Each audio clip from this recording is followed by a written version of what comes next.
Crucial Instances by Edith Wharton. Recording by Elizabeth Klatt.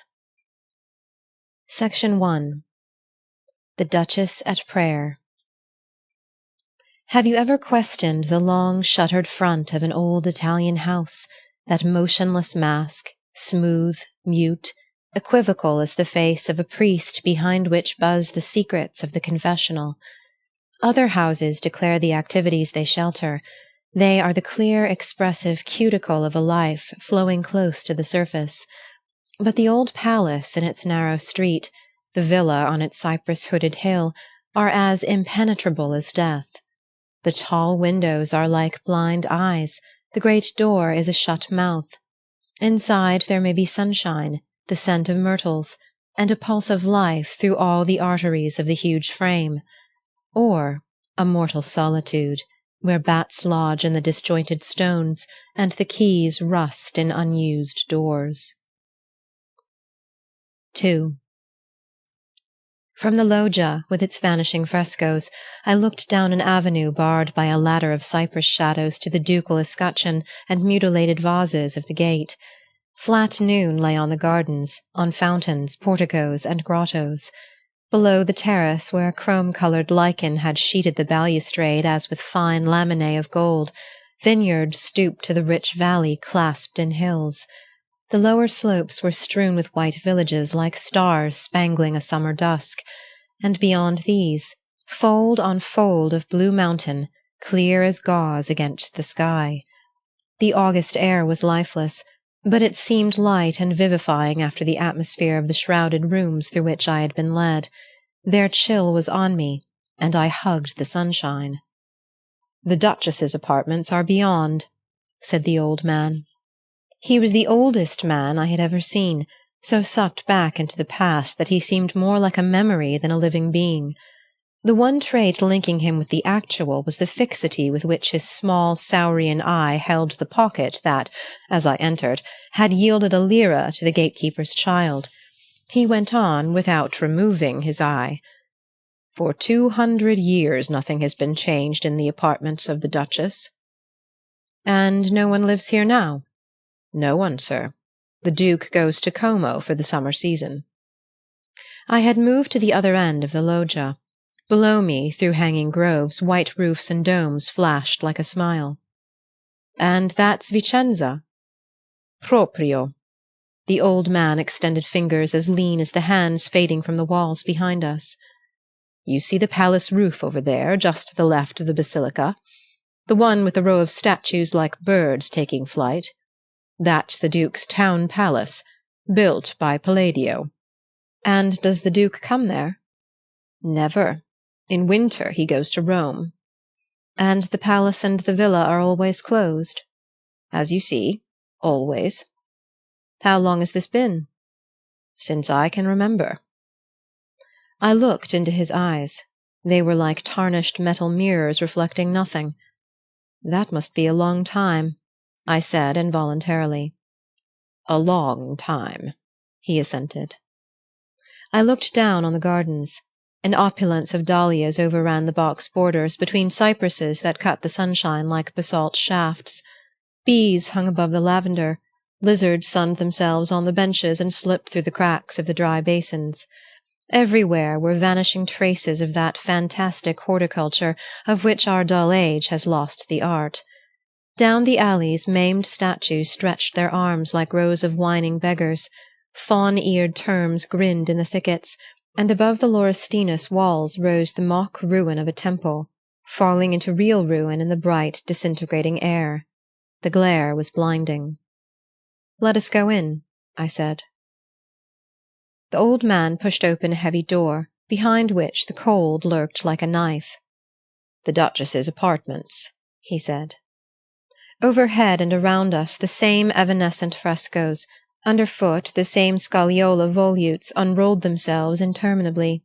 Ebony cabinets with inlay of precious marbles in cunning perspective alternated down the room with the tarnished efflorescence of gilt consoles supporting Chinese monsters, and from the chimney panel a gentleman in the Spanish habit haughtily ignored us.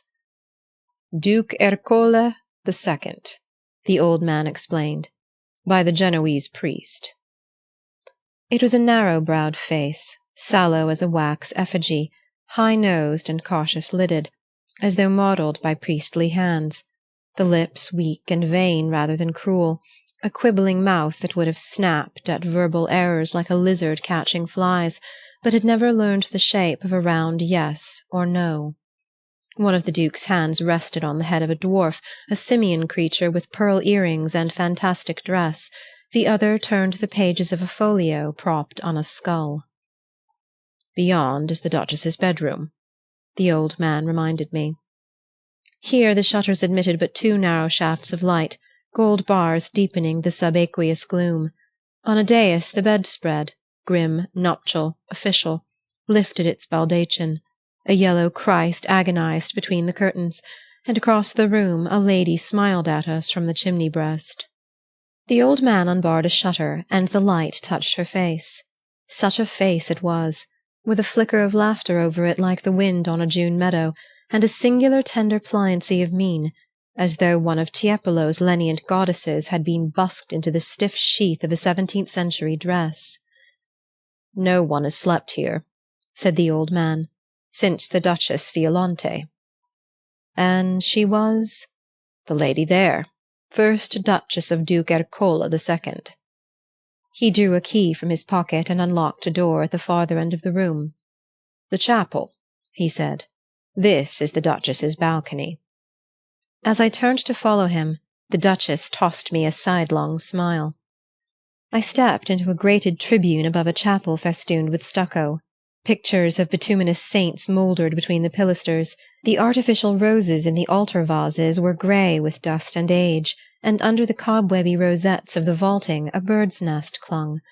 Before the altar stood a row of tattered armchairs, and I drew back at sight of a figure kneeling near them. "The Duchess," the old man whispered, "by the Cavaliere Bernini." It was the image of a woman in furred robes and spreading fraise, her hand lifted, her face addressed to the tabernacle.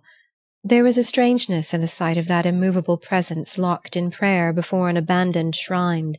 Her face was hidden, and I wondered whether it were grief or gratitude that raised her hands and drew her eyes to the altar, where no living prayer joined her marble invocation. I followed my guide down the tribune steps, impatient to see what mystic version of such terrestrial graces the ingenious artist had found. The Cavaliere was master of such arts. The Duchess's attitude was one of transport, as though heavenly airs fluttered her laces and the love-locks escaping from her coif. I saw how admirably the sculptor had caught the poise of her head, the tender slope of the shoulder. Then I crossed over and looked into her face. It was a frozen horror. Never have hate, revolt, and agony so possessed a human countenance. The old man crossed himself and shuffled his feet on the marble. "The Duchess Violante," he repeated. "The same as in the picture?" "Eh, the same." "But her face, what does it mean?" He shrugged his shoulders and turned deaf eyes on me.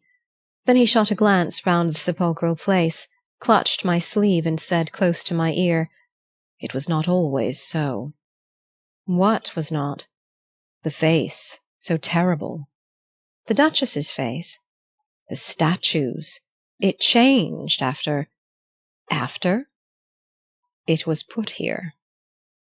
"The statue's face changed?" He mistook my bewilderment for incredulity, and his confidential finger dropped from my sleeve. "Eh, that's the story. I tell what I've heard. What do I know?" He resumed his senile shuffle across the marble. "This is a bad place to stay in. No one comes here. It's too cold. But the gentleman said I must see everything." I let the lira sound. "So I must, and hear everything. This story now, from whom did you have it?" His hand stole back. "One that saw it, by God." "That saw it?" "My grandmother, then. I'm a very old man." "Your grandmother? Your grandmother was—" "The Duchess's serving girl, with respect to you." "Your grandmother? 200 years ago?" "Is it too long ago? That's as God pleases. I am a very old man, and she was a very old woman when I was born. When she died, she was as black as a miraculous virgin, and her breath whistled like the wind in a keyhole. She told me the story when I was a little boy. She told it to me out there in the garden, on a bench by the fish-pond one summer night of the year she died. It must be true, for I can show you the very bench we sat on. 3. Noon lay heavier on the gardens, not our live humming warmth, but the stale exhalation of dead summers. The very statues seemed to drowse like watchers by a death-bed. Lizards shot out of the cracked soil like flames, and the bench in the laurustinus niche was strewn with the blue varnished bodies of dead flies. Before us lay the fish-pond, a yellow marble slab above rotting secrets. The villa looked across it, composed as a dead face, with the cypresses flanking it for candles. 4. Impossible, you say, that my mother's mother should have been the Duchess's maid.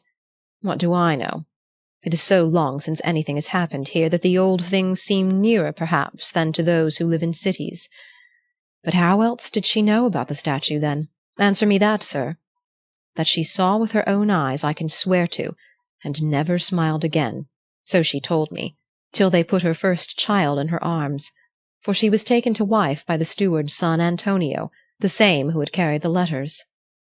But where am I? Ah, well. She was a mere slip, you understand, my grandmother, when the Duchess died, a niece of the upper maid, Nencia, and suffered about the Duchess because of her pranks and the funny songs she knew. It's possible, you think, she may have heard from others what she afterwards fancied she had seen herself. How that is, it's not for an unlettered man to say, though indeed I myself seem to have seen many of the things she told me. This is a strange place. No one comes here, nothing changes, and the old memories stand up as distinct as the statues in the garden. It began the summer after they came back from the Brenta. Duke Ercole had married the lady from Venice, you must know. It was a gay city then, I'm told, with laughter and music on the water, and the days slipped by like boats running with the tide. Well, to humour her, he took her back the first autumn to the Brenta. Her father, it appears, had a grand palace there, with such gardens, bowling alleys, grottos, and casinos as never were, gondolas bobbing at the water-gates, a stable full of gilt coaches, a theatre full of players, and kitchens and offices full of cooks and lackeys to serve up chocolate all day long to the fine ladies in masks and furbelows, with their pet dogs and their blackamoors and their abates. I know it all as if I'd been there. For Nencia, you see, my grandmother's aunt, travelled with the Duchess, and came back with her eyes round as platters, and not a word to say for the rest of the year to any of the lads who'd courted her here in Vicenza. What happened there I don't know. My grandmother could never get at the rights of it, for Nencia was mussed as a fish, where her lady was concerned. But when they came back to Vicenza, the Duke ordered the villa set in order, and in the spring he brought the Duchess here and left her. She looked happy enough, my grandmother said, and seemed no object for pity. Perhaps, after all, it was better than being shut up in Vicenza, in the tall painted rooms where priests came and went as softly as cats prowling for birds, and the Duke was forever closeted in his library, talking with learned men. The Duke was a scholar. You noticed he was painted with a book. Well, those that can read 'em make out that they're full of wonderful things, as a man that's been to a fair across the mountains will always tell his people at home it was beyond anything they'll ever see. As for the Duchess, she was all for music, play-acting, and young company. The Duke was a silent man, stepping quietly with his eyes down as though he'd just come from confession. When the Duchess's lap-dog yapped at his heels, he danced like a man in a swarm of hornets. When the Duchess laughed, he winced as if you'd drawn a diamond across a window-pane. And the Duchess was always laughing. When she first came to the villa, she was very busy laying out the gardens, designing grottos, planting groves, and planning all manner of agreeable surprises in the way of water-jets that drenched you unexpectedly, and hermits and caves, and wild men that jumped at you out of the thickets. She had a very pretty taste in such matters, but after a while she tired of it, and there being no one for her to talk to but her maids and the chaplain, a clumsy man deep in his books, why, she would have strolling players out from Vicenza, mountebanks and fortune-tellers from the market-place, travelling doctors and astrologers, and all manner of trained animals. Still it could be seen that the poor lady pined for company, and her waiting-women, who loved her, were glad when the Cavaliere Ascanio, the Duke's cousin, came to live at the vineyard across the valley. You see the pinkish house over there in the mulberries, with a red roof and a pigeon-cote. The Cavaliere Ascanio was a cadet of one of the great Venetian houses, Pezzi Grossi of the Golden Book. He had been meant for the church, I believe. But what! He set fighting above praying, and cast in his lot with the captain of the Duke of Mantua's bravi, himself a Venetian of good standing, but a little at odds with the law. Well, the next I know, the Cavaliere was in Venice again, perhaps not in good order on account of his connection with the gentleman I speak of. Some say he tried to carry off a nun from the convent of Santa Croce. How that may be, I can't say.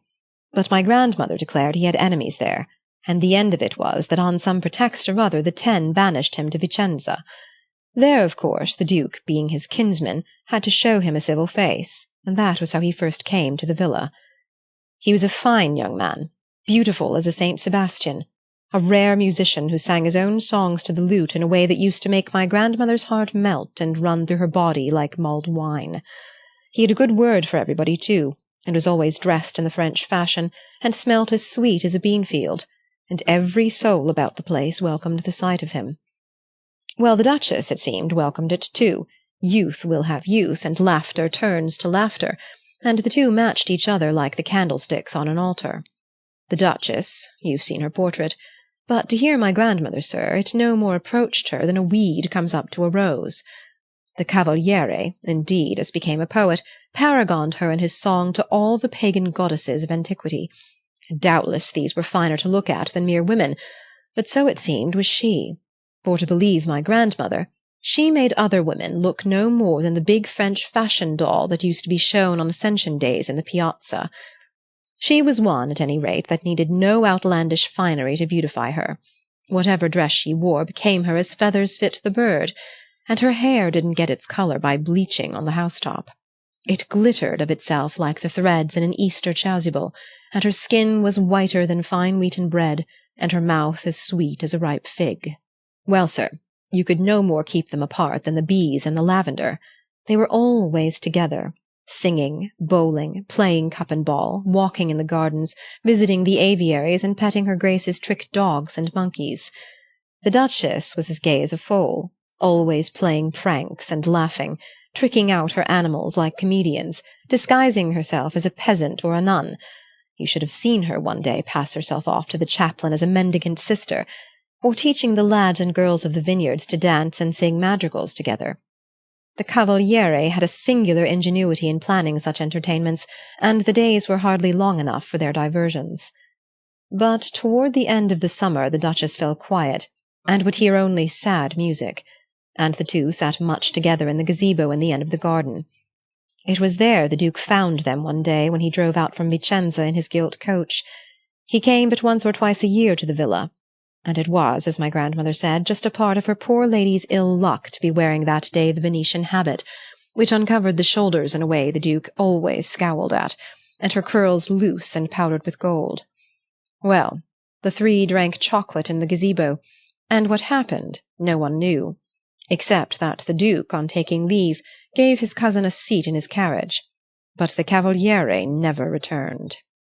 Winter approaching, and the poor lady thus finding herself once more alone, it was surmised among her women that she must fall into a deeper depression of spirits. But far from this being the case, she displayed such cheerfulness and equanimity of humour that my grandmother, for one, was half vexed with her for giving no more thought to the poor young man who, all this time, was eating his heart out in the house across the valley. It is true she quitted her gold-laced gowns and wore a veil over her head, but Nencia would have it she looked the lovelier for the change, and so gave the Duke greater displeasure. Certain it is that the Duke always drove oftener to the villa, and though he found his lady always engaged in some innocent pursuit, such as embroidery or music, or playing games with her young women, yet he always went away with a sour look and a whispered word to the chaplain. Now as to the chaplain, my grandmother owned there had been a time when her Grace had not handled him over wisely. For according to Nencia, it seems that his reverence, who seldom approached the Duchess, being buried in his library like a mouse in a cheese, well, one day he made bold to appeal to her for a sum of money, a large sum, Nencia said, to buy certain tall books, a chest full of them, that a foreign pedlar had brought him. Whereupon the Duchess, who never could abide a book, breaks out at him with a laugh and a flash of her old spirit. Holy Mother of God! Must I have more books about me? I was nearly smothered with them in the first year of my marriage." And the chaplain, turning red at the affront, she added, "You may buy them and welcome, my good chaplain, if you can find the money. But as for me, I am yet seeking a way to pay for my turquoise necklace, and the statue of Daphne at the end of the bowling green, and the Indian parrot that my black boy brought me last Michaelmas from the Bohemians, so you see I've no money to waste on trifles." And as he backs out awkwardly, she tosses at him over her shoulder, "You should pray to Saint Blandina to open the Duke's pocket." To which he returned very quietly, "Your Excellency's suggestion is an admirable one, and I have already entreated that blessed martyr to open the Duke's understanding." Thereat Nencia said, who was standing by, the Duchess flushed wonderfully red and waved him out of the room, and then, "Quick," she cried to my grandmother, who was too glad to run on such errands, "call me Antonio, the gardener's boy, to the box garden. I've a word to say to him about the new clove carnations." Now, I may not have told you, sir, that in the crypt under the chapel there has stood, for more generations than a man can count, a stone coffin containing a thigh-bone of the blessed Saint Blandina of Lyons, a relic offered, I've been told, by some great Duke of France to one of our own dukes when they fought the Turk together, and the object ever since of particular veneration in this illustrious family. Now, since the Duchess had been left to herself, it was observed she affected a fervent devotion to this relic, praying often in the chapel, and even causing the stone slab that covered the entrance to the crypt to be replaced by a wooden one, that she might at will descend and kneel by the coffin. This was matter of edification to all the household, and should have been particularly pleasing to the chaplain. But, with respect to you, he was the kind of man who brings a sour mouth to the eating of the sweetest apple. However that may be, the Duchess, when she dismissed him, was seen running to the garden, where she talked earnestly with the boy Antonio about the new clove carnations, and the rest of the day she sat indoors and played sweetly on the virginal. Now Nencia always had it in mind that her Grace had made a mistake in refusing that request of the chaplain's, but she said nothing, for to talk reason to the Duchess was of no more use than praying for rain in a drought. Winter came early that year. There was snow on the hills by All Souls, the wind stripped the gardens, and the lemon trees were nipped in the lemon house. The Duchess kept her room in this black season, sitting over the fire, embroidering, reading books of devotion, which was a thing she had never done, and praying frequently in the chapel. As for the chaplain, it was a place he never set foot in, but to say mass in the morning, with the Duchess overhead in the tribune and the servants aching with rheumatism on the marble floor. The chaplain himself hated the cold, and galloped through the mass like a man with witches after him. The rest of the day he spent in his library over a brazier, with his eternal books. You'll wonder, sir, if I'm ever going to get to the gist of the story, and I've gone slowly, I own, for fear of what's coming. Well, the winter was long and hard. When it fell cold, the Duke ceased to come out from Vicenza, and not a soul had the Duchess to speak to but her maidservants and the gardeners about the place.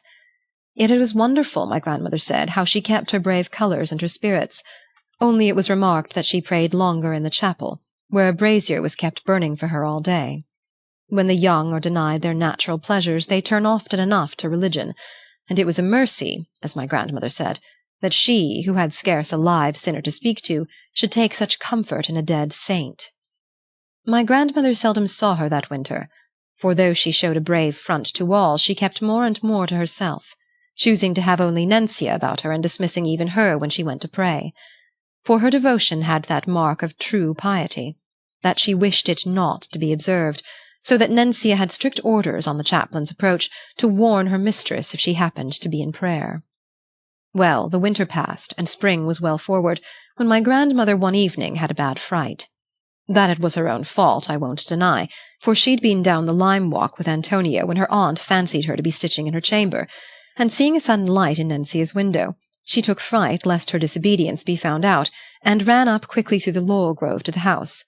Her way lay by the chapel, and as she crept past it, meaning to slip in through the scullery and groping her way, for the dark had fallen and the moon was scarce up, she heard a crash close behind her, as though someone had dropped from a window of the chapel. The young fool's heart turned over, but she looked round as she ran, and there, sure enough, was a man scuttling across the terrace, and as he doubled the corner of the house, my grandmother swore she caught the whisk of the chaplain's skirts. Now that was a strange thing, certainly. For why should the chaplain be getting out of the chapel window when he might have passed through the door?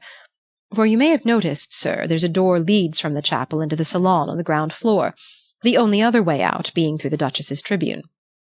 Well, my grandmother turned the matter over, and next time she met Antonio in the lime walk, which by reason of her fright was not for some days, she laid before him what had happened, but to her surprise he only laughed and said, "You little simpleton, he wasn't getting out of the window, he was trying to look in."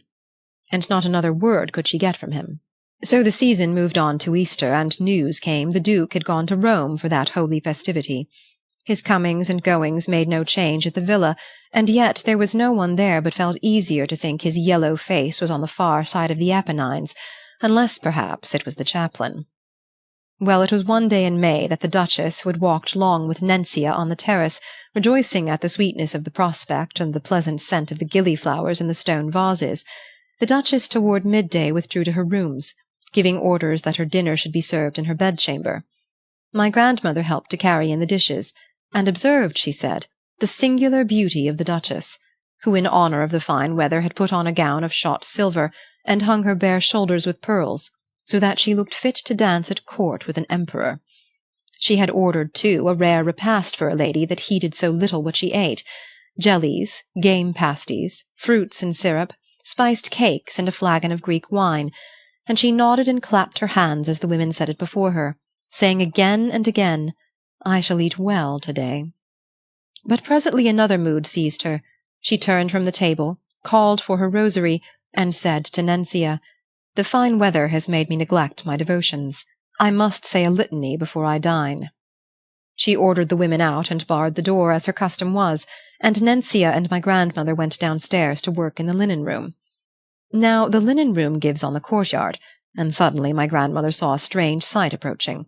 First up the avenue came the Duke's carriage, whom all thought to be in Rome, and after it, drawn by a long string of mules and oxen, a cart carrying what looked like a kneeling figure wrapped in death-clothes.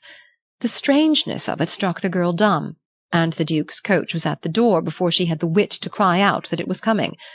Nencia, when she saw it, went white and ran out of the room. My grandmother followed, scared by her face, and the two fled along the corridor to the chapel. On the way they met the chaplain, deep in a book, who asked in surprise where they were running, and when they said to announce the Duke's arrival, he fell into such astonishment and asked them so many questions, and uttered such ohs and ahs, that by the time he let them by, the Duke was at their heels. Nencia reached the chapel door first, and cried out that the Duke was coming, and before she had a reply, he was at her side, with the chaplain following. A moment later the door opened, and there stood the Duchess. She held her rosary in one hand, and had drawn a scarf over her shoulders, but they shone through it like the moon in a mist, and her countenance sparkled with beauty. The Duke took her hand with a bow. "Madam," he said, "I could have had no greater happiness than thus to surprise you at your devotions." "My own happiness," she replied, "would have been greater had your Excellency prolonged it by giving me notice of your arrival." "Had you expected me, madam," said he, "your appearance could scarcely have been more fitted to the occasion. Few ladies of your youth and beauty array themselves to venerate a saint as they would to welcome a lover." "Sir," she answered, "having never enjoyed the latter opportunity, I am constrained to make the most of the former." "What's that?" she cried, falling back, and the rosary dropped from her hand. There was a loud noise at the other end of the salon, as of a heavy object being dragged down the passage, and presently a dozen men were seen hauling across the threshold the shrouded thing from the ox-cart. The Duke waved his hand toward it. "That," said he, "madam, is a tribute to your extraordinary piety. I have heard with peculiar satisfaction of your devotion to the blessed relics in this chapel, and to commemorate a zeal which neither the rigours of winter nor the sultriness of summer could abate, I have ordered a sculptured image of you, marvellously executed by the Cavaliere Bernini, to be placed before the altar over the entrance to the crypt." The Duchess, who had grown pale, nevertheless smiled playfully at this. "As to commemorating my piety," she said, "I recognize there one of your Excellency's pleasantries." "A pleasantry?" the Duke interrupted, and he made a sign to the men who had now reached the threshold of the chapel. In an instant the wrappings fell from the figure, and there stood the Duchess to the life. A cry of wonder rose from all, but the Duchess herself stood whiter than the marble. "You will see," says the Duke, "this is no pleasantry, but a triumph of the incomparable Bernini's chisel. The likeness was done from your miniature portrait by the divine Elisabetta Sirani, which I sent to the master some 6 months ago, with what results all must admire." "6 months!" cried the Duchess, and seemed about to fall, but his Excellency caught her by the hand. "Nothing," he said, "could better please me than the excessive emotion you display, for true piety is ever modest, and your thanks could not take a form that better becomes you. And now," says he to the men, "let the image be put in place." By this life seemed to have returned to the Duchess, and she answered him with a deep reverence. "That I should be overcome by so unexpected a grace, your Excellency admits to be natural. But what honours you accord it is my privilege to accept, and I entreat only that in mercy to my modesty the image be placed in the remotest part of the chapel." At that the Duke darkened. "What? You would have this masterpiece of a renowned chisel, which, I disguise not, cost me the price of a good vineyard in gold pieces, you would have it thrust out of sight like the work of a village stone-cutter?" "It is my semblance, not the sculptor's work, I desire to conceal." "If you are fit for my house, madam, you are fit for God's, and entitled to the place of honour in both. Bring the statue forward, you dawdlers," he called out to the men. The Duchess fell back submissively. "You are right, sir, as always, but I would at least have the image stand on the left of the altar, that looking up it may behold your Excellency's seat in the tribune." "A pretty thought, madam, for which I thank you, but I design before long to put my companion image on the other side of the altar, and the wife's place, as you know, is at her husband's right hand." "True, my lord, but again, if my poor presentment is to have the unmerited honour of kneeling beside yours, why not place both before the altar, where it is our habit to pray in life?" "And where, madam, should we kneel if they took our places? Besides," says the Duke, still speaking very blandly, "I have a more particular purpose in placing your image over the entrance to the crypt, for not only would I thereby mark your special devotion to the blessed saint who rests there, but by sealing up the opening in the pavement would assure the perpetual preservation of that holy martyr's bones, which hitherto have been too thoughtlessly exposed to sacrilegious attempts." "What attempts, my lord?" cries the Duchess. "No one enters this chapel without my leave." "So I have understood, and can well believe from what I have learned of your piety. Yet at night a malefactor might break in through a window, madam, and your Excellency not know it." "I'm a light sleeper," said the Duchess. The Duke looked at her gravely. "Indeed," said he, "a bad sign at your age. I must see that you are provided with a sleeping draught." The Duchess's eyes filled. "You would deprive me, then, of the consolation of visiting those venerable relics?" "I would have you keep eternal guard over them, knowing no one to whose care they may be more fittingly entrusted." By this the image was brought close to the wooden slab that covered the entrance to the crypt, when the Duchess, springing forward, placed herself in the way.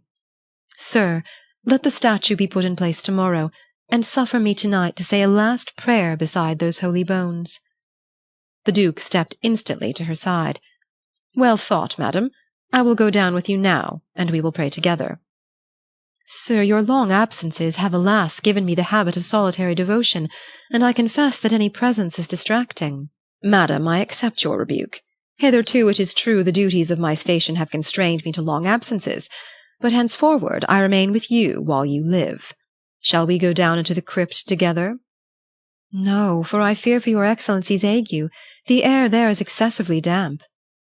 "The more reason you should no longer be exposed to it, and to prevent the intemperance of your zeal, I will at once make the place inaccessible." The Duchess at this fell on her knees on the slab, weeping excessively and lifting her hands to heaven.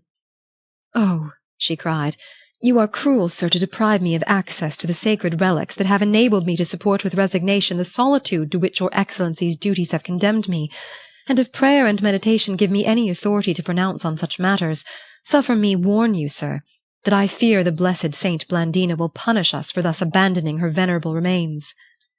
The Duke at this seemed to pause, for he was a pious man, and my grandmother thought she saw him exchange a glance with the chaplain, who, stepping timidly forward with his eyes on the ground, said, "There is indeed much wisdom in her Excellency's words, But I would suggest, sir, that her pious wish might be met, and the saint more conspicuously honoured, by transferring the relics from the crypt to a place beneath the altar." "True," cried the Duke, "and it shall be done at once." But thereat the Duchess rose to her feet with a terrible look. "No," she cried, "by the body of God, for it shall not be said that after your Excellency has chosen to deny every request I addressed to him, I owe his consent to the solicitation of another." The chaplain turned red and the Duke yellow, and for a moment neither spoke. Then the Duke said, "Here are words enough, madam. Do you wish the relics brought up from the crypt?" "I wish nothing that I owe to another's intervention." "Put the image in place, then," says the Duke furiously, and handed her Grace a chair. She sat there, my grandmother said, straight as an arrow, her hands locked, her head high, her eyes on the Duke, while the statue was dragged to its place. Then she stood up and turned away. As she passed by Nencia, "Call me Antonio," she whispered, but before the words were out of her mouth, the Duke stepped between them. "Madam," says he, all smiles now, "I have travelled straight from Rome to bring you the sooner this proof of my esteem. I lay last night at Monselice, and have been on the road since daybreak. Will you not invite me to supper?" "Surely, my lord," said the Duchess. "It shall be laid in the dining-parlour within the hour." "Why not in your chamber and at once, madam, since I believe it is your custom to sup there?" "In my chamber," says the Duchess in disorder. "Have you anything against it?" he asked. "Assuredly not, sir, if you will give me time to prepare myself." "I will wait in your cabinet," said the Duke. At that, said my grandmother, the Duchess gave one look, as the souls in hell may have looked when the gates closed on our Lord. Then she called Nencia and passed to her chamber. What happened there my grandmother never could learn, but that the Duchess, in great haste, dressed herself with extraordinary splendour, powdering her hair with gold, painting her face and bosom, and covering herself with jewels till she shone like Our Lady of Loretto. And hardly were these preparations complete when the Duke entered from the cabinet, followed by the servants carrying supper.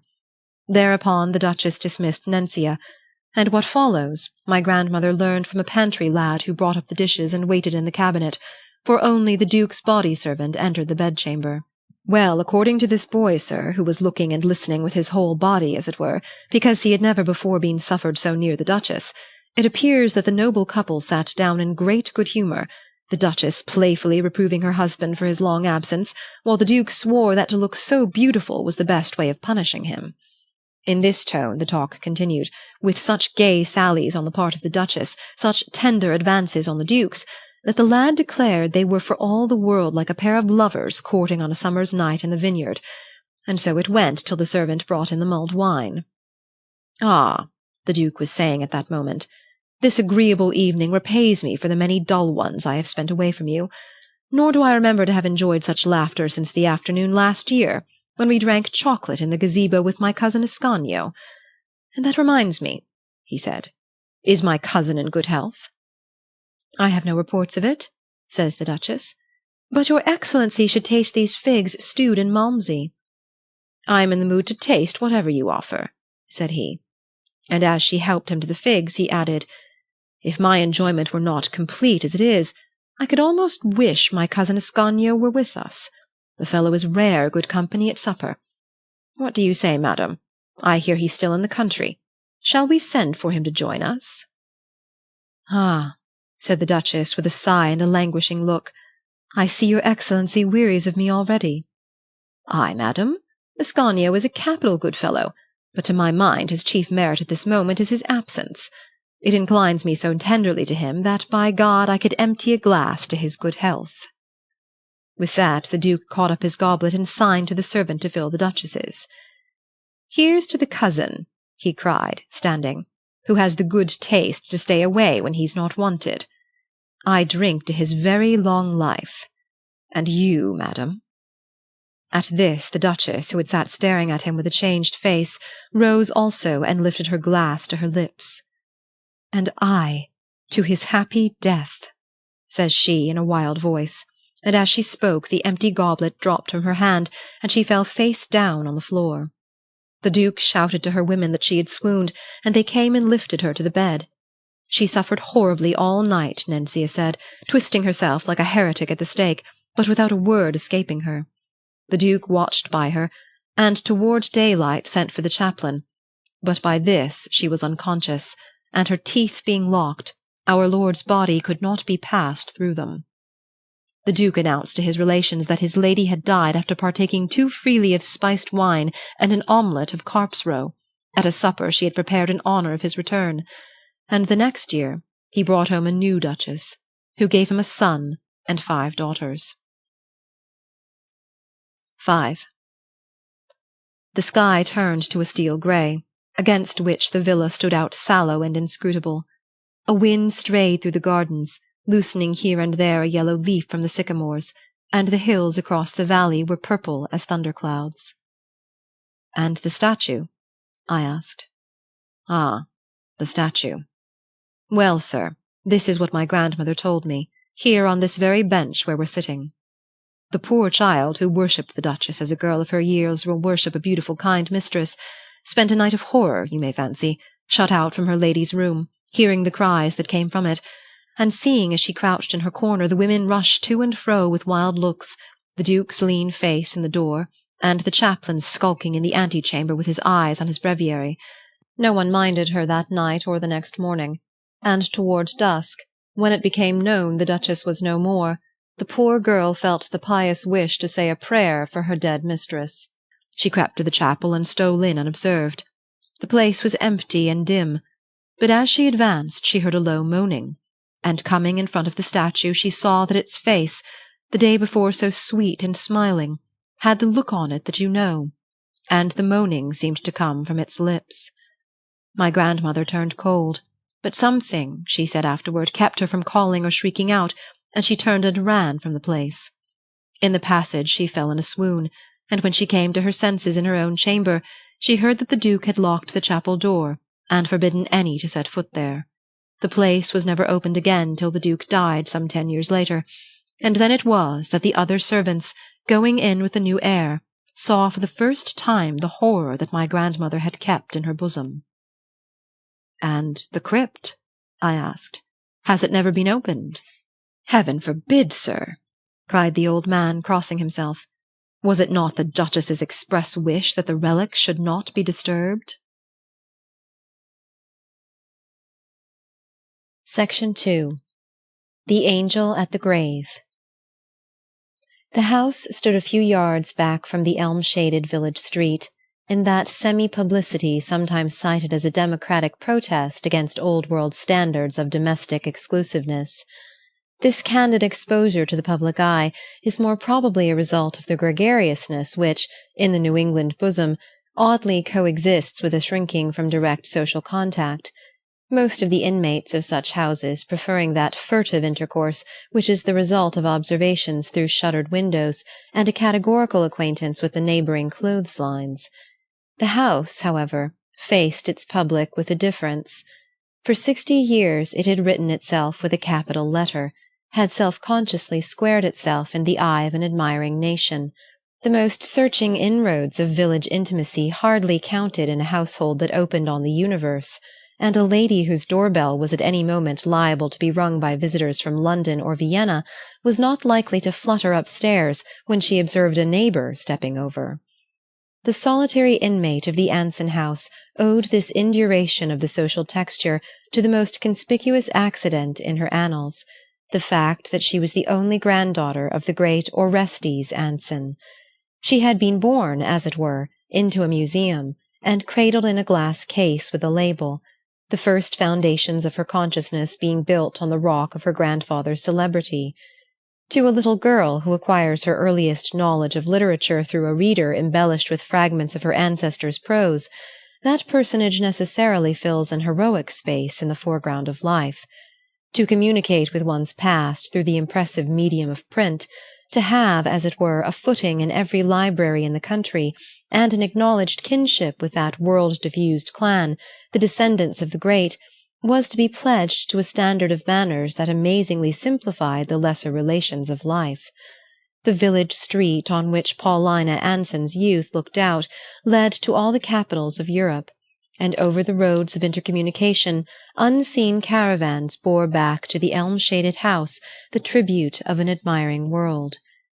Fate seemed to have taken a direct share in fitting Paulina for her part as the custodian of this historic dwelling. It had long been secretly regarded as a visitation by the great man's family that he had left no son, and that his daughters were not intellectual. The ladies themselves were the first to lament their deficiency, to own that nature had denied them the gift of making the most of their opportunities. A profound veneration for their parent, and an unswerving faith in his doctrines, had not amended their congenital incapacity to understand what he had written. Laura, who had her moments of mute rebellion against destiny, had sometimes thought how much easier it would have been if their progenitor had been a poet, for she could recite, with feeling, portions of The Culprit Fay and of the poems of Mrs. Hemans, and Phoebe, who was more conspicuous for memory than imagination, kept an album filled with selections. But the great man was a philosopher, and to both daughters respiration was difficult on the cloudy heights of metaphysic. The situation would have been intolerable but for the fact that, while Phoebe and Laura were still at school, their father's fame had passed from the open ground of conjecture to the chill privacy of certitude. Dr. Anson had in fact achieved one of those anticipated immortalities not uncommon at a time when people were apt to base their literary judgments on their emotions, and when to affect plain food and despise England went a long way toward establishing a man's intellectual preeminence. Thus, when the daughters were called on to strike a filial attitude about their parents' pedestal, there was little to do but to pose gracefully and point upward. And there are spines to which the immobility of worship is not a strain. A legend had by this time crystallized about the great Orestes, and it was of more immediate interest to the public to hear what brand of tea he drank, and whether he took off his boots in the hall, than to rouse the drowsy echo of his dialectic. A great man never draws so near his public as when it has become unnecessary to read his books, and is still interesting to know what he eats for breakfast. As recorders of their parents' domestic habits, as pious scavengers of his waste-paper basket, the Misses Anson were unexcelled. They always had an interesting anecdote to impart to the literary pilgrim, and the tact with which, in later years, they intervened between the public and the growing inaccessibility of its idol sent away many an enthusiast satisfied to have touched the veil before the sanctuary. Still, it was felt, especially by old Mrs. Anson, who survived her husband for some years, that Phoebe and Laura were not worthy of their privileges. There had been a third daughter so unworthy of hers that she had married a distant cousin, who had taken her to live in a new Western community, where the works of Orestes Anson had not yet become a part of the civic consciousness. But of this daughter little was said, and she was tacitly understood to be excluded from the family heritage of fame. In time, however, it appeared that the traditional penny with which she had been cut off had been invested to unexpected advantage, and the interest on it, when she died, returned to the Anson house in the shape of a granddaughter, who was at once felt to be what Mrs. Anson called a compensation. It was Mrs. Anson's firm belief that the remotest operations of nature were governed by the centripetal force of her husband's greatness, and that Paulina's exceptional intelligence could be explained only on the ground that she was designed to act as the guardian of the family temple. The house, by the time Paulina came to live in it, had already acquired the publicity of a place of worship, not the perfumed chapel of a romantic idolatry, but the cold, clean, empty meeting-house of ethical enthusiasms. The ladies lived on its outskirts, as it were, in cells that left the central fane undisturbed. The very position of the furniture had come to have a ritual significance. The sparse ornaments were the offerings of kindred intellects. The steel engravings by Raphael Morgan marked the via sacra of a European tour, and the black walnut desk with its bronze inkstand model in the Pantheon was the altar of this bleak temple of thought. To a child compact of enthusiasms, and accustomed to pasture them on the scanty herbage of a new social soil, the atmosphere of the old house was full of floating nourishment. In the compressed perspective of Paulina's outlook, it stood for a monument of ruined civilizations, and its white portico opened on legendary distances. Its very aspect was impressive to eyes that had first surveyed life from the jigsaw residence of a raw-edged Western town. The high-ceilinged rooms, with their panelled walls, their polished mahogany, their portraits of triple-stalked ancestors and of ringleted "females" in crayon, furnished the child with the historic scenery against which a young imagination constructs its vision of the past. To other eyes the cold, spotless, thinly furnished interior might have suggested the shuttered mind of a maiden lady who associates fresh air and sunlight with dust and discoloration. But it is the eye which supplies the coloring matter, and Paulina's brimmed with the richest hues. Nevertheless, the house did not immediately dominate her.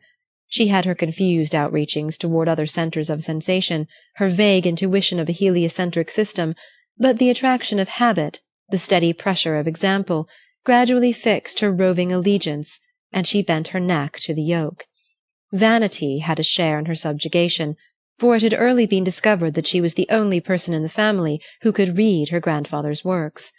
The fact that she had perused them with delight at an age when, even presupposing a metaphysical bias, it was impossible for her to understand them, seemed to her aunts and grandmother sure evidence of predestination.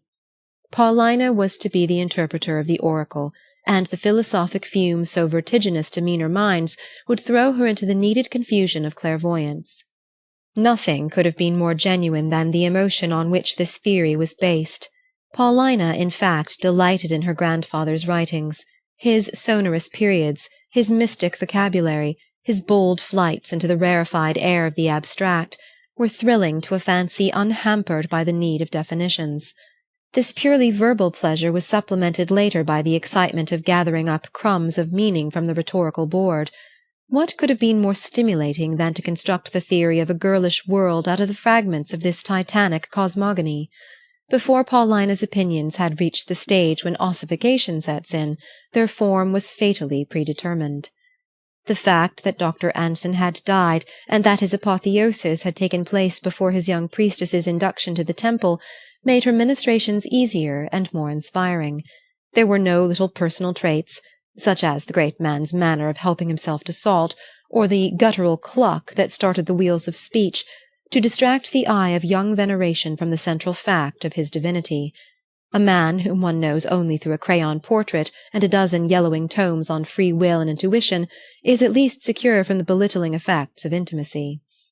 Paulina thus grew up in a world readjusted to the fact of her grandfather's greatness, and as each organism draws from its surroundings the kind of nourishment most needful to its growth, so from this somewhat colourless conception she absorbed warmth, brightness, and variety. Paulina was the type of woman who transmutes thought into sensation and nurses a theory in her bosom like a child. In due course, Mrs. Anson passed away. No one died in the Anson vocabulary, and Paulina became more than ever the foremost figure of the commemorative group. Laura and Phoebe, content to leave their father's glory in more competent hands, placidly lapsed into needlework and fiction, and their niece stepped into immediate prominence as the chief authority on the great man. Historians who were getting up the period wrote to consult her and to borrow documents. Ladies with inexplicable yearnings begged for an interpretation of phrases which had influenced them, but which they had not quite understood. Critics applied to her to verify some doubtful citation or to decide some disputed point in chronology, and the great tide of thought and investigation kept up a continuous murmur on the quiet shores of her life. An explorer of another kind disembarked there one day, in the shape of a young man, to whom Paulina was primarily a kissable girl, with an afterthought in the shape of a grandfather. From the outset, it had been impossible to fix Hewlett Winslow's attention on Dr. Anson. The young man behaved with the innocent profanity of infants sporting on a tomb. His excuse was that he came from New York, a Cimmerian outskirt which survived in Paulina's geography only because Dr. Anson had gone there once or twice to lecture. The curious thing was that she should have thought it worth while to find excuses for young Winslow. The fact that she did so had not escaped the attention of the village, but people, after a gasp of awe, said it was the most natural thing in the world that a girl like Paulina Anson should think of marrying. It would certainly seem a little odd to see a man in the house, but young Winslow would of course understand that the doctor's books were not to be disturbed, and that he must go down to the orchard to smoke. The village had barely framed this modus vivendi when it was convulsed by the announcement that young Winslow declined to live in the house on any terms. Hang going down to the orchard to smoke. He meant to take his wife to New York. The village drew its breath and watched. Did Persephone, snatched from the warm fields of Enna, peer half-consentingly down the abyss that opened at her feet? Paulina, it must be owned, hung a moment over the black gulf of temptation. She would have found it easy to cope with a deliberate disregard of her grandfather's rights, but young Winslow's unconsciousness of that shadowy claim was as much a natural function as the falling of leaves on a grave. His love was an embodiment of the perpetual renewal which to some tender spirits seems a crueler process than decay. On women of Paulina's mould, this piety toward implicit demands, toward the ghosts of dead duties walking unappeased among usurping passions, has a stronger hold than any tangible bond. People said that she gave up young Winslow because her aunts disapproved of her leaving them, but such disapproval as reached her was an emanation from the walls of the house, from the bare desk, the faded portraits, the dozen yellowing tomes that no hand but hers ever lifted from the shelf. 2. After that, the house possessed her.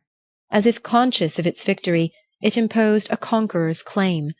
It had once been suggested that she should write a life of her grandfather, and the task from which she had shrunk as from a too oppressive privilege now shaped itself into a justification of her course.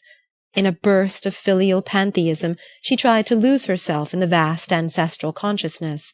Her one refuge from skepticism was a blind faith in the magnitude and the endurance of the idea to which she had sacrificed her life, and with a passionate instinct of self-preservation she labored to fortify her position. The preparations for the life led her through byways that the most scrupulous of the previous biographers had left unexplored. She accumulated her material with a blind animal patience, unconscious of fortuitous risks. The years stretched before her like some vast blank page spread out to receive the record of her toil, and she had a mystic conviction that she would not die till her work was accomplished. The aunts, sustained by no such high purpose, withdrew in turn to their respective divisions of the Anson plot, and Paulina remained alone with her task. She was 40 when the book was completed. She had travelled little in her life, and it had become more and more difficult for her to leave the house even for a day, but the dread of entrusting her document to a strange hand made her decide to carry it herself to the publisher. On the way to Boston, she had a sudden vision of the loneliness to which this last parting condemned her. All her youth, all her dreams, all her renunciations lay in that neat bundle on her knee. It was not so much her grandfather's life as her own that she had written, and the knowledge that it would come back to her in all the glorification of print was no more help than, to a mother's grief, the assurance that the lad she must part with will return with epaulets. She had naturally addressed herself to the firm which had published her grandfather's works. Its founder, a personal friend of the philosopher's, had survived the Olympian group of which she had been a subordinate member long enough to bestow his octogenarian approval on Paulina's pious undertaking. But he had died soon afterward, and Miss Anson found herself confronted by his grandson, a person with a brisk commercial view of his trade, who was said to have put new blood into the firm. This gentleman listened attentively, fingering her manuscript as though literature were a tactile substance. Then, with a confidential twist of his revolving chair, he emitted the verdict: "We ought to have had this 10 years sooner." Miss Anson took the words as an allusion to the repressed avidity of her readers. "It has been a long time for the public to wait," she solemnly assented. The publisher smiled. "They haven't waited," he said. She looked at him strangely. "Haven't waited?" "No, they've gone off, taken another train. Literature's like a big railway station now, you know. There's a train starting every minute. People are not going to hang around the waiting room. If they can't get to a place when they want to, they go somewhere else." The application of this parable cost Miss Anson several minutes of throbbing silence. At length she said, "Then am I to understand that the public is no longer interested in my grandfather?" She felt as though heaven must blast the lips that risked such a conjecture. "Well, it's this way. He's still a name, of course. People don't exactly want to be caught not knowing who he is, but they don't want to spend $2 finding out, when they can look him up for nothing in any biographical dictionary." Miss Anson's world reeled. She felt herself adrift among mysterious forces, and no more thought of prolonging the discussion than of opposing an earthquake with argument. She went home carrying the manuscript like a wounded thing. On the return journey she found herself travelling straight toward a fact that had lurked for months in the background of her life, and that now seemed to await her on the very threshold, the fact that fewer visitors came to the house.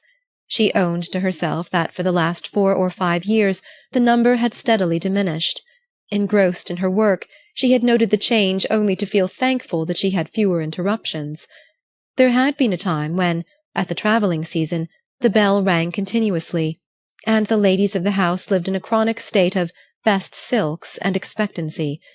It would have been impossible then to carry on any consecutive work, and she now saw that the silence which had gathered round her task had been the hush of death. Not of his death. The very walls cried out against the implication. It was the world's enthusiasm, the world's faith, the world's loyalty that had died. A corrupt generation that had turned aside to worship the brazen serpent. Her heart yearned with a prophetic passion over the lost sheep straying in the wilderness. But all great glories had their interlunar period, and in due time her grandfather would once more flash full-orbed upon a darkling world. The few friends to whom she confided her adventure reminded her with tender indignation that there were other publishers less subject to the fluctuations of the market, but much as she had braved for her grandfather, she could not again brave that particular probation. She found herself, in fact, incapable of any immediate effort. She had lost her way in a labyrinth of conjecture, where her worst dread was that she might put her hand upon the clue. She locked up the manuscript and sat down to wait. If a pilgrim had come just then, the priestess would have fallen on his neck, but she continued to celebrate her rites alone. It was a double solitude, for she had always thought a great deal more of the people who came to see the house than of the people who came to see her. She fancied that the neighbours kept a keen eye on the path to the house, and there were days when the figure of a stranger strolling past the gate seemed to focus upon her the scorching sympathies of the village.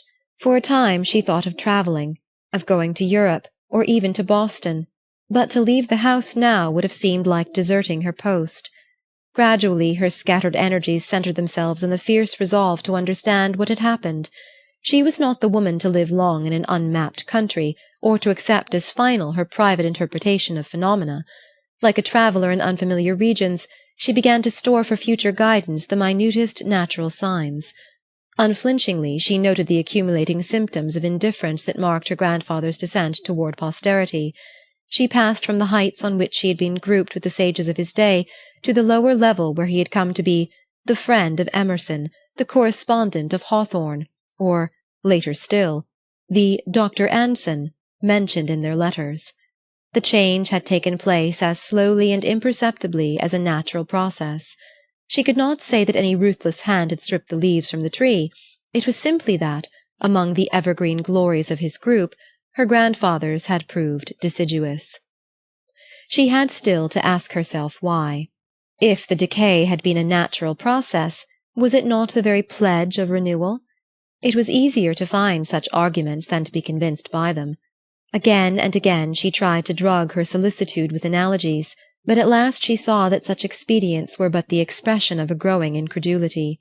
The best way of proving her faith in her grandfather was not to be afraid of his critics. She had no notion where these shadowy antagonists lurked, for she had never heard of the great man's doctrine being directly combated. Oblique assaults there must have been, however Parthian shots at the giant that none dared face, and she thirsted to close with such assailants. The difficulty was to find them. She began by rereading the works, thence she passed to the writers of the same school, those whose rhetoric bloomed perennial in first readers from which her grandfather's prose had long since faded. Amid that clamour of far-off enthusiasms she detected no controversial note. The little knot of Olympians held their views in common with an early Christian promiscuity. They were continually proclaiming their admiration for each other, the public joining as chorus in this guileless antiphon of praise, and she discovered no traitor in their midst. What, then, had happened? Was it simply that the main current of thought had set another way? Then why did the others survive? Why were they still marked down as tributaries to the philosophic stream? This question carried her still further afield, and she pressed on with the passion of a champion whose reluctance to know the worst might be construed into a doubt of his cause. At length, slowly but inevitably, an explanation shaped itself. Death had overtaken the doctrines about which her grandfather had draped his cloudy rhetoric. They had disintegrated and been reabsorbed, adding their little pile to the dust drifted about the mute lips of the Sphinx. The great man's contemporaries had survived not by reason of what they taught, but of what they were, and he, who had been the mere mask through which they mouthed their lesson, the instrument on which their tune was played, lay buried deep among the obsolete tools of thought. The discovery came to Paulina suddenly. She looked up one evening from her reading, and it stood before her like a ghost. It had entered her life with stealthy steps, creeping close before she was aware of it. She sat in the library, among the carefully tended books and portraits, and it seemed to her that she had been walled alive into a tomb hung with the effigies of dead ideas. She felt a desperate longing to escape into the outer air, where people toiled and loved, and living sympathies went hand in hand. It was the sense of wasted labor that oppressed her, of two lives consumed in that ruthless process that uses generations of effort to build a single cell. There was a dreary parallel between her grandfather's fruitless toil and her own unprofitable sacrifice. Each in turn had kept vigil by a corpse. 3. The bell rang. She remembered it afterward, with a loud, thrilling note. It was what they used to call the visitor's ring, not the tentative tinkle of a neighbor dropping in to borrow a saucepan or discuss parochial incidents, but a decisive summons from the outer world. Miss Anson put down her knitting and listened. She sat upstairs now, making her rheumatism an excuse for avoiding the rooms below. Her interests had insensibly adjusted themselves to the perspective of her neighbors' lives, and she wondered, as the bell re-echoed, if it could mean that Mrs. Hemingway's baby had come. Conjecture had time to ripen into certainty, and she was limping toward the closet where her cloak and bonnet hung, when her little maid fluttered in with the announcement, "A gentleman to see the house." "The house?" "Yes, mum. I don't know what he means," faltered the messenger, whose memory did not embrace the period when such announcements were a daily part of the domestic routine. Miss Anson glanced at the proffered card. The name it bore, Mr. George Corby, was unknown to her, but the blood rose to her languid cheek. "Hand me my Mechlin cap, Katy," she said, trembling a little, as she laid aside her walking-stick. She put her cap on before the mirror, with rapid, unsteady touches. "Did you draw up the library blinds?" she breathlessly asked. She had gradually built up a wall of commonplace between herself and her illusions, but at the first summons of the past, filial passion swept away the frail barriers of expediency. She walked downstairs so hurriedly that her stick clicked like a girlish heel, but in the hall she paused, wondering nervously if Katy had put a match to the fire. The autumn air was cold, and she had the reproachful vision of a visitor with elderly ailments shivering by her inhospitable hearth. She thought instinctively of the stranger as a survivor of the days when such a visit was part of the young enthusiast's itinerary. The fire was unlit, and the room forbiddingly cold, but the figure which, as Miss Anson entered, turned from a lingering scrutiny of the bookshelves, was that of a fresh-eyed, sanguine youth, clearly independent of any artificial caloric. She stood still a moment, feeling herself the victim of some anterior impression that made this robust presence an insubstantial thing, but the young man advanced with an air of genial assurance which rendered him at once more real and more reminiscent. "Why, this, you know," he exclaimed, "is simply immense." The words, which did not immediately present themselves as slang to Miss Anson's unaccustomed ear, echoed with an odd familiarity through the academic silence. "The room, you know, I mean," he explained with a comprehensive gesture. "These jolly portraits and the books. There's the old gentleman himself over the mantelpiece, I suppose, and the elms outside, and the whole business. I do like a congruous background, don't you?" His hostess was silent. No one but Hewlett Winslow had ever spoken of her grandfather as the old gentleman. "It's 100 times better than I could have hoped," her visitor continued, with a cheerful disregard of her silence. "The seclusion, the remoteness, the philosophic atmosphere, there's so little of that kind of flavor left. I should simply have hated to find that he lived over a grocery, you know. I had the deuce of a time finding out where he did live," he began again, after another glance of parenthetical enjoyment. But finally I got on the trail through some old book on Brook Farm. I was bound I'd get the environment right before I did my article." Miss Anson, by this time, had recovered sufficient self-possession to seat herself and assign a chair to her visitor. "Do I understand," she asked slowly, following his rapid eye about the room, "that you intend to write an article about my grandfather?" "That's what I'm here for," Mr. Corby genially responded. "That is, if you're willing to help me, for I can't get on without your help," he added with a confident smile. There was another pause, during which Miss Anson noticed a fleck of dust on the faded leather of the writing-table and a fresh spot of discoloration in the right-hand upper corner of Raphael Morgan's Parnassus. "Then you believe in him?" she said, looking up. She could not tell what had prompted her. The words rushed out irresistibly. "Believe in him?" Corby cried, springing to his feet. "Believe in Orestes Anson? Why, I believe he's simply the greatest, the most stupendous, the most phenomenal figure we've got." The colour rose to Miss Anson's brow. Her heart was beating passionately. She kept her eyes fixed on the young man's face, as though it might vanish if she looked away. You mean to say this in your article?" she asked. "Say it? Why, the facts will say it," he exulted. "The baldest kind of a statement would make it clear. When a man is as big as that, he doesn't need a pedestal." Miss Anson sighed. "People used to say that when I was young," she murmured. "But now—" Her visitor stared. "When you were young? But how did they know? When the thing hung fire as it did? When the whole edition was thrown back on his hands?" "The whole edition? What edition?" It was Miss Anson's turn to stare. "Why, of his pamphlet. The pamphlet. The one thing that counts, that survives, that makes him what he is.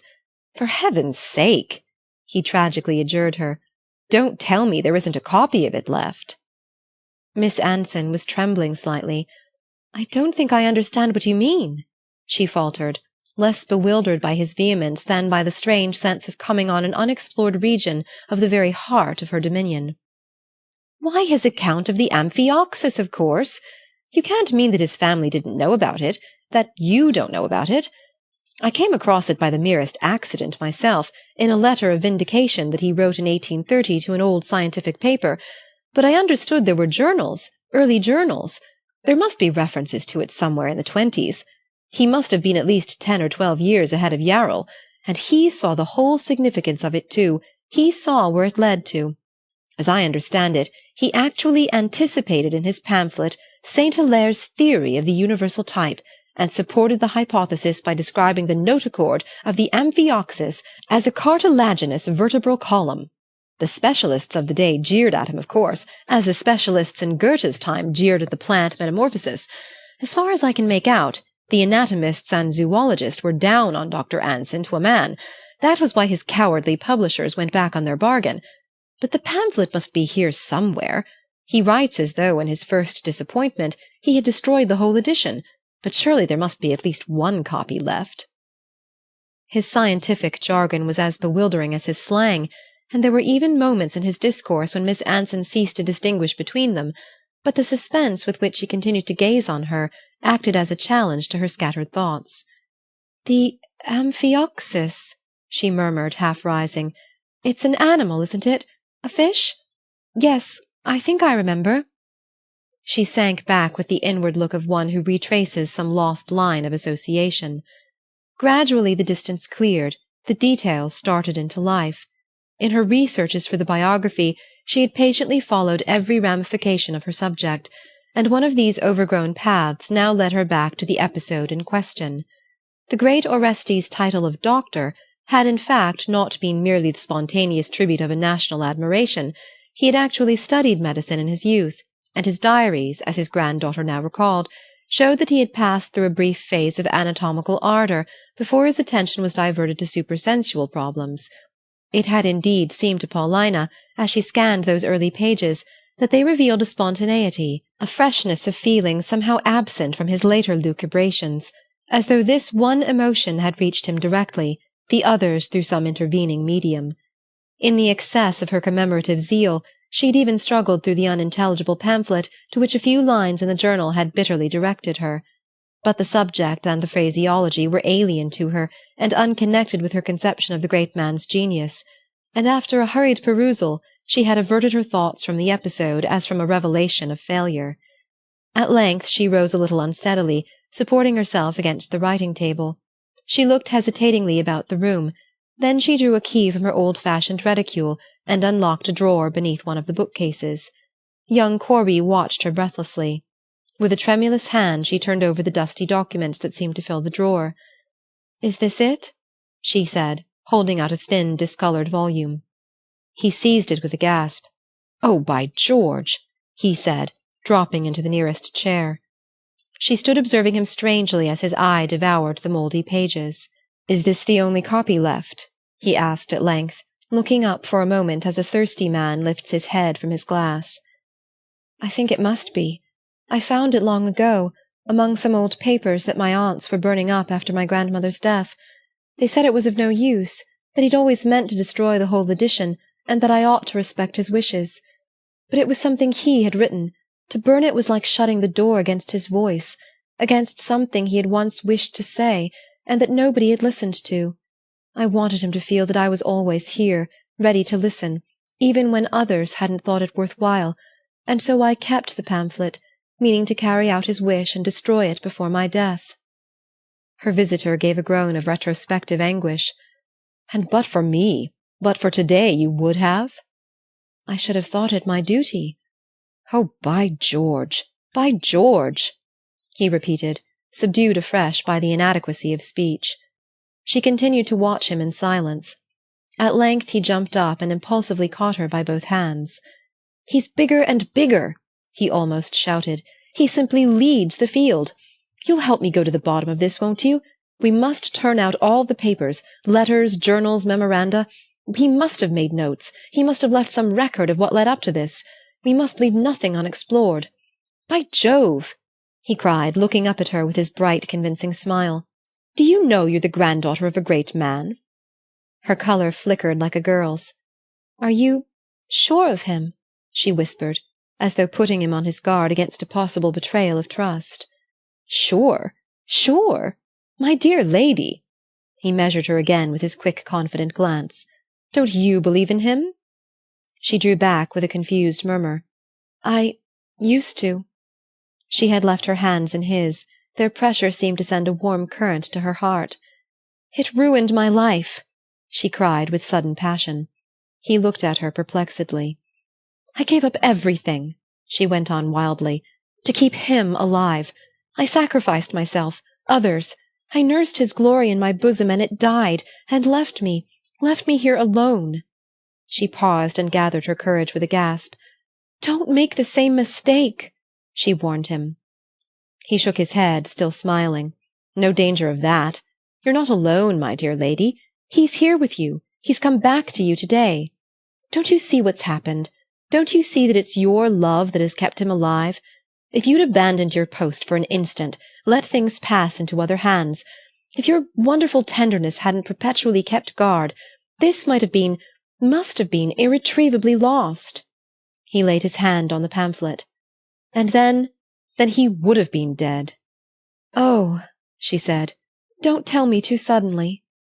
And she turned away and sank into a chair. The young man stood watching her in an awed silence. For a long time she sat motionless, with her face hidden, and he thought she must be weeping. At length he said, almost shyly, "You'll let me come back, then? You'll help me work this thing out?" She rose calmly and held out her hand. "I'll help you," she declared. "I'll come tomorrow, then. Can we get to work early?" "As early as you please." "At 8 o'clock, then," he said briskly. "You'll have the papers ready?" "I'll have everything ready," she added with a half-playful hesitancy. "And the fire shall be lit for you." He went out with his bright nod. She walked to the window and watched his buoyant figure hastening down the elm-shaded street. When she turned back into the empty room, she looked as though youth had touched her on the lips. Section 3.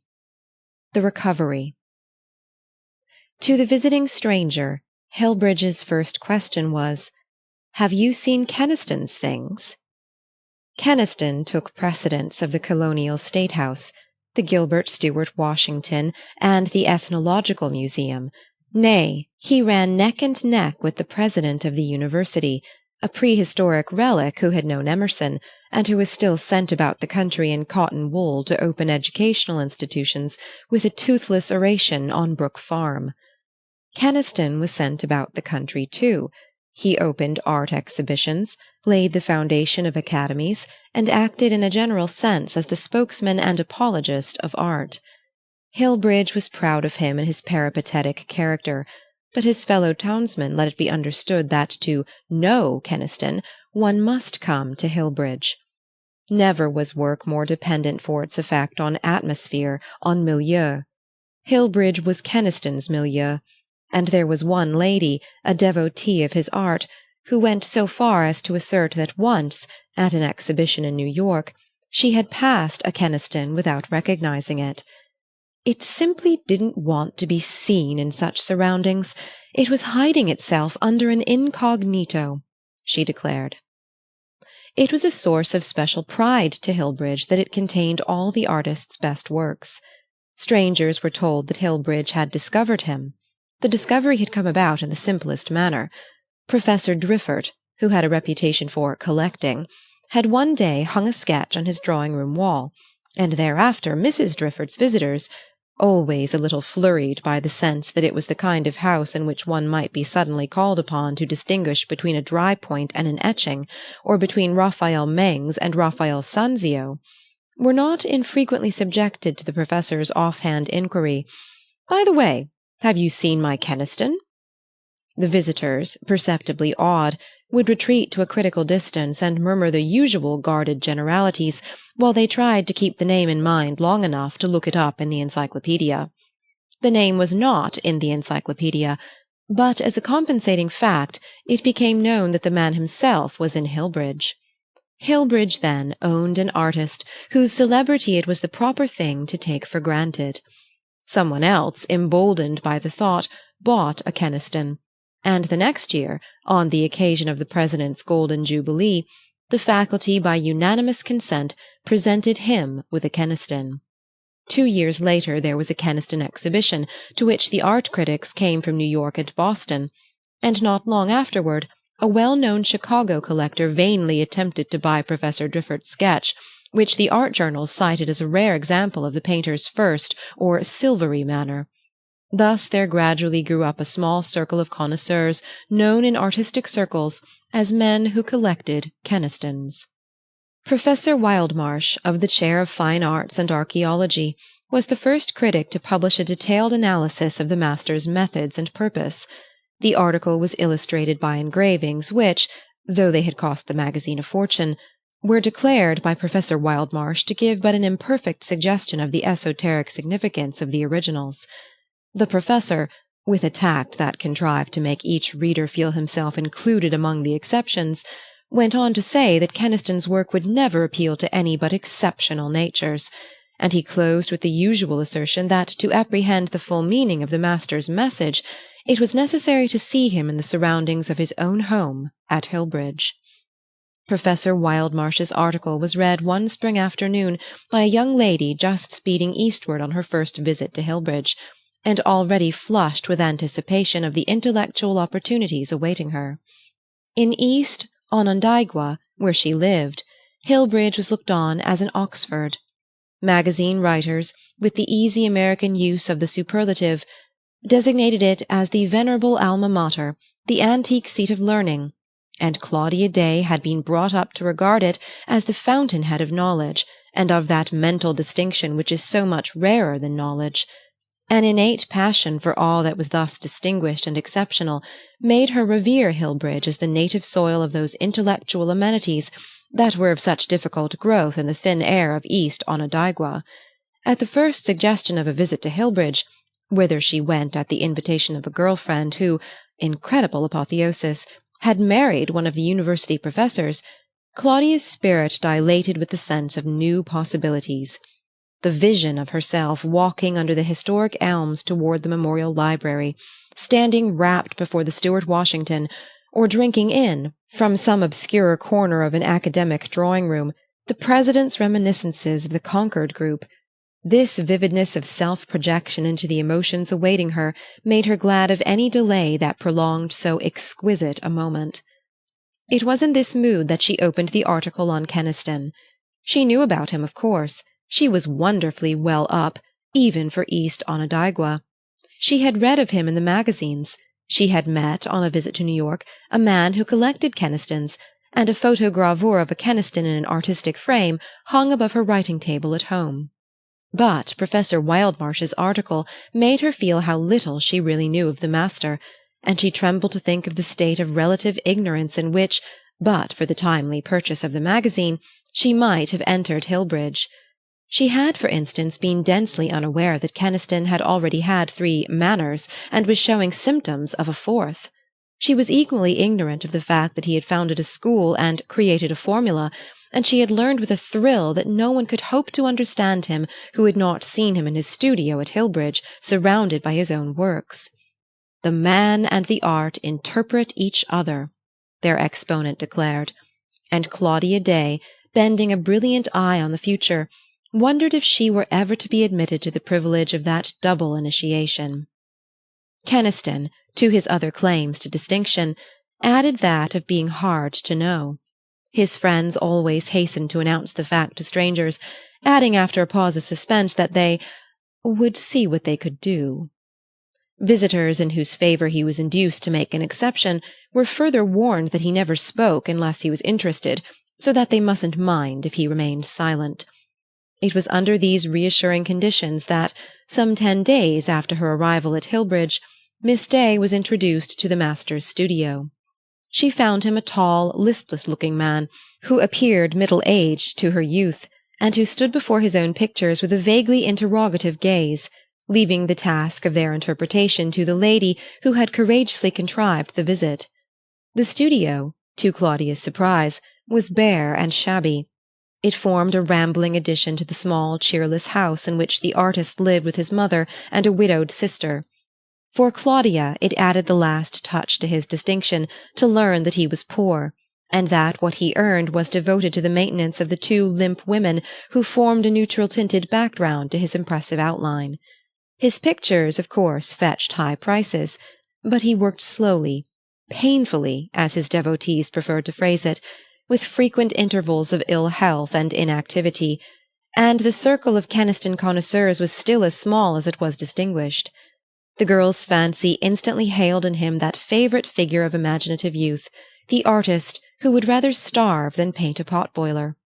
It is known to comparatively few that the production of successful pot-boilers is an art in itself, and that such heroic abstentions as Keniston's are not always purely voluntary. On the occasion of her first visit, the artist said so little that Claudia was able to indulge to the full the harrowing sense of her inadequacy. No wonder she had not been one of the few that he cared to talk to. Every word she uttered must so obviously have diminished the inducement. She had been cheap, trivial, conventional, at once gushing and inexpressive, eager and constrained. She could feel him counting the minutes till the visit was over, and as the door finally closed on the scene of her discomfiture, she almost shared the hope with which she confidently credited him that they might never meet again. 2. Mrs. Davant glanced reverentially about the studio. "I have always said," she murmured, "that they ought to be seen in Europe." Mrs. Davant was young, credulous, and emotionally extravagant. She reminded Claudia of her earlier self, the self that, 10 years before, had first set an awe-struck foot on that very threshold. "Not for his sake," Mrs. Davant continued, "but for Europe's." Claudia smiled. She was glad that her husband's pictures were to be exhibited in Paris. She concurred in Mrs. Davant's view of the importance of the event, but she thought her visitor's way of putting the case a little overcharged. 10 years spent in an atmosphere of Keniston worship had insensibly developed in Claudia a preference for moderation of speech. She believed in her husband, of course. To believe in him, with an increasing abandonment and tenacity, had become one of the necessary laws of being, but she did not believe in his admirers. Their faith in him was perhaps as genuine as her own, but it seemed to her less able to give an account of itself. Some few of his appreciators doubtless measured him by their own standards, but it was difficult not to feel that in the Hillbridge circle, where rapture ran the highest, he was accepted on what was at best but an indirect valuation, and now and then she had a frightened doubt as to the independence of her own convictions. That innate sense of relativity, which even East Onondaigua had not been able to check in Claudia Day, had been fostered in Mrs. Keniston by the artistic absolutism of Hillbridge, and she often wondered that her husband remained so uncritical of the quality of admiration accorded him. Her husband's uncritical attitude toward himself and his admirers had in fact been one of the surprises of her marriage. That an artist should believe in his potential powers seemed to her at once the incentive and the pledge of excellence. She knew there was no future for a hesitating talent. What perplexed her was Keniston's satisfaction in his achievement. She had always imagined that the true artist must regard himself as the imperfect vehicle of the cosmic emotion, that beneath every difficulty overcome a new one lurked, the vision widening as the scope enlarged. To be initiated into these creative struggles, to shed on the toiler's path the consolatory ray of faith and encouragement, had seemed the chief privilege of her marriage. But there is something supererogatory in believing in a man obviously disposed to perform that service for himself, and Claudia's ardor gradually spent itself against the dense surface of her husband's complacency. She could smile now at her vision of an intellectual communion which should admit her to the inmost precincts of his inspiration.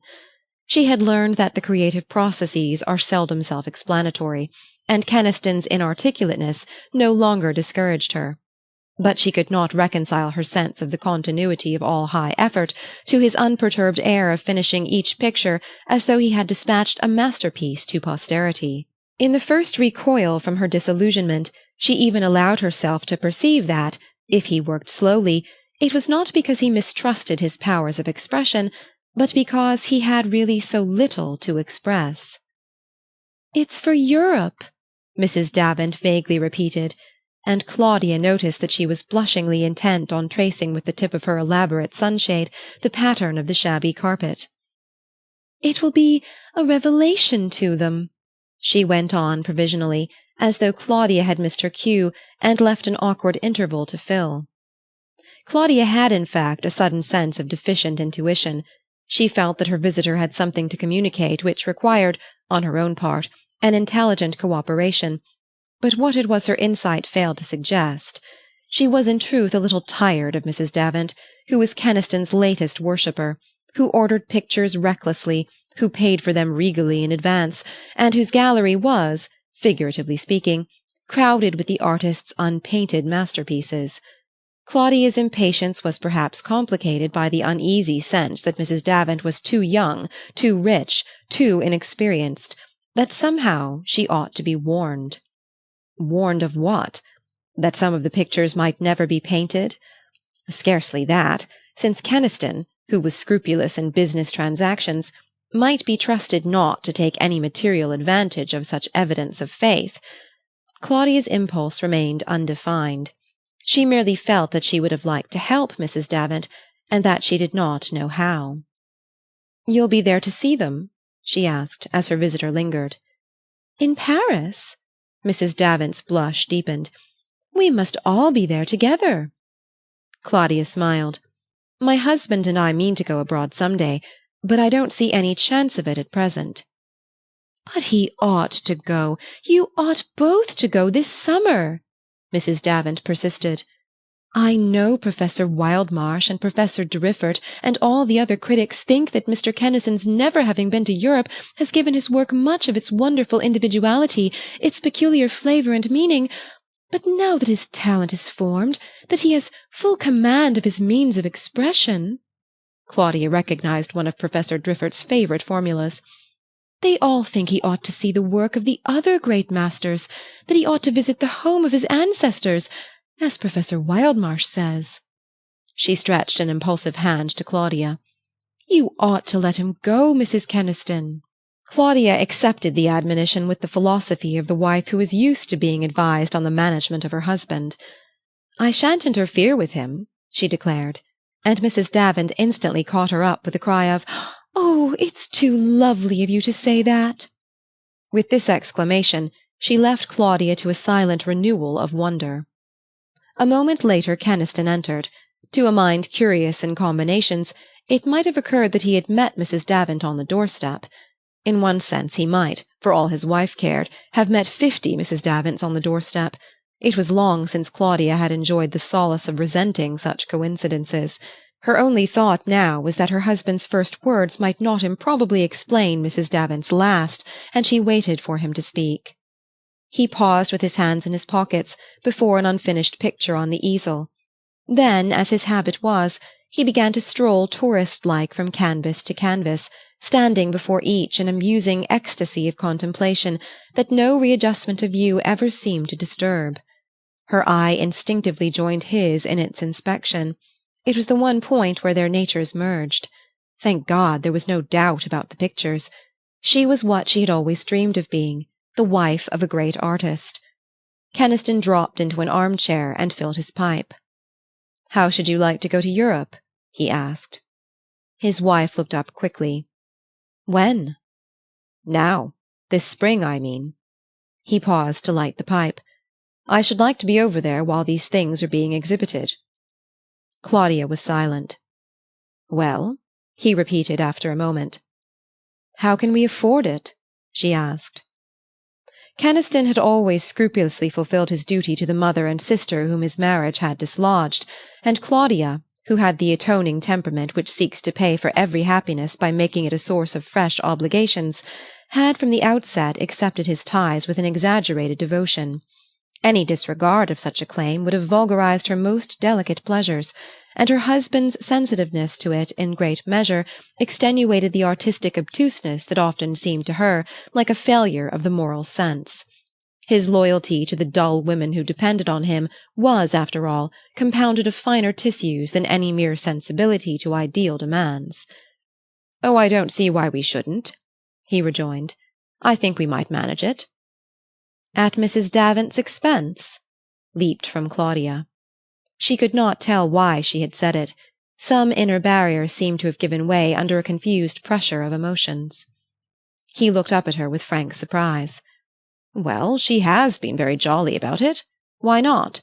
She has a tremendous feeling for art, the keenest I ever knew in a woman." Claudia imperceptibly smiled. "She wants me to let her pay in advance for the 4 panels she has ordered for the Memorial Library. That would give us plenty of money for the trip, and my having the panels to do is another reason for my wanting to go abroad just now." "Another reason?" "Yes, I've never worked on such a big scale. I want to see how those old chaps did the trick. I want to measure myself with the big fellows over there. An artist ought to, once in his life." She gave him a wondering look. For the first time his words implied a sense of possible limitation, but his easy tone seemed to retract what they conceded. What he really wanted was fresh food for his self-satisfaction. He was like an army that moves on after exhausting the resources of the country. Womanlike, she abandoned the general survey of the case for the consideration of a minor point. "Are you sure you can do this kind of thing?" she asked. "What kind of thing?" "The panels." He glanced at her indulgently. His self-confidence was too impenetrable to feel the pinprick of such a doubt. "Immensely sure," he said with a smile. "And you don't mind taking so much money from her in advance?" He stared. "Why should I? She'll get it back, with interest." He laughed and drew at his pipe. "It will be an uncommonly interesting experience. I shouldn't wonder if it freshened me up a bit." She looked at him again. This second hint of self-distrust struck her as the sign of a quickened sensibility. What if, after all, he was beginning to be dissatisfied with his work? The thought filled her with a renovating sense of his sufficiency. 3. They stopped in London to see the National Gallery. It was thus that, in their inexperience, they had narrowly put it, but in reality every stone of the streets, every trick of the atmosphere, had its message of surprise for their virgin sensibilities. The pictures were simply the summing up, the final interpretation, of the cumulative pressure of an unimagined world. and it seemed to Claudia that long before they reached the doors of the gallery she had some intuitive revelation of what awaited them within. They moved about from room to room without exchanging a word.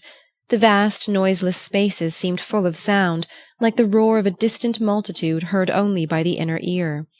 Had their speech been articulate, their language would have been incomprehensible, and even that far-off murmur of meaning pressed intolerably on Claudia's nerves. Keniston took the onset without outward sign of disturbance. Now and then he paused before a canvas, or prolonged from one of the benches his silent communion with some miracle of line or colour, but he neither looked at his wife nor spoke to her. He seemed to have forgotten her presence. Claudia was conscious of keeping a furtive watch on him, but the sum total of her impressions was negative. She remembered thinking when she first met him that his face was rather expressionless, and he had a habit of self-engrossed silences. All that evening at the hotel they talked about London, and he surprised her by an acuteness of observation that she had sometimes inwardly accused him of lacking. He seemed to have seen everything, to have examined, felt, compared, with nerves as finely adjusted as her own. But he said nothing of the pictures. The next day they returned to the National Gallery, and he began to study the paintings in detail, pointing out differences of technique, analyzing and criticizing, but still without summing up his conclusions. He seemed to have a sort of provincial dread of showing himself too much impressed. Claudia's own sensations were too complex, too overwhelming, to be readily classified. Lacking the craftsman's instinct to steady her, she felt herself carried off her feet by the rush of incoherent impressions. One point she consciously avoided, and that was the comparison of her husband's work with what they were daily seeing.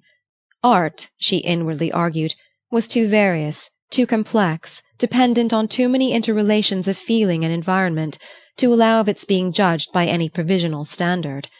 Even the subtleties of technique must be modified by the artist's changing purpose, as this in turn is acted on by influences of which he is himself unconscious. How, then, was an unprepared imagination to distinguish between such varied reflections of the elusive vision? She took refuge in a passionate exaggeration of her own ignorance and insufficiency. After a week in London they went to Paris. The exhibition of Keniston's pictures had been opened a few days earlier, and as they drove through the streets on the way to the station, an impressionist poster here and there invited them to the display of the American artist's work. Mrs. Davant, who had been in Paris for the opening, had already written rapturously of the impression produced, enclosing commendatory notices from one or two papers. She reported that there had been a great crowd on the first day, and that the critics had been immensely struck. The Kenistons arrived in the evening, and the next morning Claudia, as a matter of course, asked her husband at what time he meant to go and see the pictures. He looked up absently from his guide-book. "What pictures?" "Why, yours," she said, surprised. "Oh, they'll keep," he answered, adding with a slightly embarrassed laugh, "We'll give the other chaps a show first." Presently he laid down his book and proposed that they should go to the Louvre. They spent the morning there, lunched at a restaurant near by, and returned to the gallery in the afternoon. Keniston had passed from inarticulateness to an eager volubility. It was clear that he was beginning to coordinate his impressions, to find his way about in a corner of the great imaginative universe. He seemed extraordinarily ready to impart his discoveries, and Claudia felt that her ignorance served him as a convenient buffer against the terrific impact of new sensations. On the way home she asked when he meant to see Mrs. Davant. His answer surprised her. "Does she know we're here?" "Not unless you've sent her word," said Claudia, with a touch of harmless irony. "That's all right, then," he returned simply. "I want to wait and look about a day or two longer. She'd want us to go sightseeing with her, and I'd rather get my impressions alone." The next 2 days were hampered by the necessity of eluding Mrs. Davant. Claudia, under different circumstances, would have scrupled to share in this somewhat shabby conspiracy, but she found herself in a state of suspended judgment, wherein her husband's treatment of Mrs. Davant became for the moment merely a clue to larger meanings. They had been 4 days in Paris when Claudia, returning one afternoon from a parenthetical excursion to the Rue de la Paix, was confronted on her threshold by the reproachful figure of their benefactress. It was not to her, however, that Mrs. Davant's reproaches were addressed. Keniston, it appeared, had borne the brunt of them, for he stood leaning against the mantelpiece of their modest salon in that attitude of convicted negligence when, if ever, a man is glad to take refuge behind his wife. Claudia had, however, no immediate intention of affording him such shelter. She wanted to observe and wait. "He's too impossible!" cried Mrs. Davant, sweeping her at once into the central current of her grievance. Claudia looked from one to the other. "For not going to see you?" "For not going to see his pictures!" cried the other nobly. Claudia colored, and Keniston shifted his position uneasily. "I can't make her understand," he said, turning to his wife. "I don't care about myself," Mrs. Davant interjected. "I do, then. It's the only thing I do care about," he hurriedly protested. "I meant to go at once, to write. Claudia wanted to go, but I wouldn't let her." He looked helplessly about the pleasant red-curtained room, which was rapidly burning itself into Claudia's consciousness as a visible extension of Mrs. Davant's claims. "I can't explain," he broke off. Mrs. Davant in turn addressed herself to Claudia. "People think it's so odd," she complained. "So many of the artists here are anxious to meet him. They've all been so charming about the pictures, and several of our American friends have come over from London expressly for the exhibition. I told everyone that he would be here for the opening. There was a private view, you know, and they were so disappointed. They wanted to give him an ovation, and I didn't know what to say. What am I to say?" she abruptly ended. "There's nothing to say," said Keniston slowly. "But the exhibition closes the day after tomorrow." "Well, I shan't close. I shall be here," he declared with an effort at playfulness. "If they want to see me, all these people you're kind enough to mention, won't there be other chances?" "But I wanted them to see you among your pictures, to hear you talk about them, explain them in that wonderful way. I wanted you to interpret each other, as Professor Wildmarsh says." "Oh, hang Professor Wildmarsh," said Keniston, softening the commination with a smile. "If my pictures are good for anything, they oughtn't to need explaining." Mrs. Davant stared. "But I thought that was what made them so interesting!" she exclaimed. Keniston looked down. "Perhaps it was," he murmured. There was an awkward silence, which Claudia broke by saying with a glance at her husband, "But if the exhibition is to remain open tomorrow, could we not meet you there? And perhaps you could send word to some of our friends." Mrs. Davant brightened like a child whose broken toy is glued together. "Oh, do make him," she implored. "I'll ask them to come in the afternoon. We'll make it into a little tea, at 5 o'clock. I'll send word at once to everybody." She gathered up her beruffled boa and sunshade, settling her plumage like a reassured bird. "It will be too lovely," she ended in a self-consoling manner. But in the doorway a new doubt assailed her. "You won't fail me?" she said, turning plaintively to Keniston. "You'll make him come, Mrs. Keniston?" "I'll bring him," Claudia promised. 4. When the next morning she appeared equipped for their customary ramble, her husband surprised her by announcing that he meant to stay at home. "The fact is, I'm rather surfeited," he said, smiling. "I suppose my appetite isn't equal to such a plethora. I think I'll write some letters and join you somewhere later." She detected the wish to be alone, and responded to it with her usual readiness. "I shall sink to my proper level and buy a bonnet, then," she said. "I haven't had time to take the edge off that appetite." They agreed to meet at the Hotel Cluny at midday, and she set out alone with a vague sense of relief. Neither she nor Keniston had made any direct reference to Mrs. Davant's visit, but its effect was implicit in their eagerness to avoid each other. Claudia accomplished some shopping in the spirit of perfunctoriness that robs even new bonnets of their bloom, and this business dispatched, she turned aimlessly into the wide, inviting brightness of the streets. Never had she felt more isolated amid that ordered beauty which gives a social quality to the very stones and mortar of Paris. All about her were evidences of an artistic sensibility pervading every form of life, like the nervous structure of the huge frame, a sensibility so delicate, alert, and universal that it seemed to leave no room for obtuseness or error. In such a medium, the faculty of plastic expression must develop as unconsciously as any organ in its normal surroundings. To be artistic must cease to be an attitude and become a natural function. To Claudia the significance of the whole vast revelation was centred in the light it shed on one tiny spot of consciousness, the value of her husband's work. There are moments when to the groping soul the world's accumulated experiences are but stepping-stones across a private difficulty. She stood hesitating on a street corner. It was barely 11, and she had an hour to spare before going to the Hotel Cluny. She seemed to be letting her inclination float as it would on the cross-currents of suggestion emanating from the brilliant complex scene before her. But suddenly, in obedience to an impulse that she became aware of only in acting on it, she called a cab and drove to the gallery where her husband's pictures were exhibited. A magnificent official in gold braid sold her a ticket and pointed the way up the empty crimson-carpeted stairs.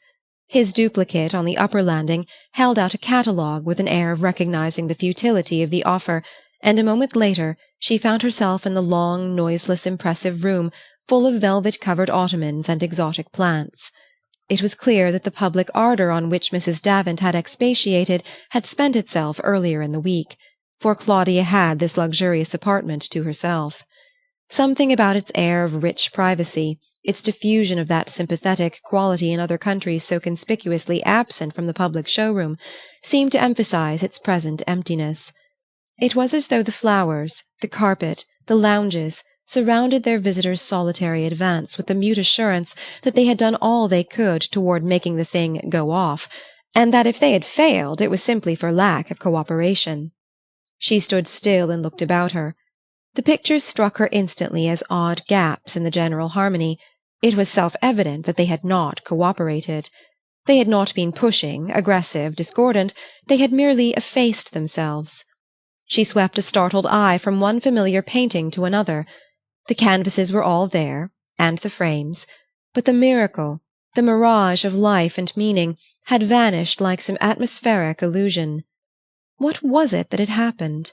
And had it happened to her, or to the pictures? She tried to rally her frightened thoughts, to push or coax them into a semblance of resistance, but the argument was swept off its feet by the huge rush of a single conviction, the conviction that the pictures were bad. There was no standing up against that.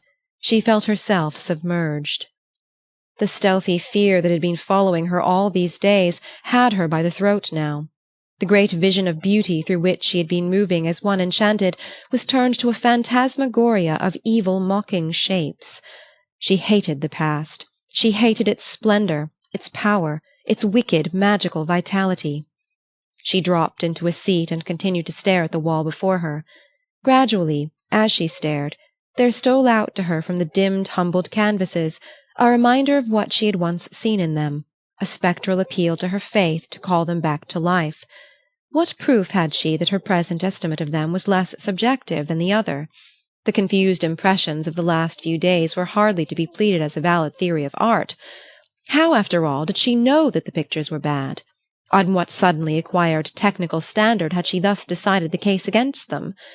It seemed as though it were a standard outside of herself, as though some unheeded inner sense were gradually making her aware of the presence, in that empty room, of a critical intelligence that was giving out a subtle effluence of disapproval. The fancy was so vivid that, to shake it off, she rose and began to move about again. In the middle of the room stood a monumental divan surmounted by a massif of palms and azaleas. As Claudia's muffled wanderings carried her around the angle of this seat, she saw that its farther side was occupied by the figure of a man, who sat with his hands resting on his stick and his head bowed upon them. She gave a little cry, and her husband rose and faced her. Instantly the live point of consciousness was shifted, and she became aware that the quality of the pictures no longer mattered. It was what he thought of them that counted. Her life hung on that. They looked at each other a moment in silence. Such concussions are not apt to flash into immediate speech. At length he said simply, "I didn't know you were coming here." She coloured as though he had charged her with something underhand. "I didn't mean to," she stammered, "but I was too early for our appointment." Her words cast a revealing glare on the situation. Neither of them looked at the pictures, but to Claudia those unobtruding presences seemed suddenly to press upon them and force them apart. Keniston glanced at his watch. "It's 12 o'clock," he said. "Shall we go on?" 5. At the door he called a cab and put her in it.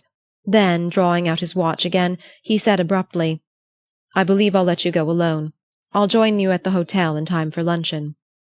She wondered for a moment if he meant to return to the gallery, but looking back as she drove off, she saw him walk rapidly away in the opposite direction.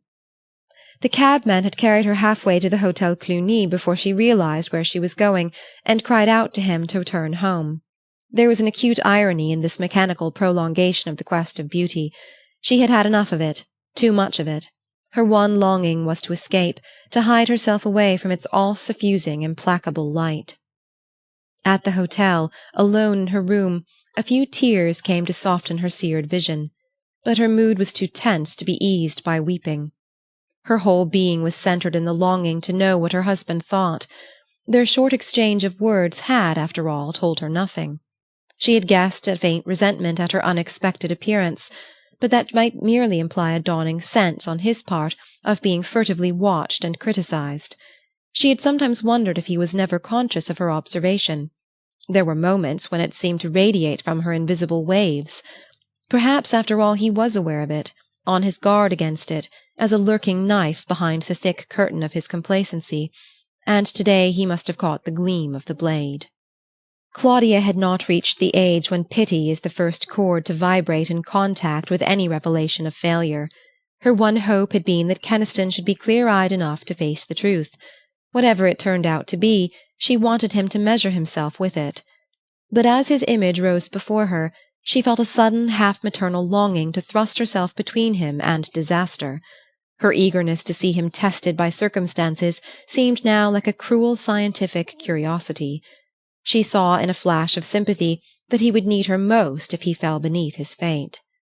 He did not, after all, return for luncheon, and when she came upstairs from her solitary meal, their salon was still untenanted. She permitted herself no sensational fears, for she could not, at the height of apprehension, figure Keniston as yielding to any tragic impulse, but the lengthening hours brought an uneasiness that was fuel to her pity. Suddenly she heard the clock strike 5. It was the hour at which they had promised to meet Mrs. Davant at the gallery, the hour of the ovation. Claudia rose and went to the window, straining for a glimpse of her husband in the crowded street. Could it be that he had forgotten her, had gone to the gallery without her? Or had something happened, that veiled something, which for the last hour had grimly hovered on the outskirts of her mind? She heard a hand on the door, and Keniston entered. As she turned to meet him, her whole being was swept forward on a great wave of pity. She was so sure now that he must know. But he confronted her with a glance of preoccupied brightness. Her first impression was that she had never seen him so vividly, so expressively pleased. If he needed her, it was not to bind up his wounds. He gave her a smile which was clearly the lingering reflection of some inner light. "I didn't mean to be so late," he said, tossing aside his hat and the little red volume that served as a clue to his explorations.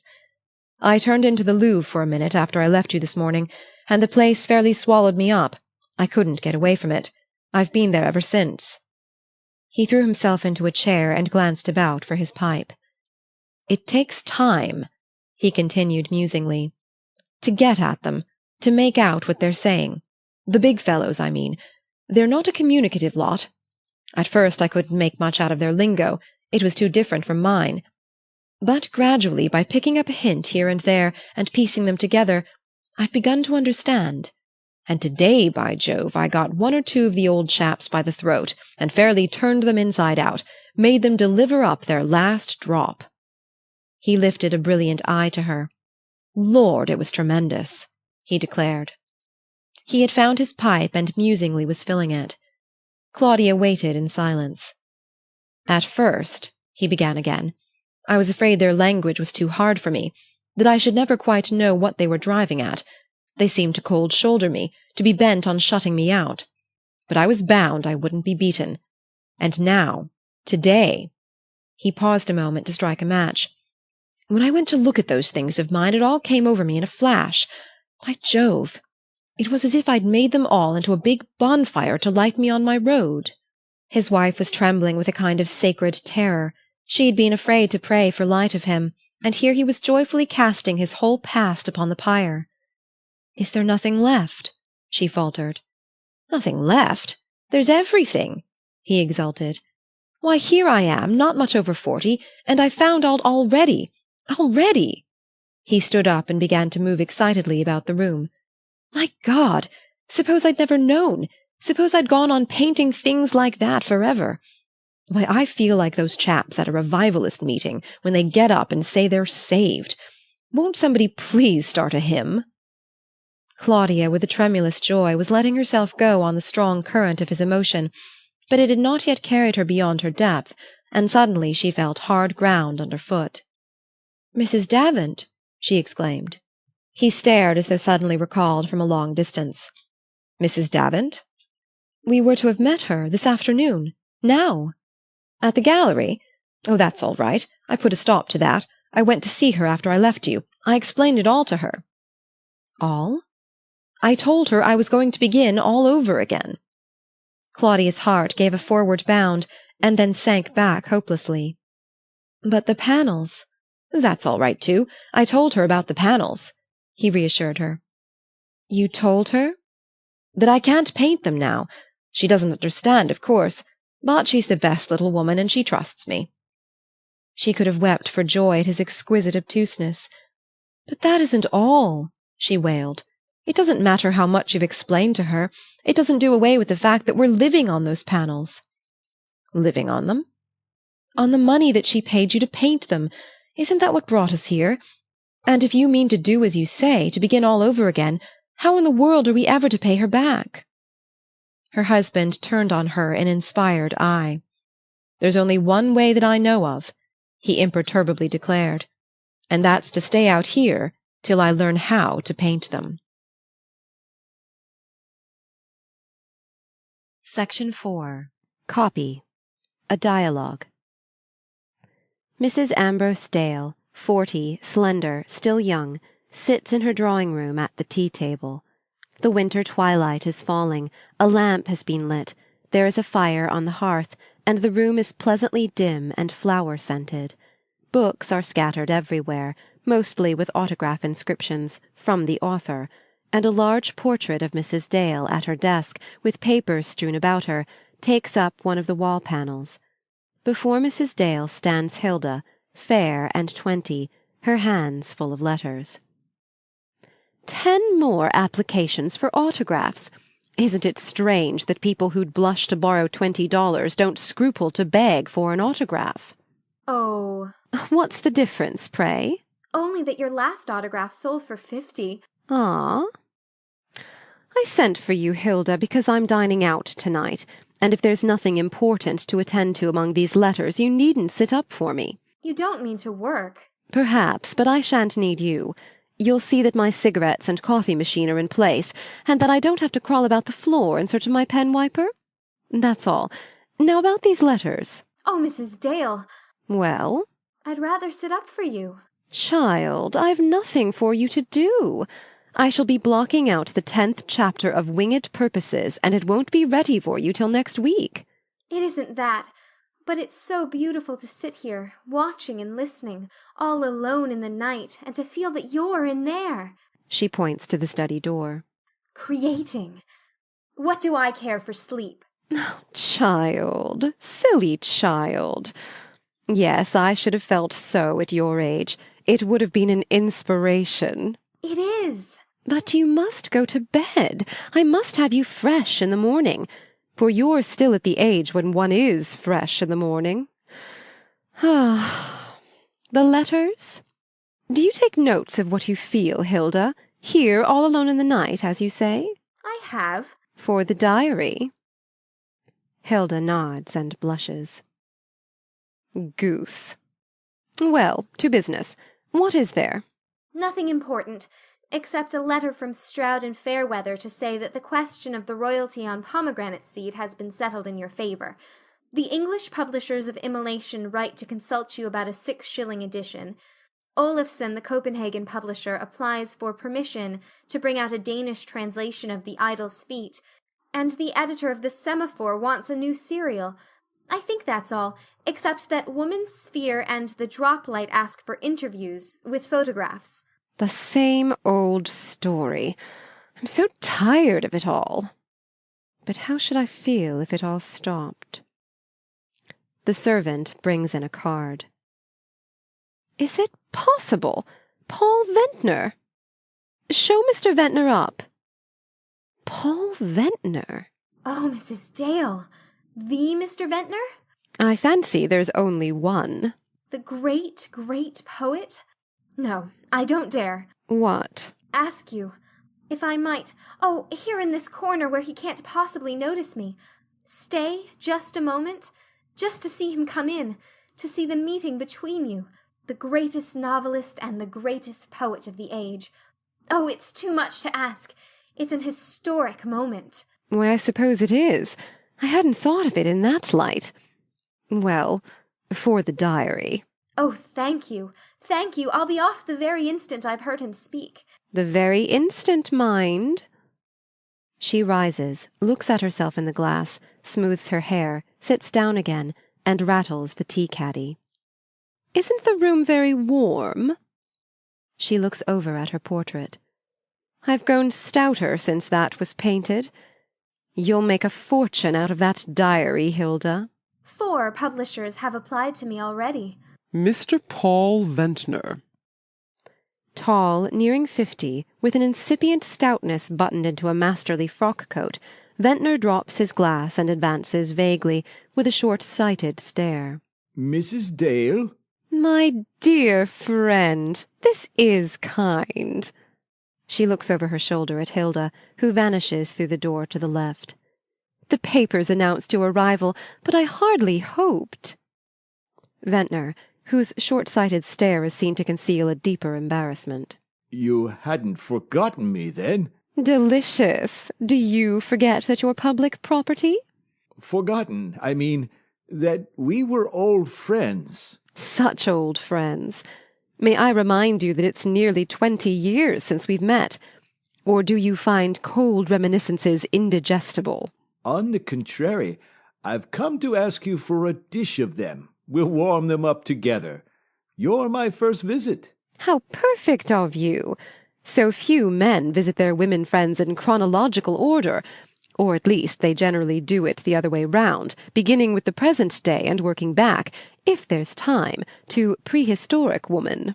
But when prehistoric woman has become historic woman? Oh, it's the reflection of my glory that has guided you here, then. It's a spirit in my feet that has led me, at the first opportunity, to the most delightful spot I know. Oh, the first opportunity. I might have seen you very often before, but never just in the right way. Is this the right way? It depends on you to make it so. Oh, what a responsibility! What shall I do? Talk to me. Make me think you're a little glad to see me. Give me some tea and a cigarette, and say you're out to everyone else. Is that all? She hands him a cup of tea. The cigarettes are at your elbow. And do you think I shouldn't have been glad to see you before? No, I think I should have been too glad to see you. Dear me, what precautions! I hope you always wear galoshes when it looks like rain, and never by any chance expose yourself to a draught. But I had an idea that poets courted the emotions. Do novelists? If you ask me, on paper. Just so. That's safest. My best things about the sea have been written on shore. He looks at her thoughtfully. But it wouldn't have suited us in the old days, would it? Ah, when we were real people. Real people? Are you, now? I died years ago. What you see before you is a figment of the reporter's brain, a monster manufactured out of newspaper paragraphs with ink in its veins. A keen sense of copyright is my nearest approach to an emotion. Ah, well, yes. As you say, we're public property. If one shared equally with the public, but the last shred of my identity is gone. Most people would be glad to part with theirs on such terms. I have followed your work with immense interest. Immolation is a masterpiece. I read it last summer when it first came out. Immolation has been out 3 years. Oh, by Jove, no? Surely not. But one is so overwhelmed, one loses count. Why have you never sent me your books? For that very reason. You know I didn't mean it for you. And my first book, do you remember, was dedicated to you. Silver Trumpets. Have you a copy still, by any chance? The first edition, I mean. Mine was stolen years ago. Do you think you could put your hand on it? Mrs. Dale, taking a small, shabby book from the table at her side. It's here. May I have it? Ah, thanks. This is very interesting. The last copy sold in London for £40, and they tell me the next will fetch twice as much. It's quite introuvable. I know that. A pause. She takes the book from him, opens it, and reads half to herself. How much we two have seen together, of other eyes on whist, dear as in days of leafless weather, the willow's saffron mist, strange as the hour when Hesper swings a sea in beryl green, while overhead on dalliant wings the daylight hangs serene, and thrilling as a meteor's fall through depths of lonely sky, when each to each two watchers call, I saw it, so did I. Thin, thin, the troubadour tinkle. Odd how little promise there is in first volumes. I thought there was a distinct promise in this. Ah, the one you would never let me fulfill? How inexorable you were. You never dedicated a book to me. I hadn't begun to write when we were dedicating things to each other. Not for the public, but you wrote for me. And, wonderful as you are, you've never written anything since that I care for half as much as— Well? Your letters. My letters? Do you remember them? When I don't, I reread them.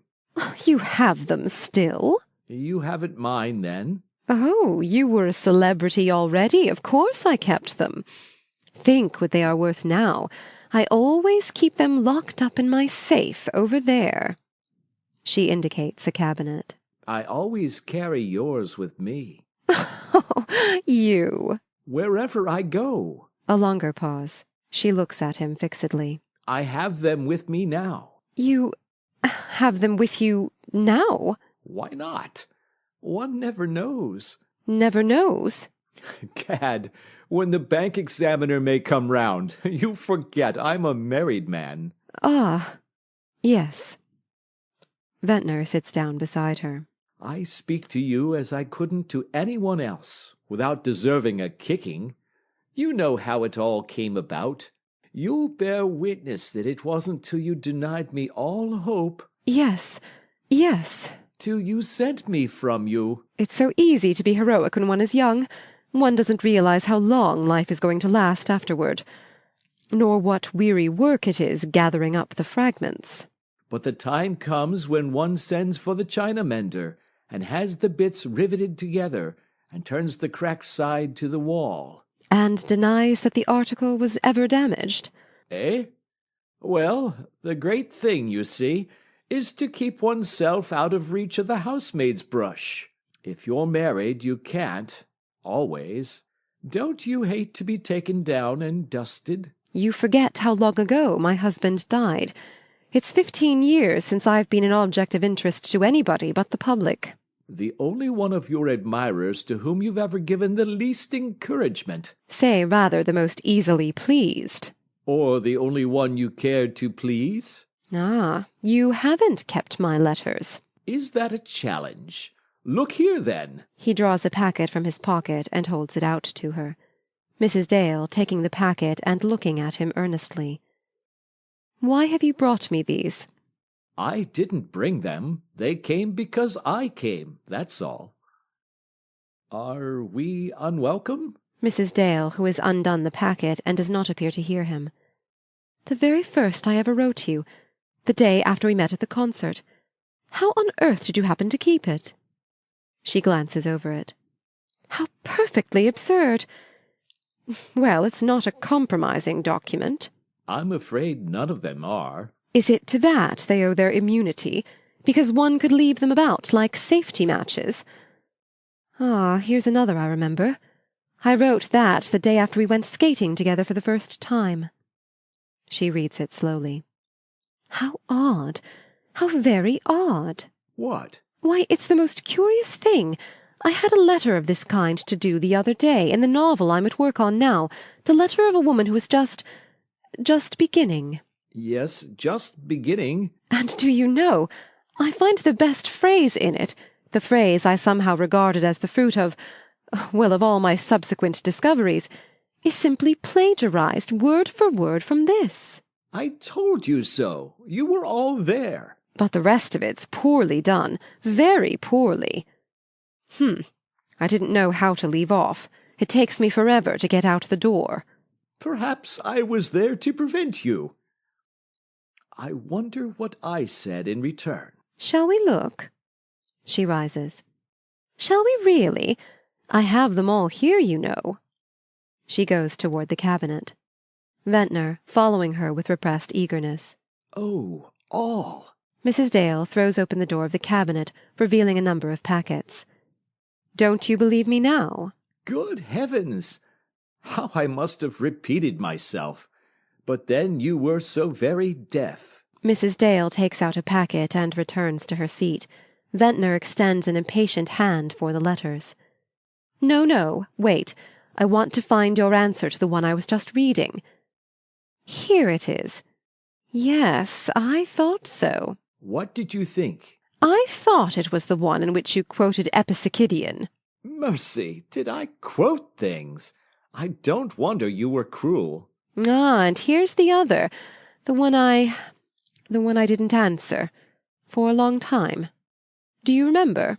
Do I remember? I wrote it the morning after we heard Isolde. No, that wasn't the one I didn't answer. Here, this is the one I mean. Ah. This is very like unrolling a mummy. With a live grain of wheat in it, perhaps? Oh, by Jove! What? Why, this is the one I made a sonnet out of afterward. By Jove, I'd forgotten where that idea came from. You may know the lines, perhaps. They're in the 4th volume of my complete edition. It's the thing beginning, "Love came to me with unrelenting eyes." One of my best, I rather fancy. Of course, here it's very crudely put. The values aren't brought out. Ah, this touch is good, though. Very good. I dare say there might be other material.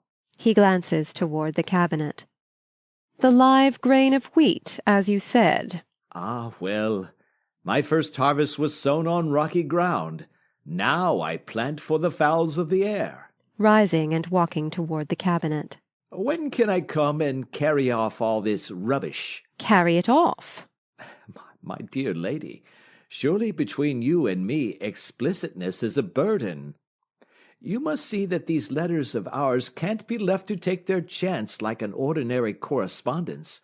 You said yourself we were public property. To take their chance? Do you suppose that in my keeping your letters take any chances? Do mine in yours? Helen. He takes a turn through the room. You force me to remind you that you and I are differently situated. That in a moment of madness I sacrificed the only right you ever gave me, the right to love you better than any other woman in the world. A pause. She says nothing, and he continues with increasing difficulty. You asked me just now why I carried your letters about with me, kept them literally in my own hands. Well, suppose it's to be sure of their not falling into someone else's. Oh! Ventnor throws himself into a chair. For God's sake, don't pity me. Am I dull? Or are you trying to say that you want me to give back my letters? I? Give you back? God forbid! Your letters? Not for the world! The only thing I have left! But you can't dream that in my hands— You want yours, then? My dear friend, if I'd ever dreamed that you'd kept them— You do want them. A pause. He makes a deprecatory gesture. Why should they be less safe with me than mine with you? I never forfeited the right to keep them. It's compensation enough, almost, to have you reproach me. He moves nearer to her, but she makes no response. You forget that I've forfeited all my rights, even that of letting you keep my letters. You do want them. She rises, throws all the letters into the cabinet, locks the door, and puts the key in her pocket. There's my answer. Helen! I paid dearly enough for the right to keep them, and I mean to. Have you ever asked yourself how I paid for it? With what months and years of solitude, what indifference to flattery, what resistance to affection? Oh, don't smile because I said affection and not love. Affection's a warm cloak in cold weather, and I have been cold, and I shall keep on growing colder. Don't talk to me about living in the hearts of my readers. We both know what kind of domicile that is. Why, before long I shall become a classic, bound in sets and kept on the top bookshelf. Brrr, doesn't that sound freezing? I foresee the day when I shall be as lonely as an Etruscan museum. That's what I've paid for the right to keep your letters. She holds out her hand. And now give me mine. Yours? Yes, I claim them. On what ground? Hear the man. Because I wrote them, of course. But it seems to me that, under your inspiration, I admit, I also wrote mine. Oh, I don't dispute their authenticity. It's yours I deny. Mine? You voluntarily ceased to be the man who wrote me those letters. You've admitted as much. You traded paper for flesh and blood. I don't dispute your wisdom, only you must hold to your bargain. The letters are all mine. Your arguments are as convincing as ever. You're a marvelous dialectician, but if we're going to settle the matter in the spirit of an arbitration treaty, why, there are accepted conventions in such cases. It's an odious way to put it, but since you won't help me, one of them is— One of them is? That it is usual, that technically, I mean the letter, belongs to its writer. Such letters as these? Such letters especially. But you couldn't have written them if I hadn't been willing to read them. Surely there's more of myself in them than of you. Surely there's nothing in which a man puts more of himself than in his love letters. But a woman's love letters are like her child. They belong to her more than to anybody else. And a man's? Are all he risks. There, take them. She flings the key of the cabinet at his feet and sinks into a chair. Ventnor starts as though to pick up the key, then approaches and bends over her. Helen. Oh, Helen. Mrs. Dale yields her hands to him, murmuring, Paul. Suddenly she straightens herself and draws back, illuminated. What a fool I am! I see it all now. You want them for your memoirs. Helen. Come, come, the rule is to unmask when the signal's given. You want them for your memoirs. What makes you think so? Because I want them for mine. Ah. He moves away from her and leans against the mantelpiece. She remains seated with her eyes fixed on him. I wonder I didn't see it sooner. Your reasons were lame enough. Yours were masterly. You're the more accomplished actor of the two. I was completely deceived.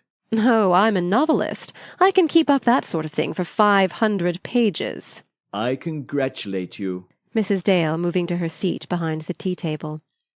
I've never offered you any tea. She bends over the kettle. Why don't you take your letters? Because you've been clever enough to make it impossible for me. He picks up the key and hands it to her. Then, abruptly, Was it all acting, just now? By what right do you ask? By right of renouncing my claim to my letters. Keep them, and tell me. I give you back your claim, and I refuse to tell you. Ah, Helen, if you deceived me, you deceived yourself also. What does it matter, now that we're both undeceived? I played a losing game, that's all. Why losing, since all the letters are yours? The letters? I'd forgotten the letters. Ah, I knew you'd end by telling me the truth. The truth? Where is the truth? I thought I was lying when I began, but the lies turned into truth as I uttered them. I did want your letters for my memoirs. I did think I'd kept them for that purpose, and I wanted to get mine back for the same reason. But now— She puts out her hand and picks up some of her letters, which are lying scattered on the table near her. How fresh they seem, and how they take me back to the time when we lived instead of writing about life. The time when we didn't prepare our impromptu effects beforehand and copyright our remarks about the weather. Or keep our epigrams in cold storage and our adjectives under lock and key. When our emotions weren't worth 10 cents a word, and his signature wasn't an autograph. Ah, Helen, after all, there's nothing like the exhilaration of spending one's capital. Of wasting it, you mean? She points to the letters. Do you suppose we could have written a word of these if we'd known we were putting our dreams out at interest? She sits musing, with her eyes on the fire, and he watches her in silence. Paul, do you remember the deserted garden we sometimes used to walk in? The old garden with the high wall at the end of the village street? The garden with the ruined box borders and the broken-down arbor? Why, I remember every weed in the paths and every patch of moss on the walls. Well, I went back there the other day. The village is immensely improved. There's a new hotel with gas fires and a trolley in the main street, and the garden has been turned into a public park, where excursionists sit on cast-iron benches admiring the statue of an abolitionist. An abolitionist? How appropriate! And the man who sold the garden has made a fortune that he doesn't know how to spend. Helen. He approaches and lays his hand on her letters.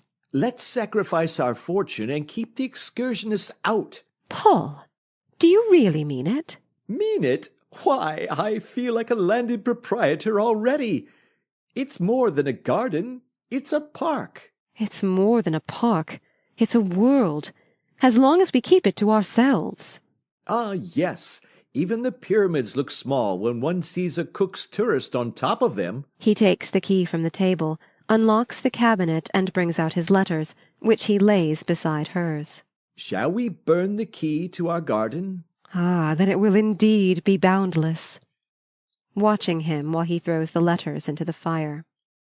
Ventnor turning back to her with a half-sad smile. But not too big for us to find each other in? Since we shall be the only people there.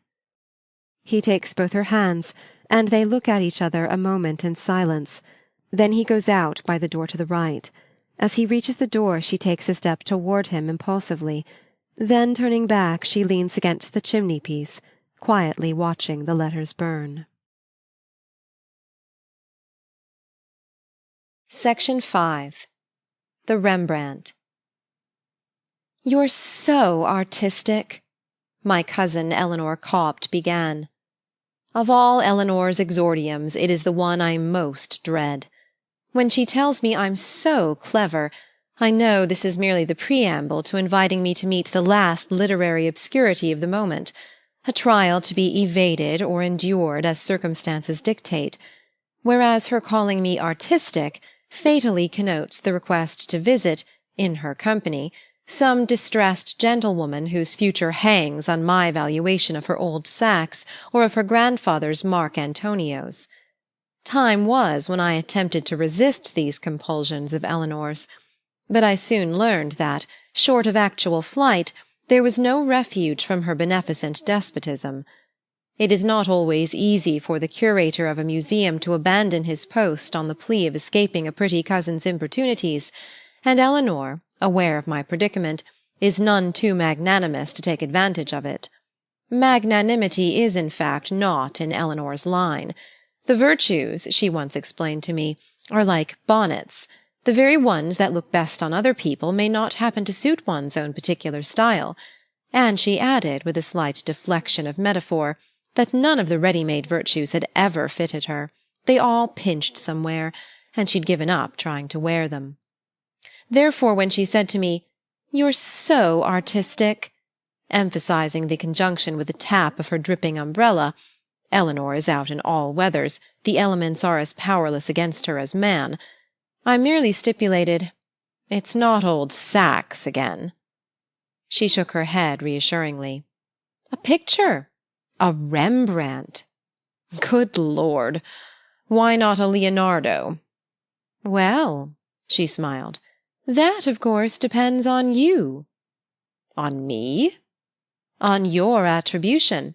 I dare say Mrs. Fontage would consent to the change, though she's very conservative." A gleam of hope came to me, and I pronounced, "One can't judge of a picture in this weather." "Of course not. I'm coming for you tomorrow." "I've an engagement tomorrow." "I'll come before or after your engagement." The afternoon paper lay at my elbow, and I contrived a furtive consultation of the weather report. It said, "Rain tomorrow," and I answered briskly, "All right, then. Come at 10." Rapidly calculating that the clouds on which I counted might lift by noon. My ingenuity failed of its due reward, for the heavens, as if in league with my cousin, emptied themselves before morning, and punctually at 10 Eleanor and the sun appeared together in my office.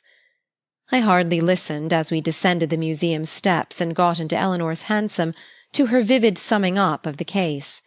I guessed beforehand that the lady we were about to visit had lapsed by the most distressful degrees from opulence to a hall bedroom, that her grandfather, if he had not been Minister to France, had signed the Declaration of Independence, that the Rembrandt was an heirloom, sole remnant of disbanded treasures, that for years its possessor had been unwilling to part with it, and that even now the question of its disposal must be approached with the most diplomatic obliquity. Previous experience had taught me that all Eleanor's cases presented a harrowing similarity of detail. No circumstance tending to excite the spectator's sympathy and involve his action was omitted from the history of her beneficiaries. The lights and shades were indeed so skilfully adjusted that any impartial expression of opinion took on the hue of cruelty. I could have produced closetfuls of heirlooms in attestation of this fact, for it is one more mark of Eleanor's competence that her friends usually pay the interest on her philanthropy. My one hope was that in this case the object, being a picture, might reasonably be rated beyond my means, and as our cab drew up before a blistered brownstone doorstep, I formed the self-defensive resolve to place an extreme valuation on Mrs. Fontage's Rembrandt. It is Eleanor's fault if she is sometimes fought with her own weapons. The house stood in one of those shabby, provisional-looking New York streets that seem resignedly awaiting demolition. It was the kind of house that, in its high days, must have had a bow window with a bronze in it. The bow window had been replaced by a plumber's devanture, and one might conceive the bronze to have gravitated to the limbo where Mexican onyx tables and bric-a-brac in buffalo horn await the first signs of our next aesthetic reaction. Eleanor swept me through a hall that smelled of poverty, up unlit stairs to a bare slit of a room. "And she must leave this in a month," she whispered across her knock. I had prepared myself for the limp widow's weed of a woman that one figures in such a setting, and confronted abruptly with Mrs. Fontage's white-haired erectness, I had the disconcerting sense that I was somehow in her presence at my own solicitation. I instinctively charged Eleanor with this reversal of the situation, but a moment later I saw it must be ascribed to a something about Mrs. Fontage that precluded the possibility of her asking anyone a favour. It was not that she was of forbidding or even majestic demeanour, but that one guessed, under her aquiline prettiness, a dignity nervously on guard against the petty betrayal of her surroundings. The room was unconcealably poor. The little faded relics, the high-stalked ancestral silhouettes, the steel engravings after Raphael and Correggio, grouped in a vain attempt to hide the most obvious stains on the wall-paper, served only to accentuate the contrast of a past evidently diversified by foreign travel and the enjoyment of the arts. Even Mrs. Fontage's dress had the air of being a last expedient, the ultimate outcome of a much taxed ingenuity in darning and turning. One felt that all the poor lady's barriers were falling, save that of her impregnable manner. To this manner I found myself conveying my appreciation of being admitted to a view of the Rembrandt. Mrs. Fontage's smile took my homage for granted. "It is always," she conceded, "a privilege to be in the presence of the great masters." Her slim, wrinkled hand waved me to a dusky canvas near the window. "It's so interesting, dear Mrs. Fontage," I heard Eleanor exclaiming, "and my cousin will be able to tell you exactly—" Eleanor, in my presence, always admits that she knows nothing about art, but she gives the impression that this is merely because she hasn't had time to look into the matter, and has had me to do it for her.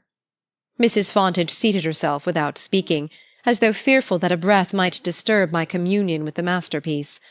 I felt that she thought Eleanor's reassuring ejaculations ill-timed, and in this I was of one mind with her, for the impossibility of telling her exactly what I thought of her Rembrandt had become clear to me at a glance. My cousin's vivacities began to languish, and the silence seemed to shape itself into a receptacle for my verdict.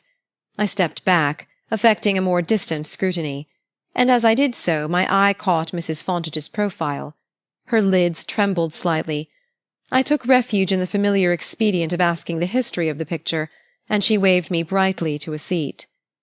This was indeed a topic on which she could dilate. The Rembrandt, it appeared, had come into Mr. Fontage's possession many years ago, while the young couple were on their wedding tour, and under circumstances so romantic that she made no excuse for relating them in all their parenthetic fullness. The picture belonged to an old Belgian countess of redundant quarterings, whom the extravagances of an ungovernable nephew had compelled to part with her possessions, in the most private manner, about the time of the Fontages' arrival. By a really remarkable coincidence, it happened that their courier, an exceptionally intelligent and superior man, was an old servant of the Countess's, and had thus been able to put them in the way of securing the Rembrandt under the very nose of an English duke, whose agent had been sent to Brussels to negotiate for its purpose. Mrs. Fontage could not recall the duke's name, but he was a great collector, and had a famous Highland castle, where somebody had been murdered, and which she herself had visited, by moonlight, when she had travelled in Scotland as a girl. The episode had, in short, been one of the most interesting experiences of a tour almost chromolithographic in vivacity of impression, and they had always meant to go back to Brussels for the sake of reliving so picturesque a moment. The circumstances, of which the narrator's surroundings declared the nature, had persistently interfered with the projected return to Europe, and the picture had grown doubly valuable as representing the high-water mark of their artistic emotions. Mrs. Fontage's moist eye caressed the canvas. "There is only," she added with a perceptible effort, "one slight drawback. The picture is not signed. But for that the Countess, of course, would have sold it to a museum. All the connoisseurs who have seen it pronounce it an undoubted Rembrandt, in the artist's best manner. But the museums—" She arched her brows in smiling recognition of a well-known weakness. "Give the preference to signed examples." Mrs. Fontage's words evoked so touching a vision of the young tourists of 50 years ago, entrusting to an accomplished and versatile courier the direction of their helpless zeal for art, that I lost sight for a moment of the point at issue. The old Belgian countess, the wealthy duke with a feudal castle in Scotland, Mrs. Fontage's own maiden pilgrimage to Arthur's Seat in Holyrood, all the accessories of the naive transaction, seemed part of that vanished Europe to which our young race carried its indiscriminate ardours, its tender romantic credulity, the legendary castellated Europe of keepsakes, brigands, and old masters, that compensated, by one such experience as Mrs. Fontage's, for an after-life of aesthetic privation. I was restored to the present by Eleanor's looking at her watch. The action mutely conveyed that something was expected of me. I risked the temporizing statement that the picture was very interesting, but Mrs. Fontage's polite assent revealed the poverty of the expedient. Eleanor's impatience overflowed. "You would like my cousin to give you an idea of its value?" she suggested. Mrs. Fontage grew more erect. "No one," she corrected with great gentleness, "can know its value quite as well as I, who live with it." We murmured our hasty concurrence. "But it might be interesting to hear," she addressed herself to me, "as a mere matter of curiosity, What estimate would be put on it from the purely commercial point of view, if such a term may be used in speaking of a work of art?" I sounded a note of deprecation. "Oh, I understand, of course," she delicately anticipated me, that could never be your view, your personal view. But since occasions may arise, do arise, when it becomes necessary to put a price on the priceless, as it were, I have thought, Miss Copt has suggested—" "Some day," Eleanor encouraged her, "you might feel that the picture ought to belong to someone who has more opportunity of showing it, letting it be seen by the public, for educational reasons." "I have tried," Mrs. Fontage admitted, "to see it in that light." The crucial moment was upon me. To escape the challenge of Mrs. Fontage's brilliant composure, I turned once more to the picture. If my courage needed reinforcement, the picture amply furnished it. Looking at that lamentable canvas seemed the surest way of gathering strength to denounce it. But behind me, all the while, I felt Mrs. Fontage's shuddering pride drawn up in a final effort of self-defence. I hated myself for my sentimental perversion of the situation. Reason argued that it was more cruel to deceive Mrs. Fontage than to tell her the truth, but that merely proved the inferiority of reason to instinct in situations involving any concession to the emotions. Along with her faith in the Rembrandt, I must destroy not only the whole fabric of Mrs. Fontage's past, but even that lifelong habit of acquiescence in untested formulas that makes the best part of the average feminine strength. I guessed the episode of the picture to be inextricably interwoven with the traditions and convictions which served to veil Mrs. Fontage's destitution not only from others but from herself. Viewed in that light, the Rembrandt had perhaps been worth its purchase money, and I regretted that works of art do not commonly sell on the merit of the moral support they may have rendered. From this unavailing flight I was recalled by the sense that something must be done. To place a fictitious value on the picture was at best a provisional measure, while the brutal alternative of advising Mrs. Fontage to sell it for $100 at least afforded an opening to the charitably disposed purchaser. I intended, if other resources failed, to put myself forward in that light, but delicacy of course forbade my coupling my unflattering estimate of the Rembrandt with an immediate offer to buy it. All I could do was to inflict the wound. The healing unguent must be withheld for later application. I turned to Mrs. Fontage, who sat motionless, her finely lined cheeks touched with an expectant colour, her eyes averted from the picture which was so evidently the one object they beheld. "My dear madam," I began. Her vivid smile was like a light held up to dazzle me. It shrouded every alternative in darkness, and I had the flurried sense of having lost my way among the intricacies of my contention. Of a sudden I felt the hopelessness of finding a crack in her impenetrable conviction. My words slipped from me like broken weapons. "The picture," I faltered, "would of course be worth more if it were signed. As it is, I hardly think, on a conservative estimate, it can be valued at more than $1,000, say." My deflected argument ran on somewhat aimlessly, till it found itself plunging full tilt against the barrier of Mrs. Fontage's silence. She sat as impassive as though I had not spoken. Eleanor loosed a few fluttering words of congratulation and encouragement, but their flight was suddenly cut short. Mrs. Fontage had risen with a certain solemnity. "I could never," she said gently. Her gentleness was adamantine. "Under any circumstances whatever, consider for a moment even the possibility of parting with the picture at such a price."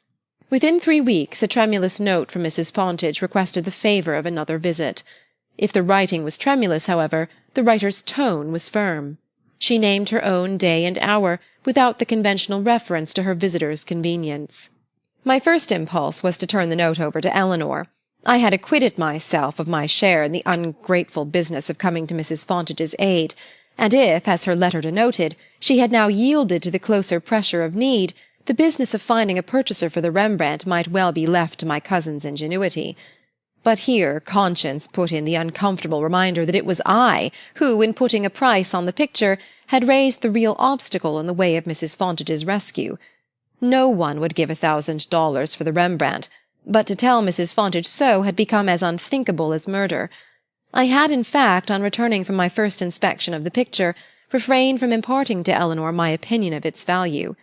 Eleanor is porous, and I knew that sooner or later the unnecessary truth would exude through the loose texture of her dissimulation. Not infrequently she thus creates the misery she alleviates, and I have sometimes suspected her of paining people in order that she might be sorry for them. I had, at all events, cut off retreat in Eleanor's direction, and the remaining alternative carried me straight to Mrs. Fontage. She received me with the same commanding sweetness. The room was even barer than before. I believe the carpet was gone.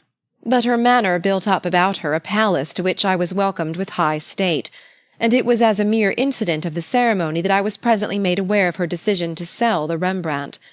My previous unsuccess in planning how to deal with Mrs. Fontage had warned me to leave my farther course to chance, and I listened to her explanation with complete detachment.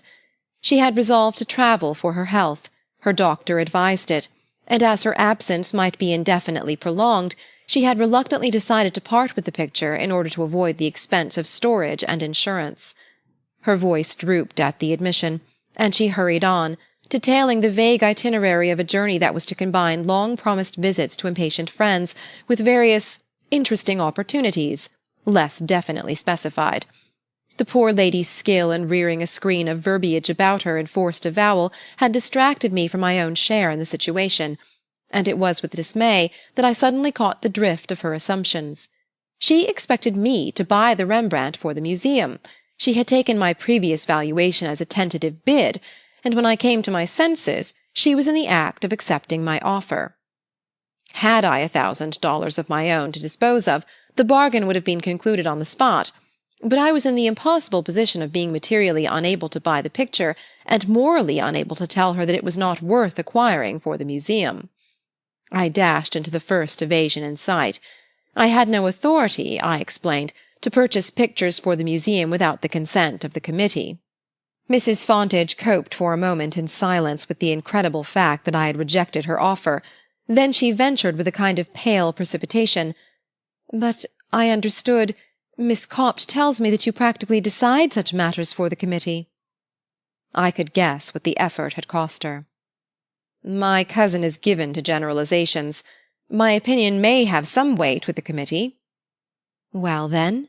she timidly prompted. "For that very reason I can't buy the picture." She said with a drooping note, "I don't understand." "Yet you told me," I reminded her, "that you knew museums didn't buy unsigned pictures." "Not for what they are worth. Everyone knows that. But I understood the price you named."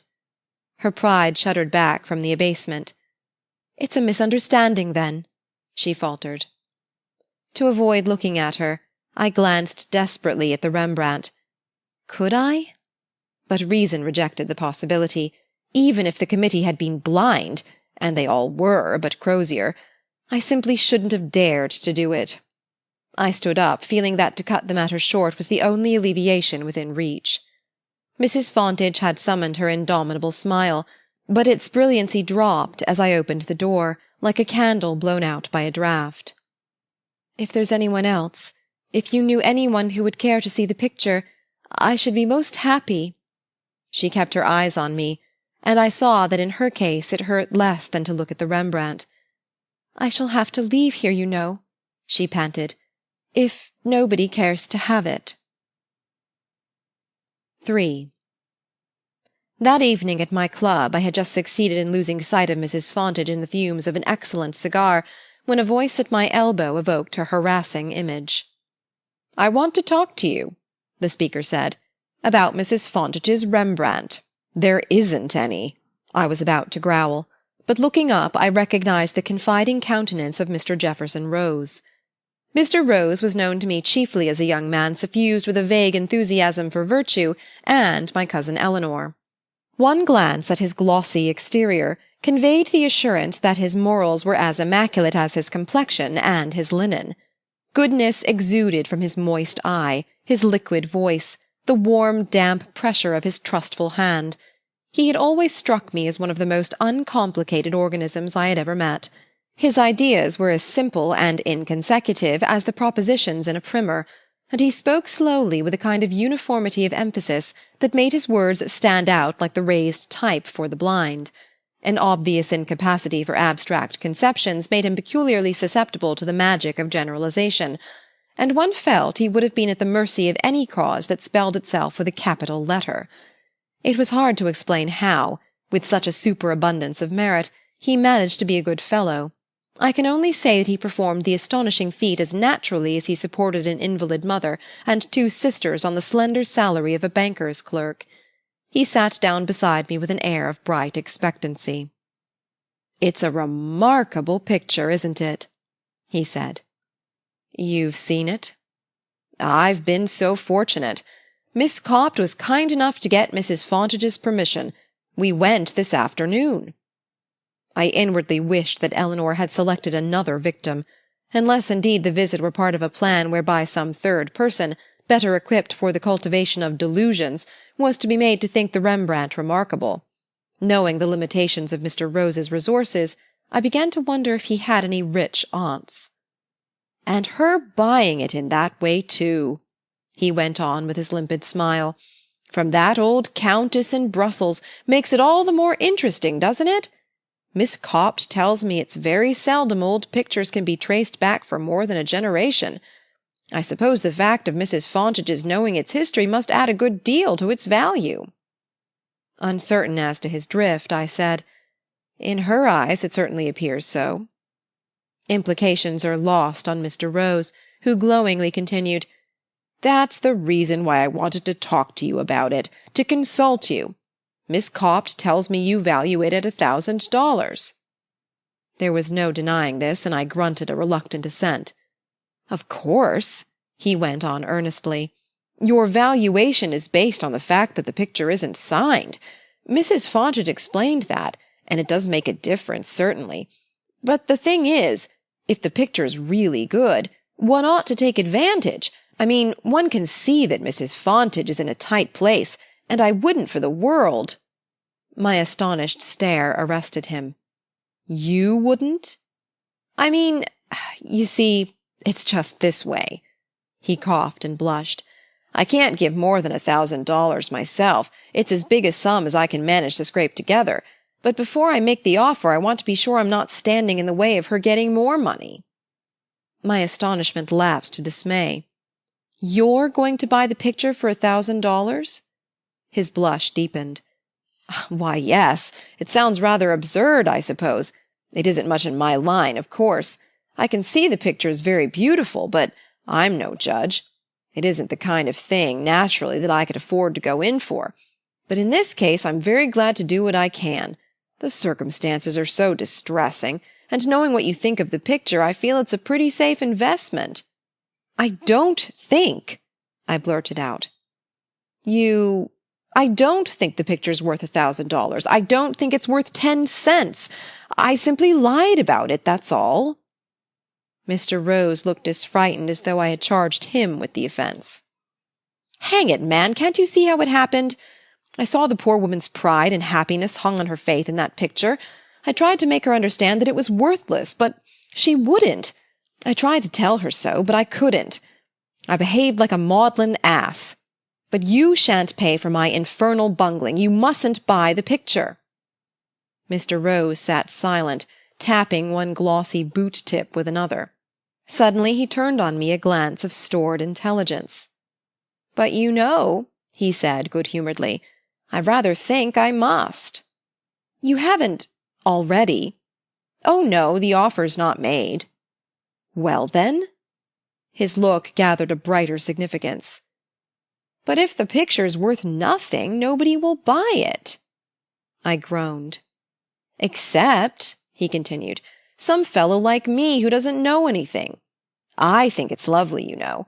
I mean to hang it in my mother's sitting-room." He rose and clasped my hand in his adhesive pressure. "I'm awfully obliged to you for telling me this, but perhaps you won't mind my asking you not to mention our talk to Miss Copt? It might bother her, you know, to think the picture isn't exactly up to the mark, and it won't make a rap of difference to me." 4. Mr. Rose left me to a sleepless night. The next morning my resolve was formed, and it carried me straight to Mrs. Fontage's. She answered my knock by stepping out on the landing, and as she shut the door behind her I caught a glimpse of her devastated interior. She mentioned, with a careful avoidance of the note of pathos on which our last conversation had closed, that she was preparing to leave that afternoon, and the trunks obstructing the threshold showed that her preparations were nearly complete. They were, I felt certain, the same trunks that, strapped behind a rattling Vittora, had accompanied the bride and groom on that memorable voyage of discovery of which the booty had till recently adorned her walls, and there was a dim consolation in the thought that those early finds in coral and Swiss wood-carving, in lava and alabaster, still lay behind the worn locks, in the security of worthlessness.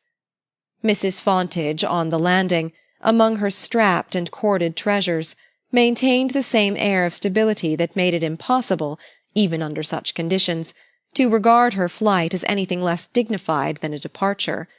It was the moral support of what she tacitly assumed that enabled me to set forth with proper deliberation the object of my visit, and she received my announcement with an absence of surprise that struck me as the very flower of tact. Under cover of these mutual assumptions, the transaction was rapidly concluded, and it was not till the canvas passed into my hands that, as though the physical contact had unnerved her, Mrs. Fontage suddenly faltered. "It's the giving it up," she stammered, disguising herself to the last, and I hastened away from the collapse of her splendid effrontery. I need hardly point out that I had acted impulsively, and that reaction from the most honourable impulses is sometimes attended by moral perturbation. My motives had indeed been mixed enough to justify some uneasiness, but this was allayed by the instinctive feeling that it is more venial to defraud an institution than a man. Since Mrs. Fontage had to be kept from starving by means not wholly defensible, it was better that the obligation should be borne by a rich institution than an impecunious youth. I doubt, in fact, if my scruples would have survived a night's sleep, had they not been complicated by some uncertainty as to my own future. It was true that, subject to the purely formal assent of the committee, I had full power to buy for the museum, and that the one member of the committee likely to dispute my decision was opportunely travelling in Europe. But the picture once in place, I must face the risk of any expert criticism to which chance might expose it. I dismissed this contingency for future study, stored the Rembrandt in the cellar of the museum, and thanked heaven that Crozier was abroad. 6 months later he strolled into my office. I had just concluded, under conditions of exceptional difficulty, and on terms unexpectedly benign, the purchase of the great Bartley Reynolds, and this circumstance, by relegating the matter of the Rembrandt to a lower stratum of consciousness, enabled me to welcome Crozier with unmixed pleasure. My security was enhanced by his appearance. His smile was charged with amiable reminiscences, and I inferred that his trip had put him in the humour to approve of everything, or at least to ignore what fell short of his approval. I had therefore no uneasiness in accepting his invitation to dine that evening. It is always pleasant to dine with Crozier, and never more so than when he is just back from Europe. His conversation gives even the food a flavour of the café anglais. The repast was delightful, and it was not till we had finished a camembert which he might have brought over with him that my host said, in a tone of after-dinner perfunctoriness, "I see you've picked up a picture or two since I left." I assented. The Bartley Reynolds seemed too good an opportunity to miss, especially as the French government was after it. I think we got it cheap. Connu, said Crozier pleasantly. I know all about the Reynolds. It was the biggest kind of a haul, and I congratulate you. Best stroke of business we've done yet. But tell me about the other picture, the Rembrandt. I never said it was a Rembrandt. I could hardly have said why, but I felt distinctly annoyed with Crozier. Of course not. There's Rembrandt on the frame, but I saw you'd modified it to Dutch school. I apologize. He paused, but I offered no explanation. What about it? He went on. Where did you pick it up? As he leaned to the flame of the cigar-lighter, his face seemed ruddy with enjoyment. I got it for a song, I said. 1,000, I think? Have you seen it? I asked abruptly. Went over the place this afternoon and found it in the cellar. Why hasn't it been hung, by the way? I paused a moment. I'm waiting. To have it varnished. Ah!" He leaned back and poured himself a second glass of chartreuse. The smile he confided to its golden depths provoked me to challenge him with, "What do you think of it?" "The Rembrandt?" He lifted his eyes from the glass. "Just what you do." "It isn't a Rembrandt."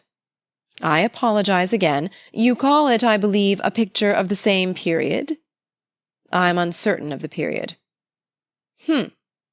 He glanced appreciatively along his cigar. "What are you certain of?" "That it's a damned bad picture," I said savagely. He nodded. "Just so. That's all we wanted to know." "We?" "We. I. The committee, in short. You see, my dear fellow, if you hadn't been certain it was a damned bad picture, our position would have been a little awkward. As it is, my remaining duty—I ought to explain that in this matter I'm acting for the committee—is as simple as it's agreeable." "I'll be hanged," I burst out, "if I understand one word you're saying." He fixed me with a kind of cruel joyousness. "You will, he assured me. "At least you'll begin to, when you hear that I've seen Miss Copt." "Miss Copt?" "And that she has told me under what conditions the picture was bought." "She doesn't know anything about the conditions. That is," I added, hastening to restrict the assertion, "she doesn't know my opinion of the picture." I thirsted for 5 minutes with Eleanor. "Are you quite sure?" Crozier took me up. "Mr. Jefferson Rose does." "Ah, I see. I thought you would," he reminded me. "As soon as I'd laid eyes on the Rembrandt—I beg your pardon—I saw that it, required some explanation." "You might have come to me." "I meant to, but I happened to meet Miss Copt, whose encyclopedic information has often before been of service to me. I always go to Miss Copt when I want to look up anything, and I found she knew all about the Rembrandt." "All?" "Precisely. The knowledge was in fact causing her sleepless nights. Mr. Rose, who was suffering from the same form of insomnia, had taken her into his confidence, and she ultimately took me into hers." "Of course." "I must ask you to do your cousin justice. She didn't speak till it became evident to her uncommonly quick perceptions that your buying the picture on its merits would have been infinitely worse for everybody than your diverting a small portion of the museum's funds to philanthropic uses. Then she told me the moving incident of Mr. Rose. Good fellow, Rose. And the old lady's case was desperate. Somebody had to buy that picture." I moved uneasily in my seat. "Wait a moment, will you? I haven't finished my cigar. There's a little head of Il Fiammingo's that you haven't seen, by the way. I picked it up the other day in Parma. We'll go in and have a look at it presently. But meanwhile, what I want to say is that I've been charged, in the most informal way, to express to you the committee's appreciation of your admirable promptness and energy in capturing the Bartley Reynolds. We shouldn't have got it at all if you hadn't been uncommonly wide awake, and to get it at such a price is a double triumph. We'd have thought nothing of a few more thousands." "I don't see," I impatiently interposed, "that as far as I'm concerned that alters the case." "The case?" "Of Mrs. Fontage's Rembrandt. I bought the picture because, as you say, the situation was desperate, and I couldn't raise 1,000 myself. What I did, of course, was indefensible, but the money shall be refunded to-morrow." Crozier raised a protesting hand. "Don't interrupt me when I'm talking ex cathedra. The money's been refunded already. The fact is, the museum has sold the Rembrandt." I stared at him wildly. "Sold it? To whom?" "Why, to the committee. Hold on a bit, please. Won't you take another cigar? Then perhaps I can finish what I've got to say. Why, my dear fellow, the committee's under an obligation to you. That's the way we look at it. I've investigated Mrs. Fontage's case, and the picture had to be bought. She's eating meat now, I believe, for the first time in a year, and they'd have turned her out into the street that very day, your cousin tells me.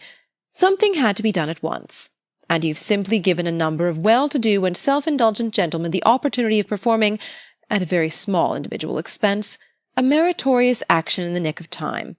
That's the first thing I've got to thank you for. And then, You'll remember, please, that I have the floor, that I am still speaking for the committee, and secondly, as a slight recognition of your services in securing the Bartley Reynolds at a very much lower figure than we are prepared to pay, we beg you, the committee begs you, to accept the gift of Mrs. Fontage's Rembrandt.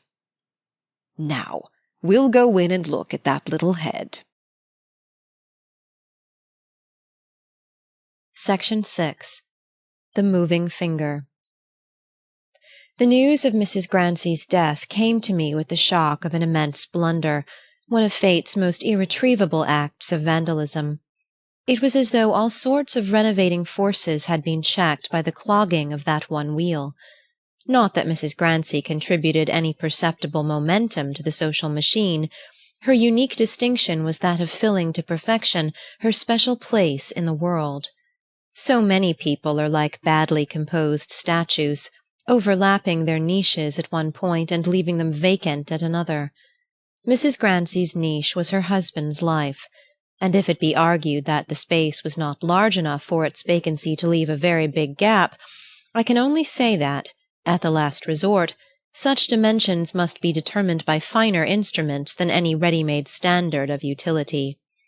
Ralph Grancy's was in short a kind of disembodied usefulness, one of those constructive influences that, instead of crystallizing into definite forms, remain as it were a medium for the development of clear thinking and fine feeling. He faithfully irrigated his own dusty patch of life, and the fruitful moisture stole far beyond his boundaries. If, to carry on the metaphor, Grancy's life was a sedulously cultivated enclosure, his wife was the flower he had planted in its midst, the embowering tree, rather, which gave him rest and shade at its foot, and the wind of dreams in its upper branches. We had all, his small but devoted band of followers, known a moment when it seemed likely that Grancy would fail us. We had watched him pitted against one stupid obstacle after another, ill health, poverty, misunderstanding, and, worst of all for a man of his texture, his first wife's soft, insidious egotism. We had seen him sinking under the leaden embrace of her affection like a swimmer in a drowning clutch, but just as we despaired he had always come to the surface again, blinded, panting, but striking out fiercely for the shore. When at last her death released him, it became a question as to how much of the man she had carried with her. Left alone, he revealed numb, withered patches, like a tree from which a parasite has been stripped. But gradually he began to put out new leaves, and when he met the lady who was to become his second wife, his one real wife, as his friends reckoned, the whole man burst into flower. The second Mrs. Grancy was past 30 when he married her, and it was clear that she had harvested that crop of middle joy which is rooted in young despair. But if she had lost the surface of 18, she had kept its inner light. If her cheek lacked the gloss of immaturity, her eyes were young with the stored youth of half a lifetime. Grancy had first known her somewhere in the East. I believe she was the sister of one of our consuls out there, and when he brought her home to New York, she came among us all as a stranger. The idea of Grancy's remarriage had been a shock to us all.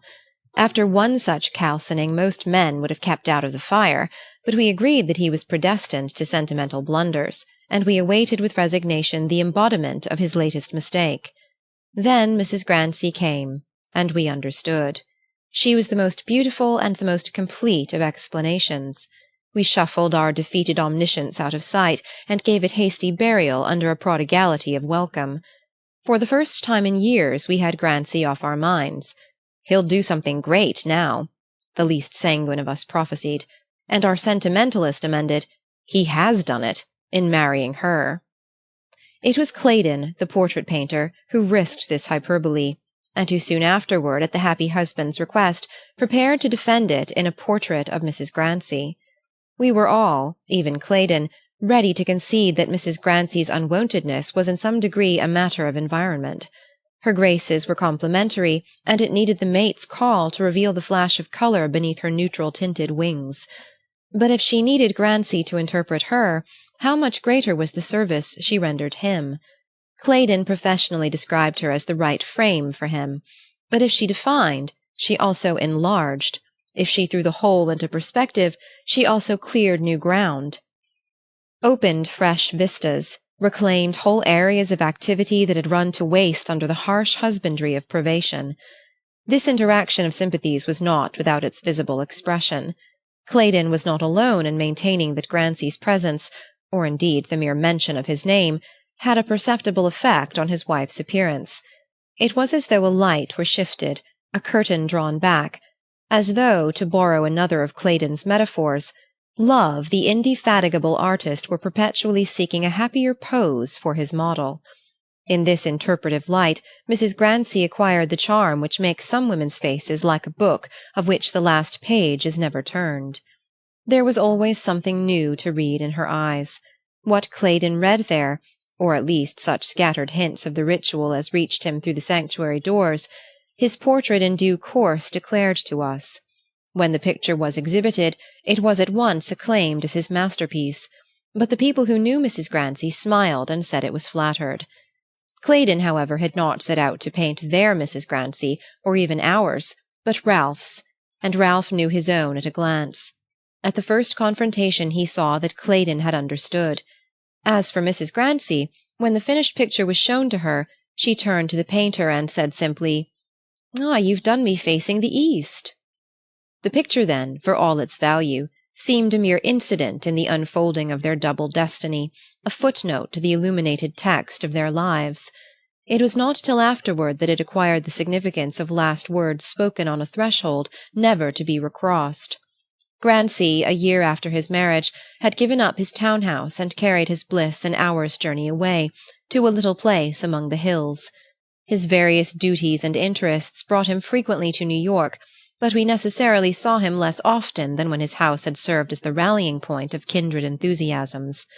It seemed a pity that such an influence should be withdrawn, but we all felt that his long arrears of happiness should be paid in whatever coin he chose. The distance from which the fortunate couple radiated warmth on us was not too great for friendship to traverse, and our conception of a glorified leisure took the form of Sundays spent in the Grancys' library, with its sedative rural outlook, and the portrait of Mrs. Grancy illuminating its studious walls. The picture was at its best in that setting, and we used to accuse Claydon of visiting Mrs. Grancy in order to see her portrait. He met this by declaring that the portrait was Mrs. Grancy, and there were moments when the statement seemed unanswerable. One of us, indeed, I think it must have been the novelist, said that Claydon had been saved from falling in love with Mrs. Grancy only by falling in love with his picture of her. And it was noticeable that he, to whom his finished work was no more than the shed husk of future effort, showed a perennial tenderness for this one achievement. We smiled afterward to think how often, when Mrs. Grancy was in the room, her presence reflecting itself in our talk like a gleam of sky in a hurrying current, Claydon, averted from the real woman, would sit, as it were, listening to the picture. His attitude at the time seemed only a part of the unusualness of those picturesque afternoons, when the most familiar combinations of life underwent a magical change. Some human happiness is a landlocked lake, but the Grancys' was an open sea, stretching buoyant and illimitable surface to the voyaging interests of life. There was room and to spare on those waters for all our separate ventures, and always beyond the sunset a mirage of the fortunate isles toward which our prows were bent. 2. It was in Rome that 3 years later I heard of her death. The notice said, "Suddenly." I was glad of that. I was glad, too, basely perhaps, to be away from Grancy at a time when silence must have seemed obtuse and speech derisive. I was still in Rome when, a few months afterward, he suddenly arrived there. He had been appointed secretary of legation at Constantinople, and was on the way to his post. He had taken the place, he said frankly, to get away. Our relations with the Porte held out a prospect of hard work, and that, he explained, was what he needed. He could never be satisfied to sit down among the ruins. I saw that, like most of us in moments of extreme moral tension, he was playing a part, behaving as he thought it became a man to behave in the eye of disaster. The instinctive posture of grief is a shuffling compromise between defiance and prostration, and pride feels the need of striking a worthier attitude in face of such a foe. Grancy, by nature musing and retrospective, had chosen the role of the man of action, who answers blow for blow and opposes a mailed front to the thrusts of destiny, and the completeness of the equipment testified to his inner weakness. We talked only of what we were not thinking of, and parted after a few days with a sense of relief that proved the inadequacy of friendship to perform, in such cases, the office assigned to it by tradition. Soon afterward my own work called me home, but Grancy remained several years in Europe.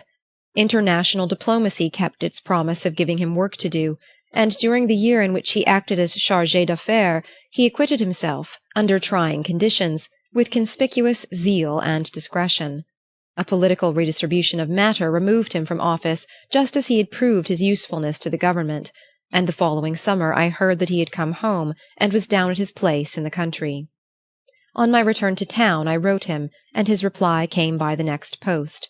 He answered, as it were, in his natural voice, urging me to spend the following Sunday with him, and suggesting that I should bring down any of the old set who could be persuaded to join me. I thought this a good sign, and yet, shall I own it? I was vaguely disappointed. Perhaps we are apt to feel that our friends' sorrows should be kept like those historic monuments from which the encroaching ivy is periodically removed. That very evening at the club I ran across Claydon. I told him of Grancy's invitation, and proposed that we should go down together. But he pleaded an engagement. I was sorry, for I had always felt that he and I stood nearer Ralph than the others, and if the old Sundays were to be renewed, I should have preferred that we two should spend the first alone with him. I said as much to Claydon, and offered to fit my time to his, but he met this by a general refusal. "I don't want to go to Grancy's," he said bluntly. I waited a moment, but he appended no qualifying clause. "You've seen him since he came back?" I finally ventured. Claydon nodded. "And is he so awfully bad?" "Bad? No, he's all right." "All right? How can he be, unless he's changed beyond all recognition?" "Oh, you'll recognize him," said Claydon, with a puzzling deflection of emphasis. His ambiguity was beginning to exasperate me, and I felt myself shut out from some knowledge to which I had as good a right as he. "You've been down there already, I suppose?" "Yes, I've been down there." "And you've done with each other? The partnership is dissolved?" "Done with each other? I wish to God we had." He rose nervously and tossed aside the review from which my approach had diverted him. "Look here," he said, standing before me. "Ralph's the best fellow going, and there's nothing under heaven I wouldn't do for him, short of going down there again." And with that he walked out of the room. Claydon was incalculable enough for me to read a dozen different meanings into his words, but none of my interpretations satisfied me. I determined, at any rate, to seek no farther for a companion, and the next Sunday I travelled down to Grancy's alone. He met me at the station, and I saw at once that he had changed since our last meeting. Then he had been in fighting array, but now if he and Grief still housed together it was no longer as enemies. Physically the transformation was as marked but less reassuring. If the spirit triumphed, the body showed its scars. At 45 he was grey and stooping, with the tired gait of an old man. His serenity, however, was not the resignation of age. I saw that he did not mean to drop out of the game. Almost immediately he began to speak of our old interests, not with an effort, as at our former meeting, but simply and naturally, in the tone of a man whose life has flowed back into its normal channels. I remembered, with a touch of self-reproach, how I had distrusted his reconstructive powers, but my admiration for his reserved force was now tinged by the sense that, after all, such happiness as his ought to have been paid with his last coin. The feeling grew as we neared the house, and I found how inextricably his wife was interwoven with my remembrance of the place, how the whole scene was but an extension of that vivid presence. Within doors nothing was changed, and my hand would have dropped without surprise into her welcoming clasp. It was luncheon time, and Grancy led me at once to the dining-room, where the walls, the furniture, the very plate and porcelain, seemed a mirror in which a moment since her face had been reflected. I wondered whether Grancy, under the recovered tranquillity of his smile, concealed the same sense of her nearness, saw perpetually between himself and the actual her bright unappeasable ghost. He spoke of her once or twice in an easy, incidental way, and her name seemed to hang in the air after he had uttered it, like a chord that continues to vibrate. If he felt her presence, it was evidently as an enveloping medium, the moral atmosphere in which he breathed. I had never before known how completely the dead may survive. After luncheon we went for a long walk through the autumnal fields and woods, and dusk was falling when we re-entered the house. Grancy led the way to the library, where at this hour his wife had always welcomed us back to a bright fire and a cup of tea. The room faced the west, and held a clear light of its own after the rest of the house had grown dark. I remembered how young she had looked in this pale gold light, which irradiated her eyes and hair, or silhouetted her girlish outline as she passed before the windows. Of all the rooms, the library was most peculiarly hers, and here I felt that her nearness might take visible shape. Then, all in a moment, as Grancy opened the door, the feeling vanished, and a kind of resistance met me on the threshold. I looked about me. Was the room changed? Had some desecrating hand effaced the traces of her presence? No. Here, too, the setting was undisturbed. My feet sank into the same deep-piled Daghestan. The bookshelves took the firelight on the same rows of rich, subdued bindings. Her armchair stood in its old place near the tea-table, and from the opposite wall her face confronted me. Her face? But was it hers? I moved nearer and stood looking up at the portrait. Grancy's glance had followed mine, and I heard him move to my side. "You see a change in it," he said. "What does it mean?" I asked. "It means that 5 years have passed." "Over her?" "Why not? Look at me." He pointed to his gray hair and furrowed temples. "What do you think kept her so young? It was happiness. But now—" He looked up at her with infinite tenderness. "I like her better so," he said. "It's what she would have wished." "Have wished?" "That we should grow old together. Do you think she would have wanted to be left behind?" I stood speechless, my gaze travelling from his worn, grief-beaten features to the painted face above. It was not furrowed like his, but a veil of years seemed to have descended on it. The bright hair had lost its elasticity, the cheek its clearness, the brow its light. The whole woman had waned. Grancy laid his hand on my arm.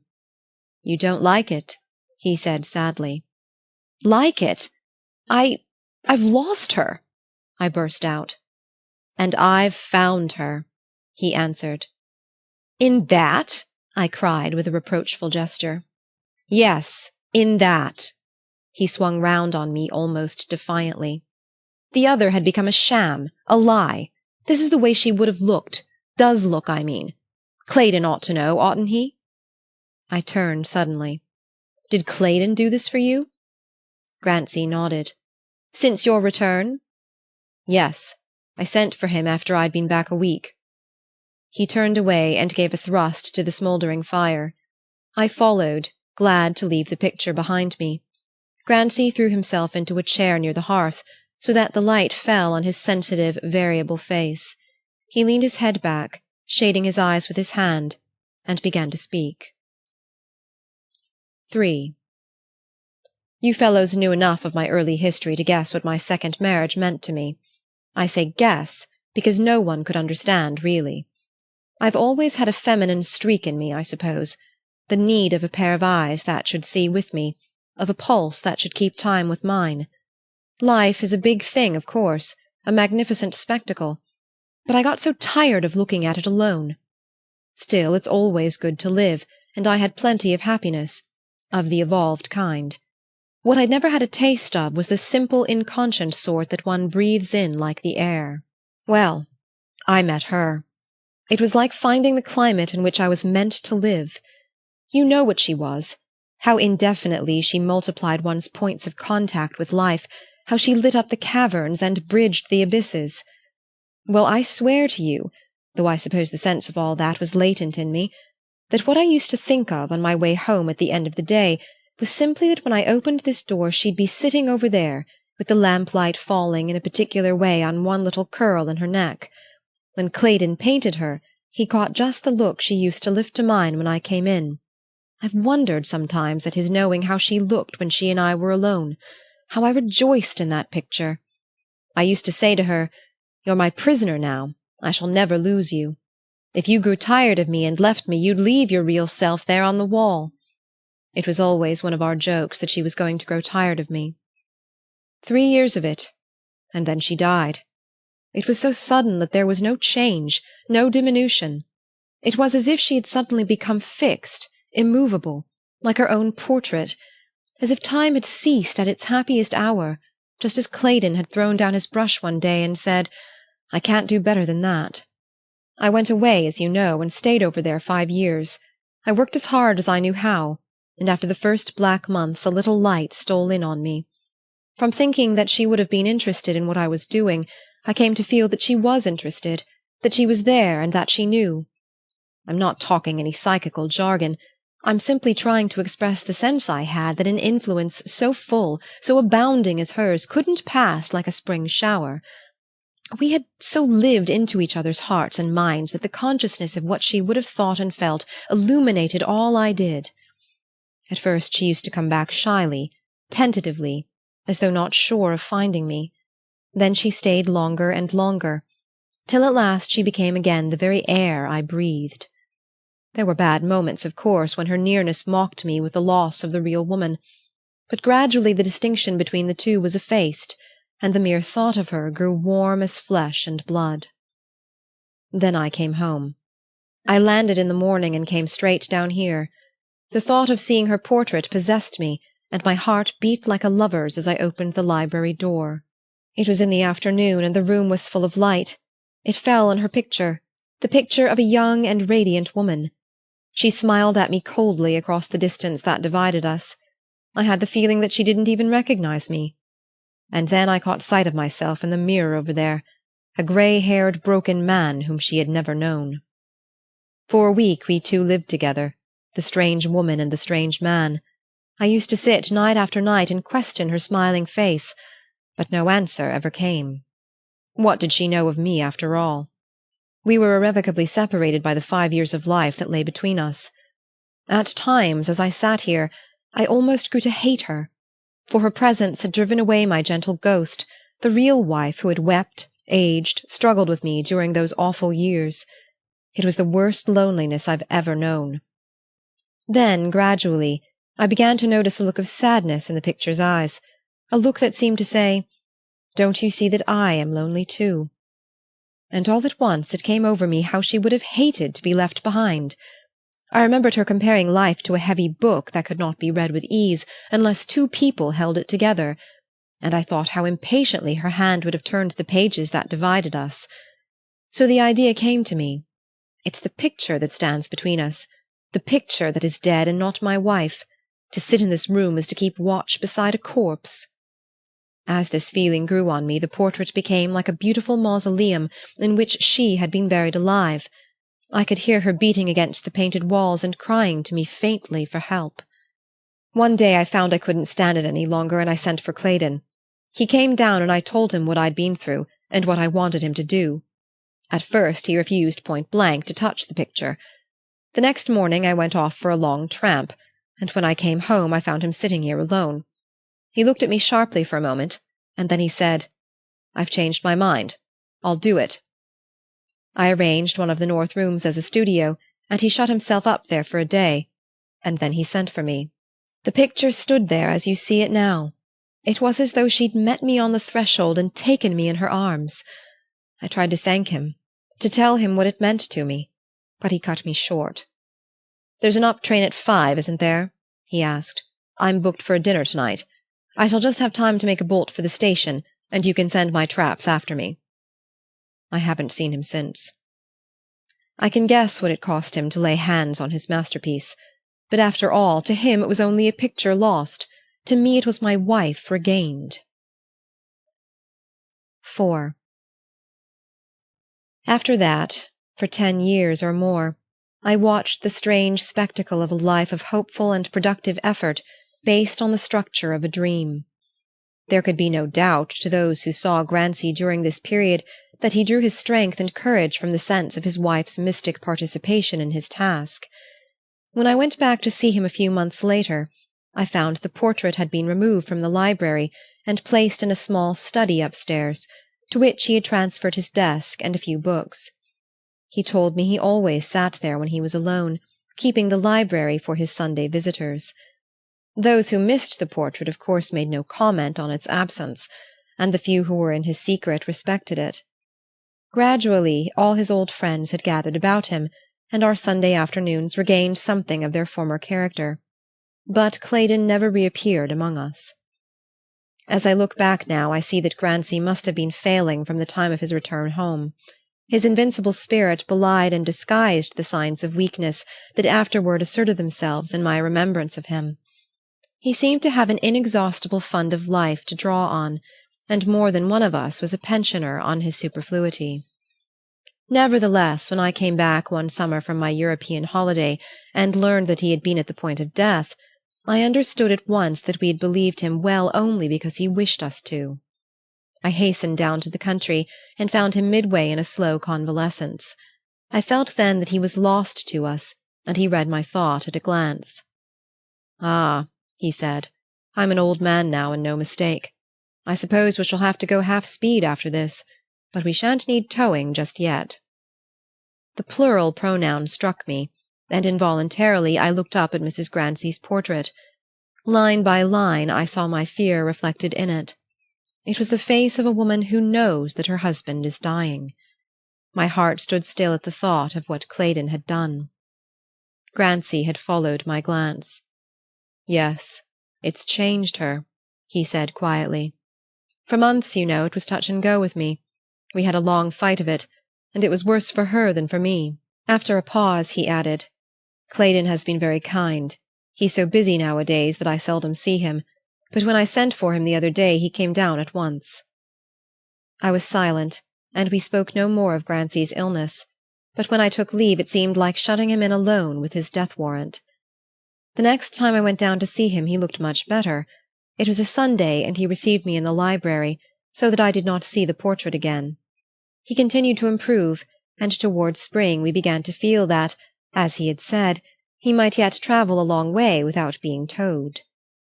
One evening, on returning to town after a visit which had confirmed my sense of reassurance, I found Claydon dining alone at the club. He asked me to join him, and over the coffee our talk returned to his work. "If you're not too busy," I said at length, "you ought to make time to go down to Grancy's again." He looked up quickly.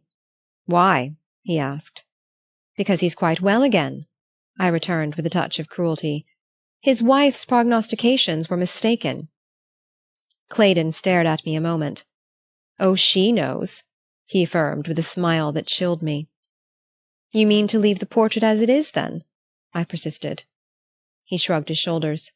"He hasn't sent for me yet."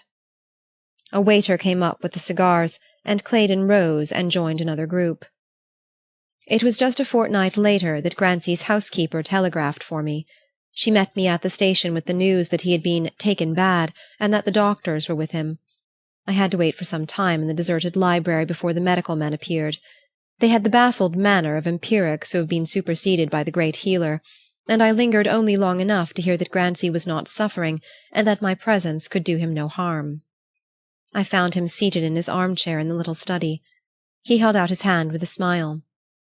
"You see, she was right after all," he said. "She?" I repeated, perplexed for the moment. "My wife." He indicated the picture. "Of course I knew she had no hope from the first. I saw that," he lowered his voice, "after Claydon had been here. But I wouldn't believe it at first." I caught his hands in mine. "For God's sake, don't believe it now," I adjured him. He shook his head gently. "It's too late," he said. "I might have known that she knew." "But Grancy, listen to me," I began, and then I stopped. What could I say that would convince him? There was no common ground of argument on which we could meet, and after all it would be easier for him to die feeling that she had known. Strangely enough, I saw that Claydon had missed his mark. 5. Grancy's will named me as one of his executors, and my associate, having other duties on his hands, begged me to assume the task of carrying out our friend's wishes. This placed me under the necessity of informing Claydon that the portrait of Mrs. Grancy had been bequeathed to him, and he replied by the next post that he would send for the picture at once. I was staying in the deserted house when the portrait was taken away, and as the door closed on it, I felt that Grancy's presence had vanished too. Was it his turn to follow her now, and could one ghost haunt another?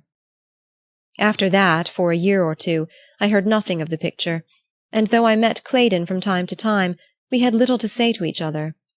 I had no definable grievance against the man, and I tried to remember that he had done a fine thing in sacrificing his best picture to a friend, but my resentment had all the tenacity of unreason. One day, however, a lady whose portrait he had just finished begged me to go with her to see it. To refuse was impossible, and I went with the less reluctance that I knew I was not the only friend she had invited. The others were all grouped around the easel when I entered, and after contributing my share to the chorus of approval, I turned away and began to stroll about the studio.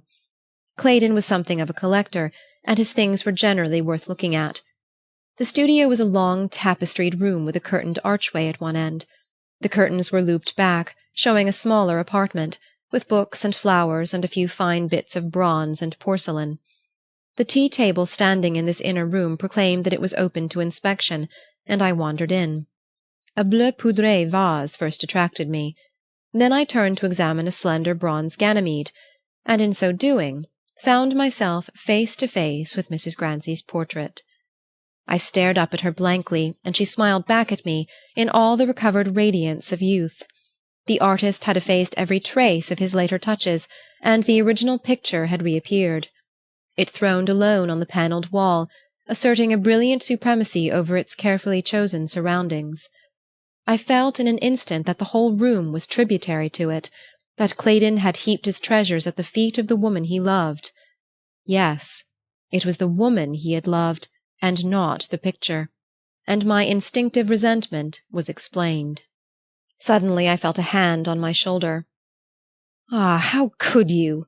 I cried, turning on him. "How could I?" he retorted. "How could I not? Doesn't she belong to me now?" I moved away impatiently.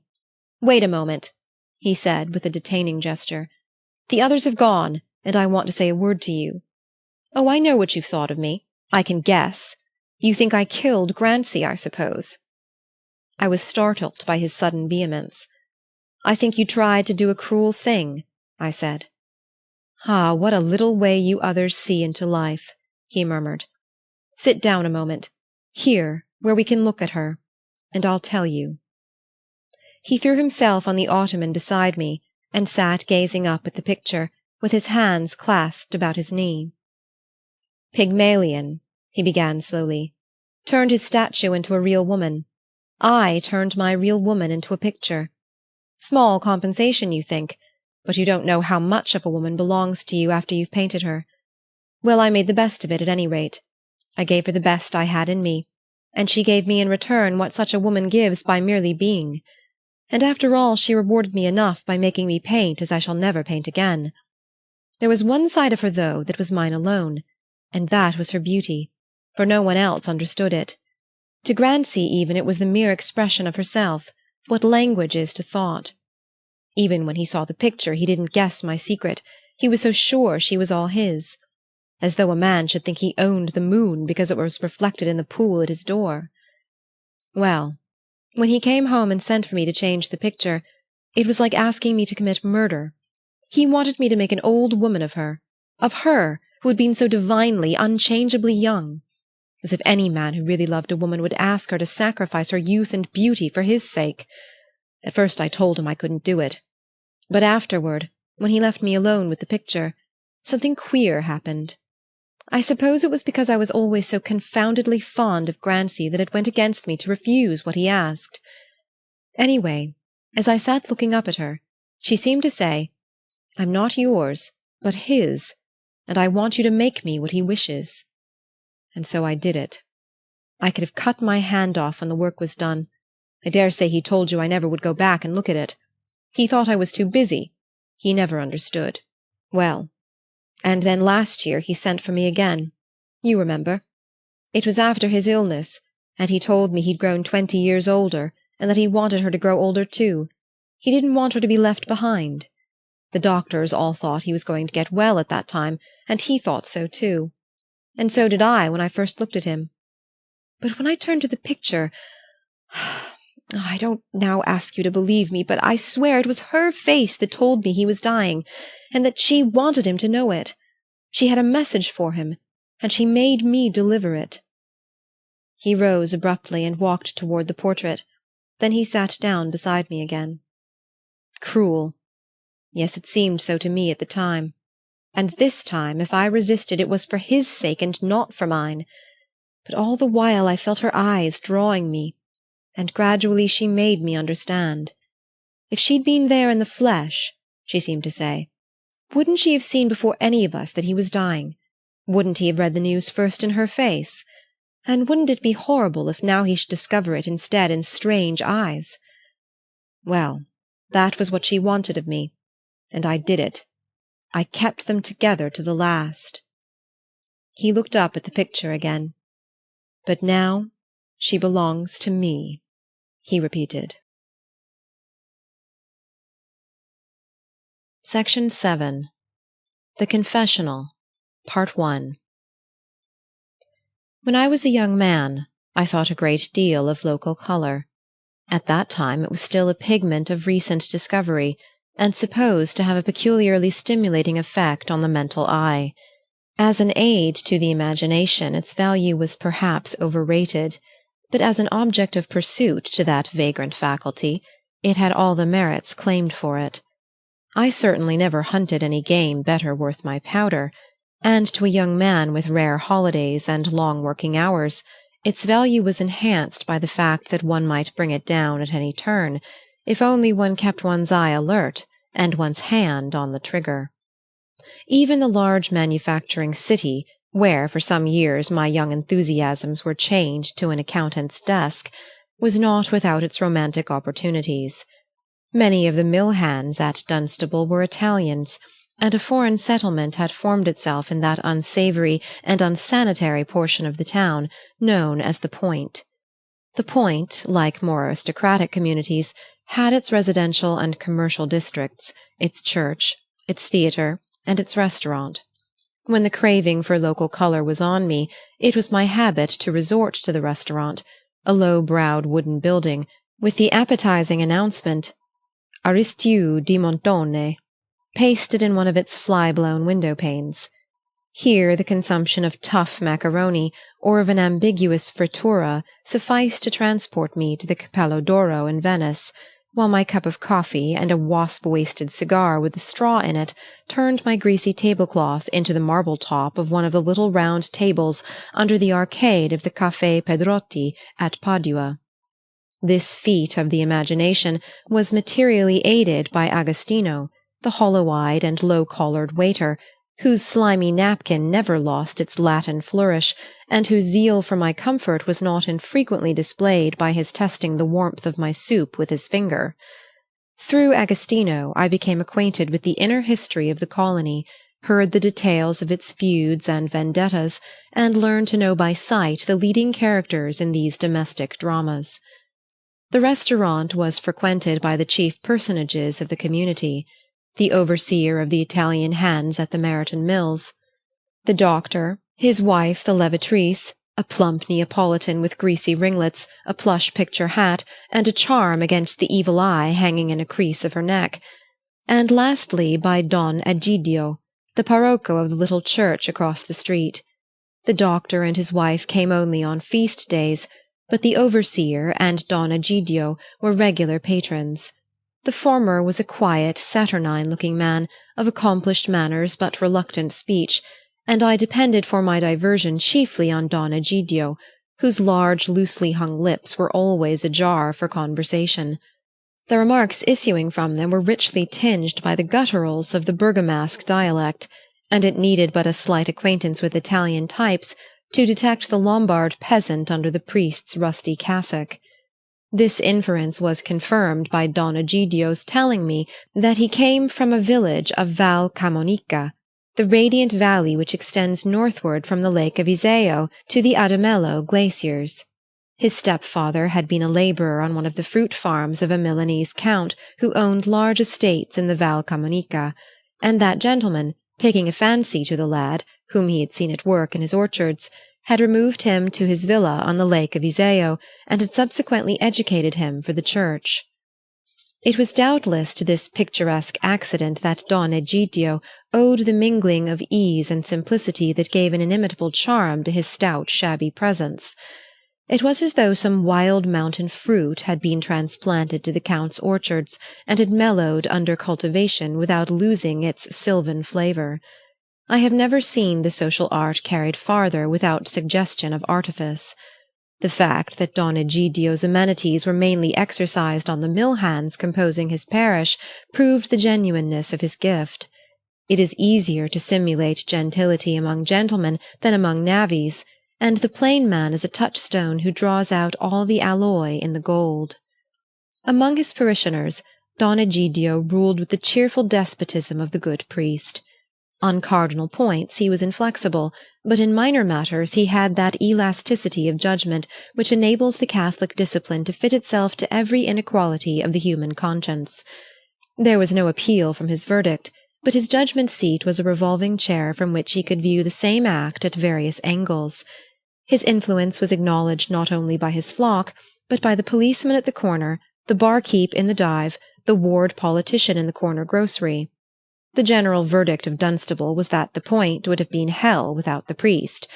It was perhaps not precisely heaven with him, but such light of the upper sky as pierced its murky atmosphere was reflected from Don Egidio's countenance. It is hardly possible for anyone to exercise such influence without taking pleasure in it, and on the whole the priest was probably a contented man, though it does not follow that he was a happy one. On this point the first stages of our acquaintance yielded much food for conjecture. At first sight, Don Egidio was the image of cheerfulness. He had all the physical indications of a mind at ease, the leisurely rolling gait, the ready laugh, the hospitable eye of the man whose sympathies are always on the latch. It took me some time to discover under his surface garrulity the impenetrable reticence of his profession, and under his enjoyment of trifles a levelling melancholy which made all enjoyment trifling. Don Egidio's aspect and conversation were so unsuggestive of psychological complexities that I set down this trait to poverty or homesickness. There are few classes of men more frugal in tastes and habit than the village priest in Italy, but Don Egidio, by his own count, had been introduced, at an impressionable age, to a way of living that must have surpassed his wildest dreams of self-indulgence. To whatever privations his parochial work had since accustomed him, the influences of that earlier life were too perceptible in his talk not to have made a profound impression on his tastes, and he remained, for all his apostolic simplicity, the image of the family priest who has his seat at the rich man's table. It chanced that I had used one of my short European holidays to explore afoot the romantic passes connecting the Valtelline with the lake of Iseo, and my remembrance of that enchanting region made it seem impossible that Don Egidio should ever look without a reminiscent pang on the grimy perspective of his parochial streets.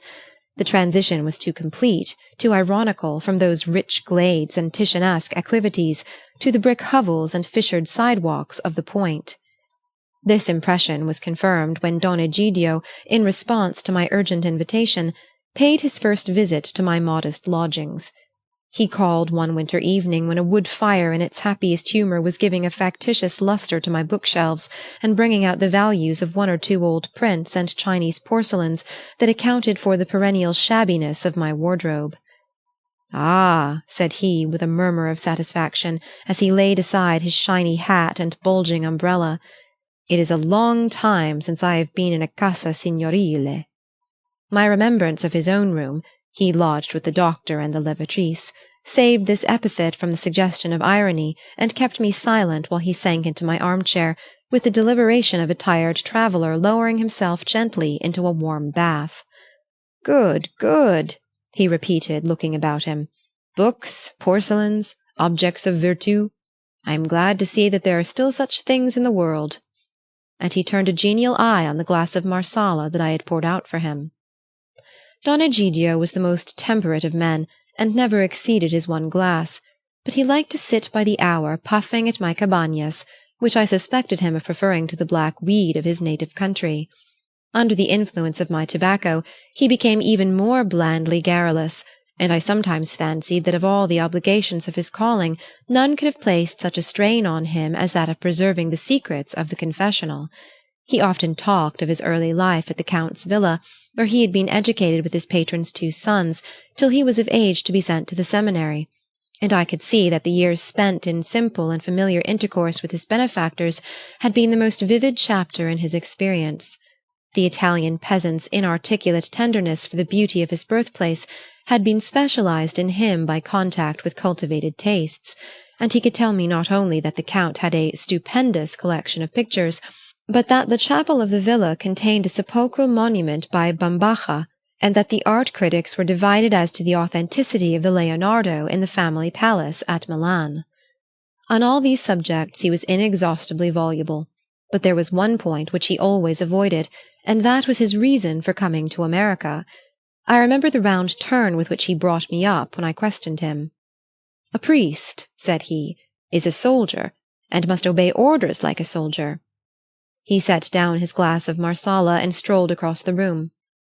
"I had not observed," he went on, "that you have here a photograph of the Sposalizio of the Brera. What a picture! È stupendo!" And he turned back to his seat and smilingly lit a fresh cigar. I saw at once that I had hit on a point where his native garrulity was protected by the chain mail of religious discipline that every Catholic priest wears beneath his cassock. I had too much respect for my friend to wish to penetrate his armor, and now and then I almost fancied he was grateful to me for not putting his reticence to the test.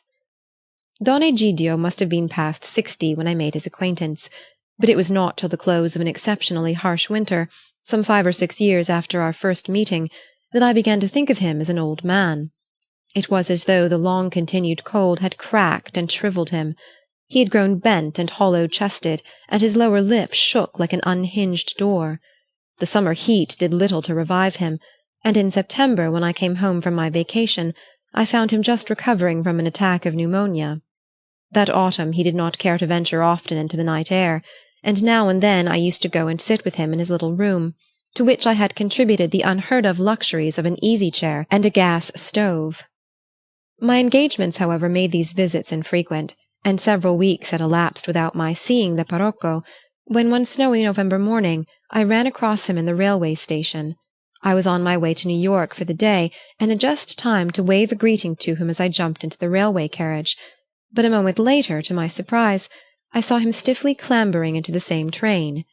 I found him seated in the common car, with his umbrella between his knees and a bundle done up in a red cotton handkerchief on the seat at his side. The caution with which, at my approach, he transferred this bundle to his arms caused me to glance at it in surprise, and he answered my look by saying with a smile, "They are flowers for the dead, the most exquisite flowers, from the greenhouses of Mr. Meryton. Si figuri." And he waved a descriptive hand. "One of my lads, Gian Pietro, is employed by the gardener there, and every year on this day he brings me a beautiful bunch of flowers. For such a purpose it is no sin," he added, with the charming Italian pliancy of judgment. "And why are you travelling in this snowy weather, Signor Parocco?" I asked, as he ended with a cough. He fixed me gravely with his simple shallow eye. "Because it is the Day of the Dead, my son," he said, "and I go to place these on the grave of the noblest man that ever lived." "You are going to New York?"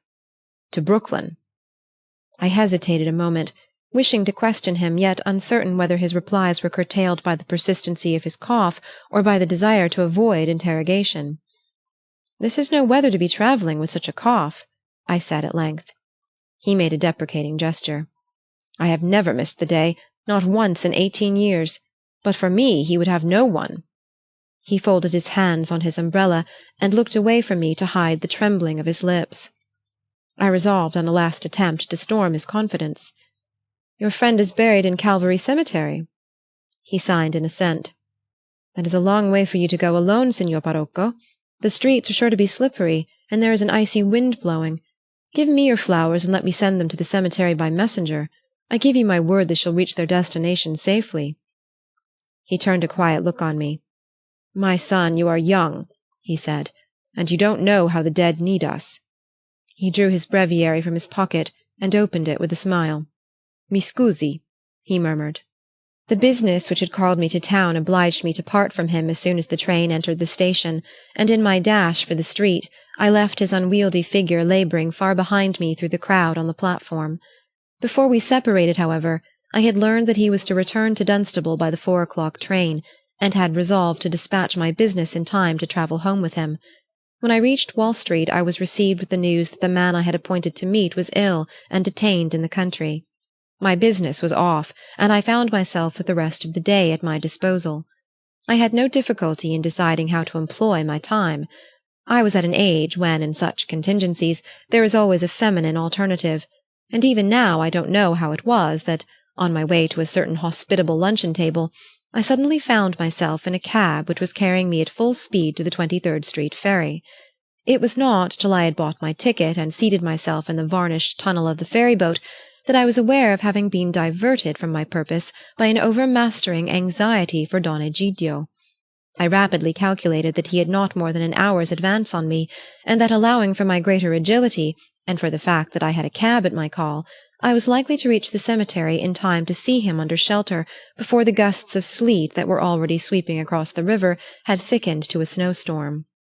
At the gates of the cemetery I began to take a less sanguine view of my attempt.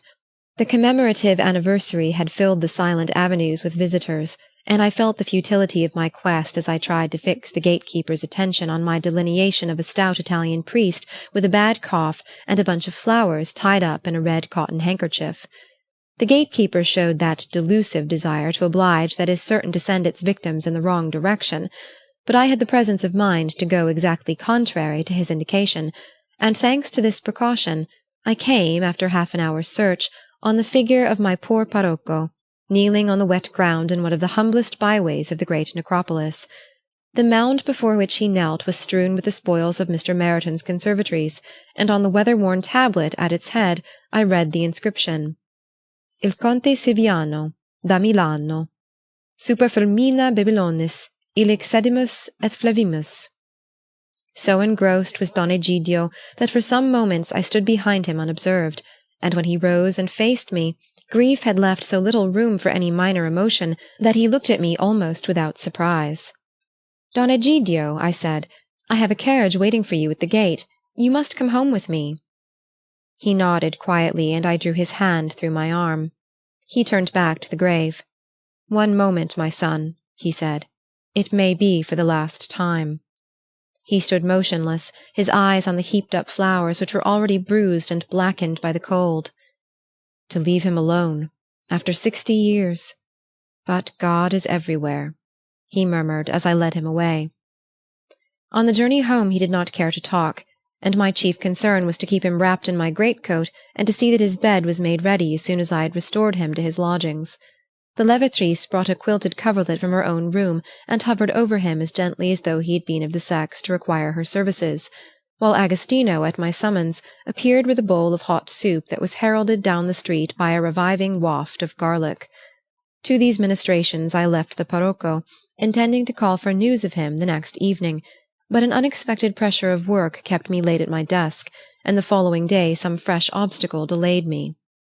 On the third afternoon, as I was leaving my office, an agate-eyed infant from the Point hailed me with a message from the doctor.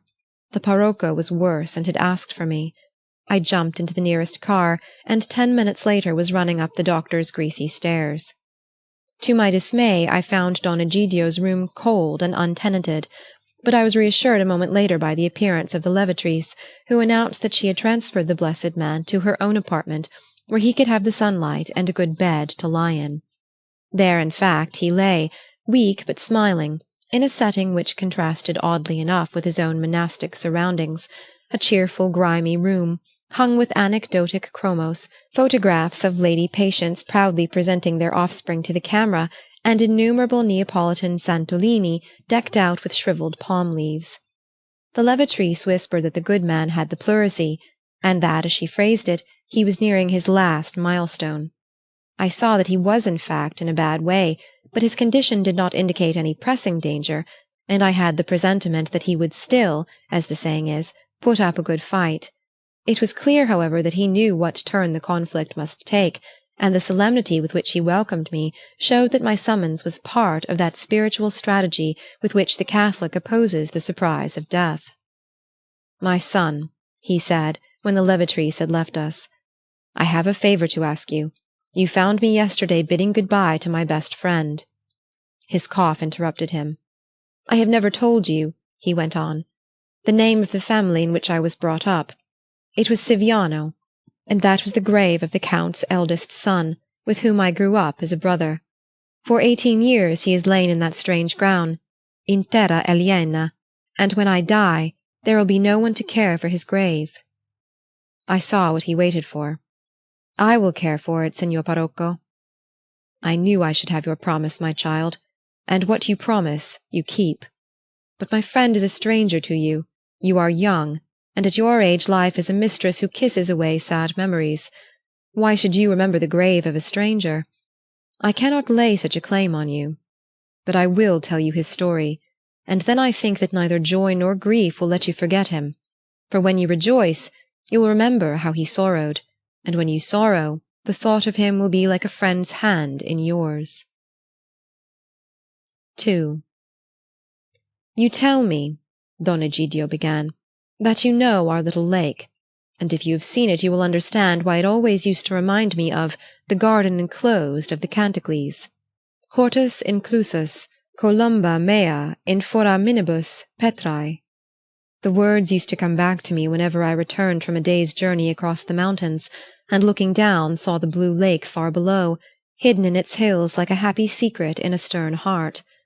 We were never envious of the glory of the great lakes.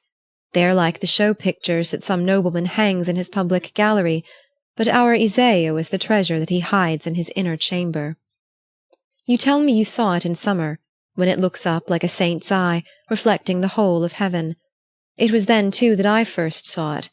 My future friend, the old Count, had found me at work on one of his fruit farms up the valley, and hearing that I was ill-treated by my stepfather, a drunken peddler from the Val Mastellone, whom my poor mother a year or two earlier had come across at the fair of Luvere, he had taken me home with him to Iseo. I used to serve mass in our hill village of Caverno, and the village children called me the little priest, because when my work was done I often crept back to the church to get away from my stepfather's blows and curses.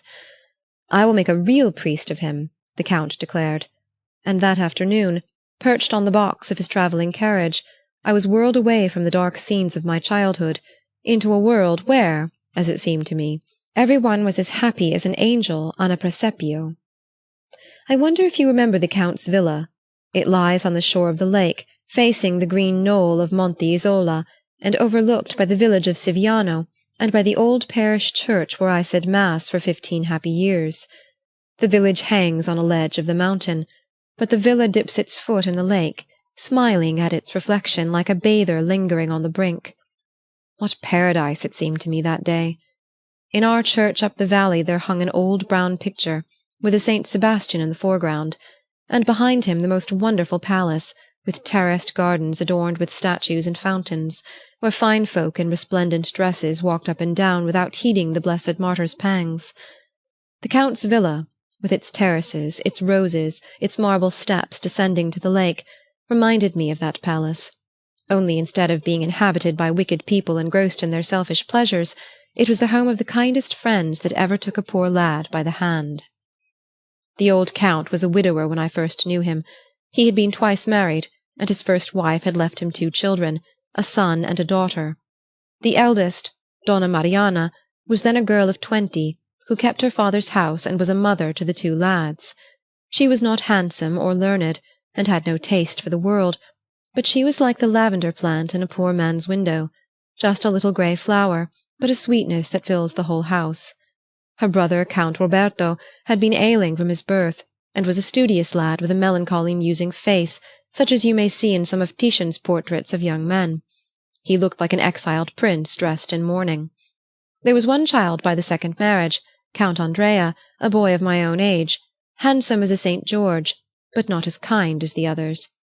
No doubt, being younger, he was less able to understand why an uncouth peasant lad should have been brought to his father's table, and the others were so fearful of hurting my feelings that, but for his teasing, I might never have mended my clumsy manners or learned how to behave in the presence of my betters. Count Andrea was not sparing in such lessons, and Count Roberto, in spite of his weak arms, chastised his brother roundly when he thought the discipline had been too severe. But for my part it seemed to me natural enough that such a godlike being should lord it over a poor clodhopper like myself. Well, I will not linger over the beginning of my new life, for my story has to do with its close.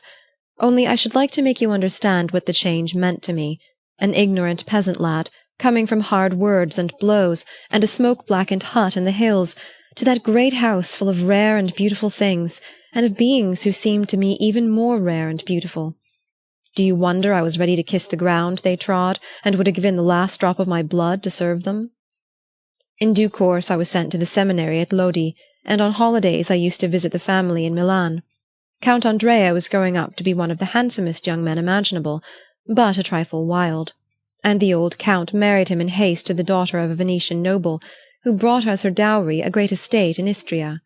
The Countess Gemma, as this lady was called, was as light as thistledown, and had an eye like a baby's, but while she was cooing for the moon, her pretty white hands were always stealing towards something within reach that she had not been meant to have.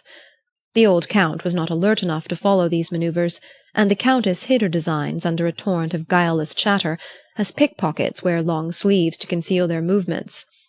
Her only fault, he used to say, was that one of her aunts had married an Austrian, and this event having taken place before she was born, he laughingly acquitted her of any direct share in it. She confirmed his good opinion of her by giving her husband 2 sons, and Roberto showing no inclination to marry, these boys naturally came to be looked on as the heirs of the house. Meanwhile I had finished my course of studies, and the old count, on my 21st birthday, had appointed me priest of the parish of Siviano.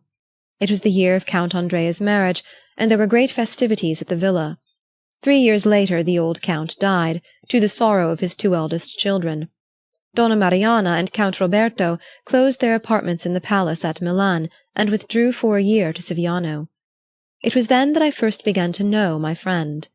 Before that I had loved him without understanding him. Now I learned of what metal he was made. His bookish tastes inclined him to a secluded way of living, and his younger brother perhaps fancied that he would not care to assume the charge of the estate. But if Andrea thought this, he was disappointed. Roberto resolutely took up the tradition of his father's rule, and, as if conscious of lacking the old count's easy way with the peasants, made up for it by a redoubled zeal for their welfare. I have seen him toil for days to adjust some trifling difficulty that his father would have set right with a ready word, like the sainted bishop who, when a beggar asked him for a penny, cried out, "Alas, my brother, I have not a penny in my purse, but here are 2 gold pieces if they can be made to serve you instead." We had many conferences over the condition of his people, and he often sent me up the valley to look into the needs of the peasantry on the fruit farms. No grievance was too trifling for him to consider it, no abuse too deep-seated for him to root it out, and many an hour that other men of his rank would have given to books or pleasure was devoted to adjusting a quarrel about boundary lines or to weighing the merits of a complaint against the tax-collector. I often said that he was as much his people's priest as I, and he smiled and answered that every landowner was a king, and that in old days the king was always a priest. Donna Mariana was urgent with him to marry, but he always declared that he had a family in his tenantry, and that as for a wife, she had never let him feel the want of one. He had that musing temper which gives a man a name for coldness, though in fact he may all the while be storing fuel for a great conflagration. But to me he whispered another reason for not marrying. A man, he said, does not take wife and rejoice while his mother is on her death-bed, and Italy, his mother, lay dying, with the foreign vultures waiting to tear her apart.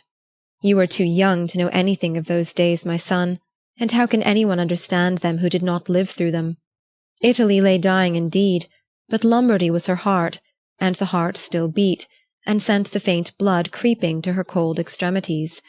Her torturers, weary of their work, had allowed her to fall into a painless stupor, but just as she was sinking from sleep to death, Heaven sent Radetzky to scourge her back to consciousness, and at the first sting of his lash she sprang maimed and bleeding to her feet. Ah, those days, my son! Italy, Italy was the word on our lips, but the thought in our hearts was just Austria. We clamored for liberty, unity, the franchise, but under our breath we prayed only to smite the white coats. Remove the beam from our eye, we cried, and we shall see our salvation clearly enough. We priests in the north were all liberals and worked with the nobles and the men of letters. Gioberti was our breviary, and His Holiness the new Pope was soon to be the Tancred of our crusade. But meanwhile, mind you, all this went on in silence, underground as it were, while on the surface Lombardy still danced, feasted, married, and took office under the Austrian. In the iron mines up our valley there used to be certain miners who stayed below ground for months at a time, and like one of these, Roberto remained buried in his purpose, while life went its way overhead. Though I was not in his confidence, I knew well enough where his thoughts were, for he went among us with the eye of a lover, the visionary look of one who hears a voice. We all heard that voice, to be sure, mingling faintly with the other noises of life, but to Roberto it was already as the roar of mighty waters, drowning every other sound with its thunder. On the surface, as I have said, things looked smooth enough. An Austrian cardinal throned in Milan, and an Austrian-hearted pope ruled in Rome. In Lombardy, Austria crouched like a beast of prey, ready to spring at our throats if we stirred or struggled. The moderates, to whose party Count Roberto belonged, talked of prudence, compromise, the education of the masses, but if their words were a velvet sheath, their thought was a dagger. For many years, as you know, the Milanese had maintained an outward show of friendliness with their rulers. The nobles had accepted office under the viceroy, and in the past there had been frequent intermarriage between the two aristocracies. But now, one by one, the great houses had closed their doors against official society. Though some of the younger and more careless, those who must dance and dine at any cost, still went to the palace and sat beside the enemy at the opera, fashion was gradually taking sides against them, and those who had once been laughed at as old fogies were now applauded as patriots. Among these, of course, was Count Roberto, who for several years had refused to associate with the Austrians, and had silently resented his easy-going brother's disregard of political distinctions. Andrea and Gemma belonged to the moth tribe who flocked to the brightest light, and Gemma's Istrian possessions and her family's connection with the Austrian nobility gave them a pretext for fluttering about the vice-regal candle. Roberto let them go their way, but his own course was a tacit protest against their conduct. They were always welcome at the Palazzo Siviano, but he and Donna Mariana withdrew from society in order to have an excuse for not showing themselves at the Countess Gemma's entertainments. If Andrea and Gemma were aware of his disapproval, they were clever enough to ignore it, for the rich elder brother who paid their debts and never meant to marry was too important a person to be quarrelled with on political grounds. They seemed to think that if he married, it would be only to spite them, and they were persuaded that their future depended on their giving him no cause to take such reprisals. I shall never be more than a plain peasant at heart, and I have little natural skill in discerning hidden motives, but the experience of the confessional gives every priest a certain insight into the secret springs of action, and I often wondered that the worldly wisdom of Andrea and Gemma did not help them to a clearer reading of their brother's character. For my part, I knew that, in Roberto's heart, no great passion could spring from a mean motive, and I had always thought that if he ever loved any woman as he loved Italy, it must be from his country's hand that he received his bride. And so it came about. Have you ever noticed on one of those still autumn days before a storm, how here and there a yellow leaf will suddenly detach itself from the bough and whirl through the air as though some warning of the gale had reached it? So it was then in Lombardy. All round was the silence of decay, but now and then a word, a look, a trivial incident fluttered ominously through the stillness. It was in '45. Only a year earlier the glorious death of the Bandiera brothers had sent a long shudder through Italy. In the Romagna, Renzi and his comrades had tried to uphold by action the protest set forth in the Manifesto of Rimini, and their failure had sowed the seed which D'Azeglio and Cavour were to harvest. Everywhere the forces were silently gathering, and nowhere was the hush more profound, the least reverberation more audible, than in the streets of Milan. It was Count Roberto's habit to attend early mass in the cathedral, and one morning as he was standing in the aisle, a young girl passed him with her father. Roberto knew the father, a beggarly Milanese of the noble family of Intelvi, who had cut himself off from his class by accepting an appointment in one of the government offices. As the two went by, he saw a group of Austrian officers looking after the girl, and heard one of them say, "Such a choice morsel as that is too good for slaves," and another answer with a laugh, "Yes, it's a dish for the master's table." The girl heard too. She was as white as a windflower, and he saw the words come out on her cheek like the red mark from a blow. She whispered to her father, but he shook his head and drew her away without so much as a glance at the Austrians. Roberto heard mass, and then hastened out and placed himself in the porch of the cathedral. A moment later the officers appeared, and they too stationed themselves near the doorway. Presently the girl came out on her father's arm. Her admirers stepped forward to greet Intelvi, and the cringing wretch stood there exchanging compliments with them, while their insolent stare devoured his daughter's beauty. She, poor thing, shook like a leaf, and her eyes, in avoiding theirs, suddenly encountered Roberto's. Her look was a wounded bird that flew to him for shelter. He carried it away in his breast, and its live warmth beat against his heart. He thought that Italy had looked at him through those eyes, for love is the wiliest of masqueraders, and has 1,000 disguises at his command. Within a month Faustina Intelvi was his wife. Donna Mariana and I rejoiced, for we knew he had chosen her because he loved her, and she seemed to us almost worthy of such a choice. As for Count Andrea and his wife, I leave you to guess what ingredients were mingled in the kiss with which they welcomed the bride.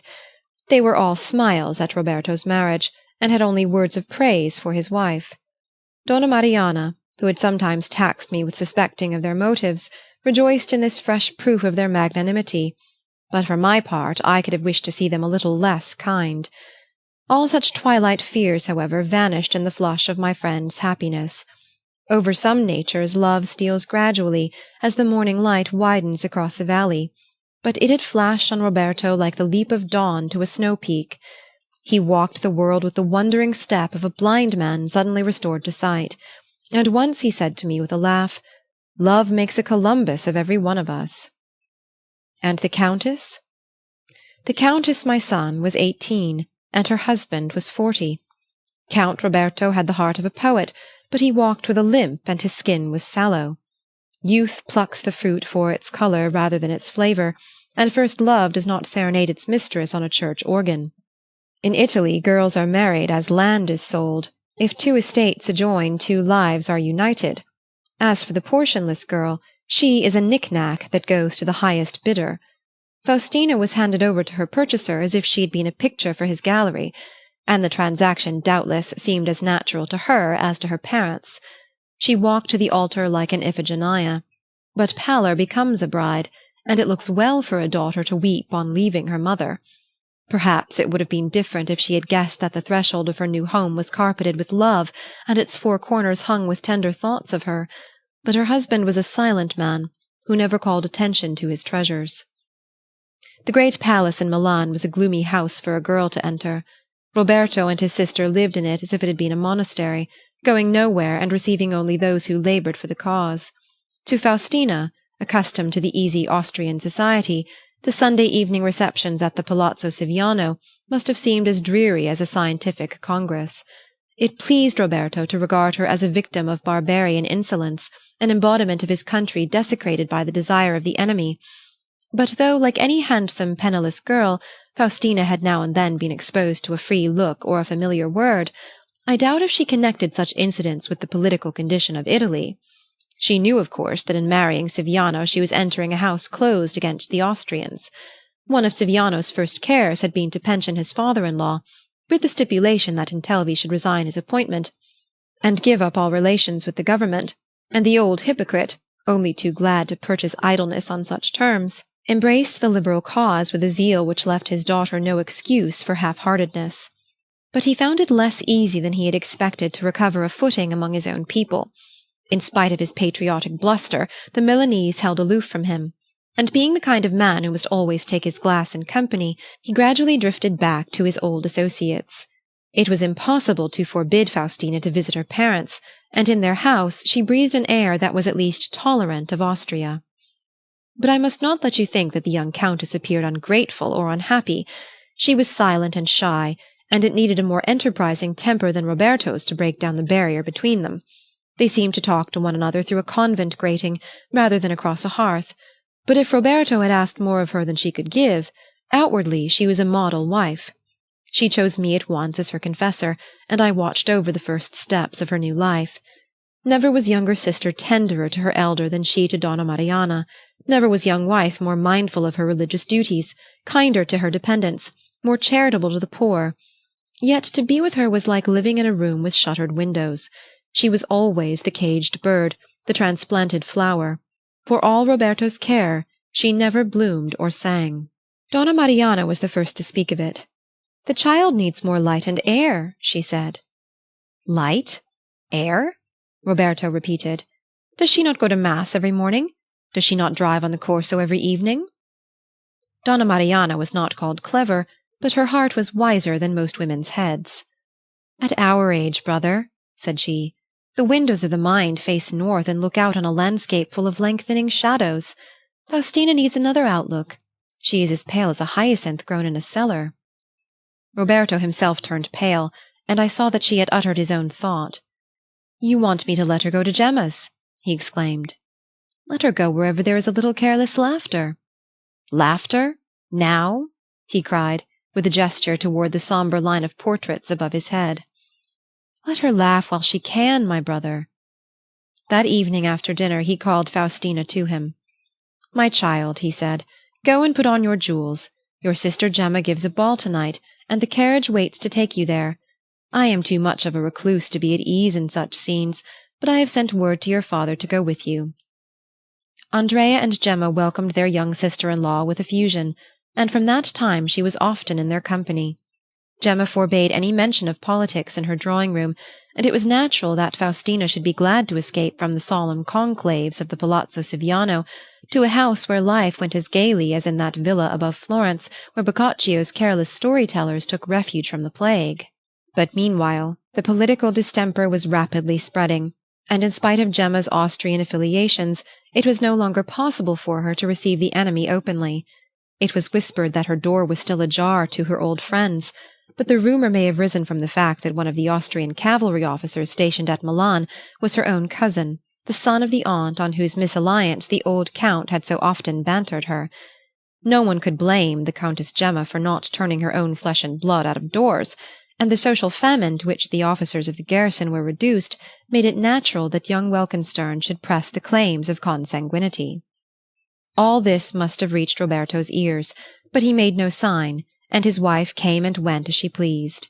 When they returned the following year to the old dusky villa at Siviano, she was like the voice of a brook in a twilight wood. One could not look at her without ransacking the spring for new similes to paint her freshness. With Roberto it was different. I found him older, more preoccupied and silent, but I guessed that his preoccupations were political, for when his eye rested on his wife, it cleared like the lake when a cloud shadow lifts from it. Count Andrea and his wife occupied an adjoining villa, and during the villeggiatura the two households lived almost as one family. Roberto, however, was often absent in Milan, called thither on business of which the nature was not hard to guess. Sometimes he brought back guests to the villa, and on these occasions Faustina and Donna Mariana went to Count Andrea's for the day. I have said that I was not in his confidence, but he knew my sympathies were with the liberals, and now and then he let fall a word of the work going on underground.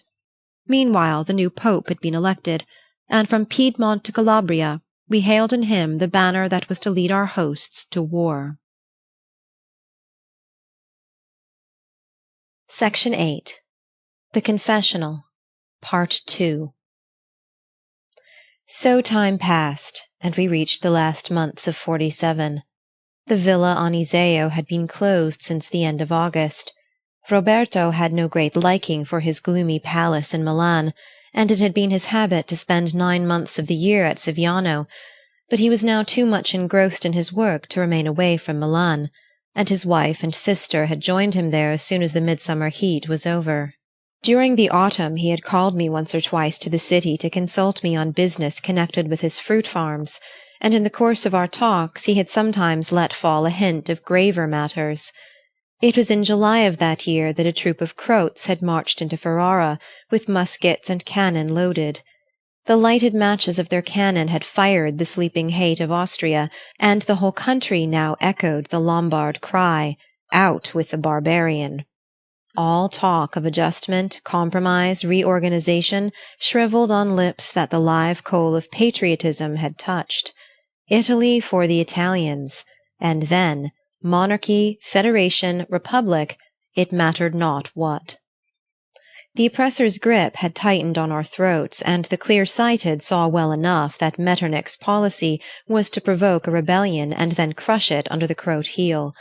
But it was too late to cry prudence in Lombardy. With the first days of the new year, the tobacco riots had drawn blood in Milan.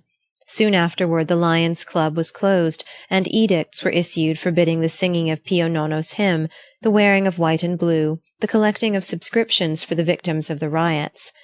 To each prohibition Milan returned a fresh defiance.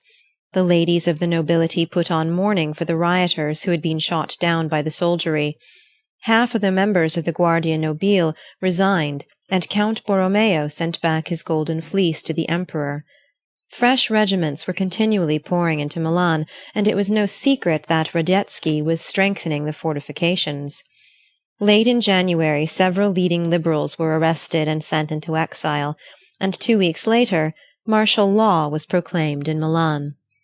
At the first arrests several members of the liberal party had hastily left Milan, and I was not surprised to hear, a few days later, that orders had been given to reopen the villa at Siviano.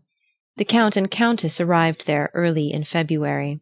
It was 7 months since I had seen the Countess, and I was struck with the change in her appearance. She was paler than ever, and her step had lost its lightness. Yet she did not seem to share her husband's political anxieties. One would have said that she was hardly aware of them. She seemed wrapped in a veil of lassitude, like Iseo on a still grey morning, when dawn is blood-red on the mountains, but a mist blurs its reflection in the lake. I felt as though her soul were slipping away from me, and longed to win her back to my care.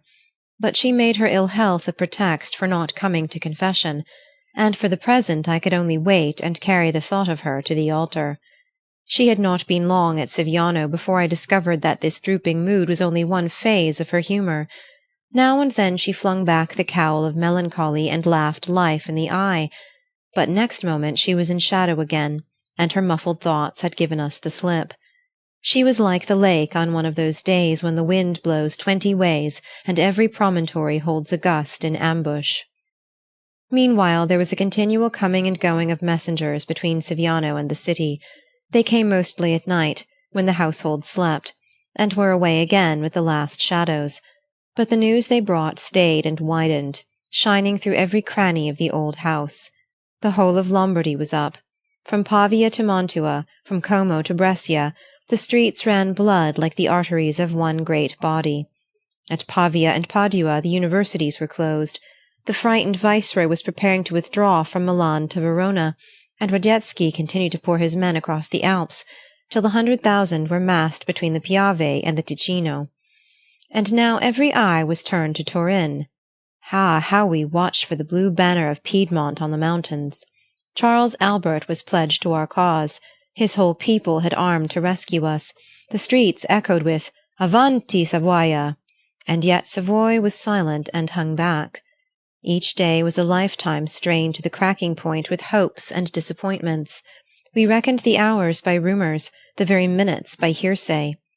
Then suddenly, it was worth living through, word came to us that Vienna was in revolt.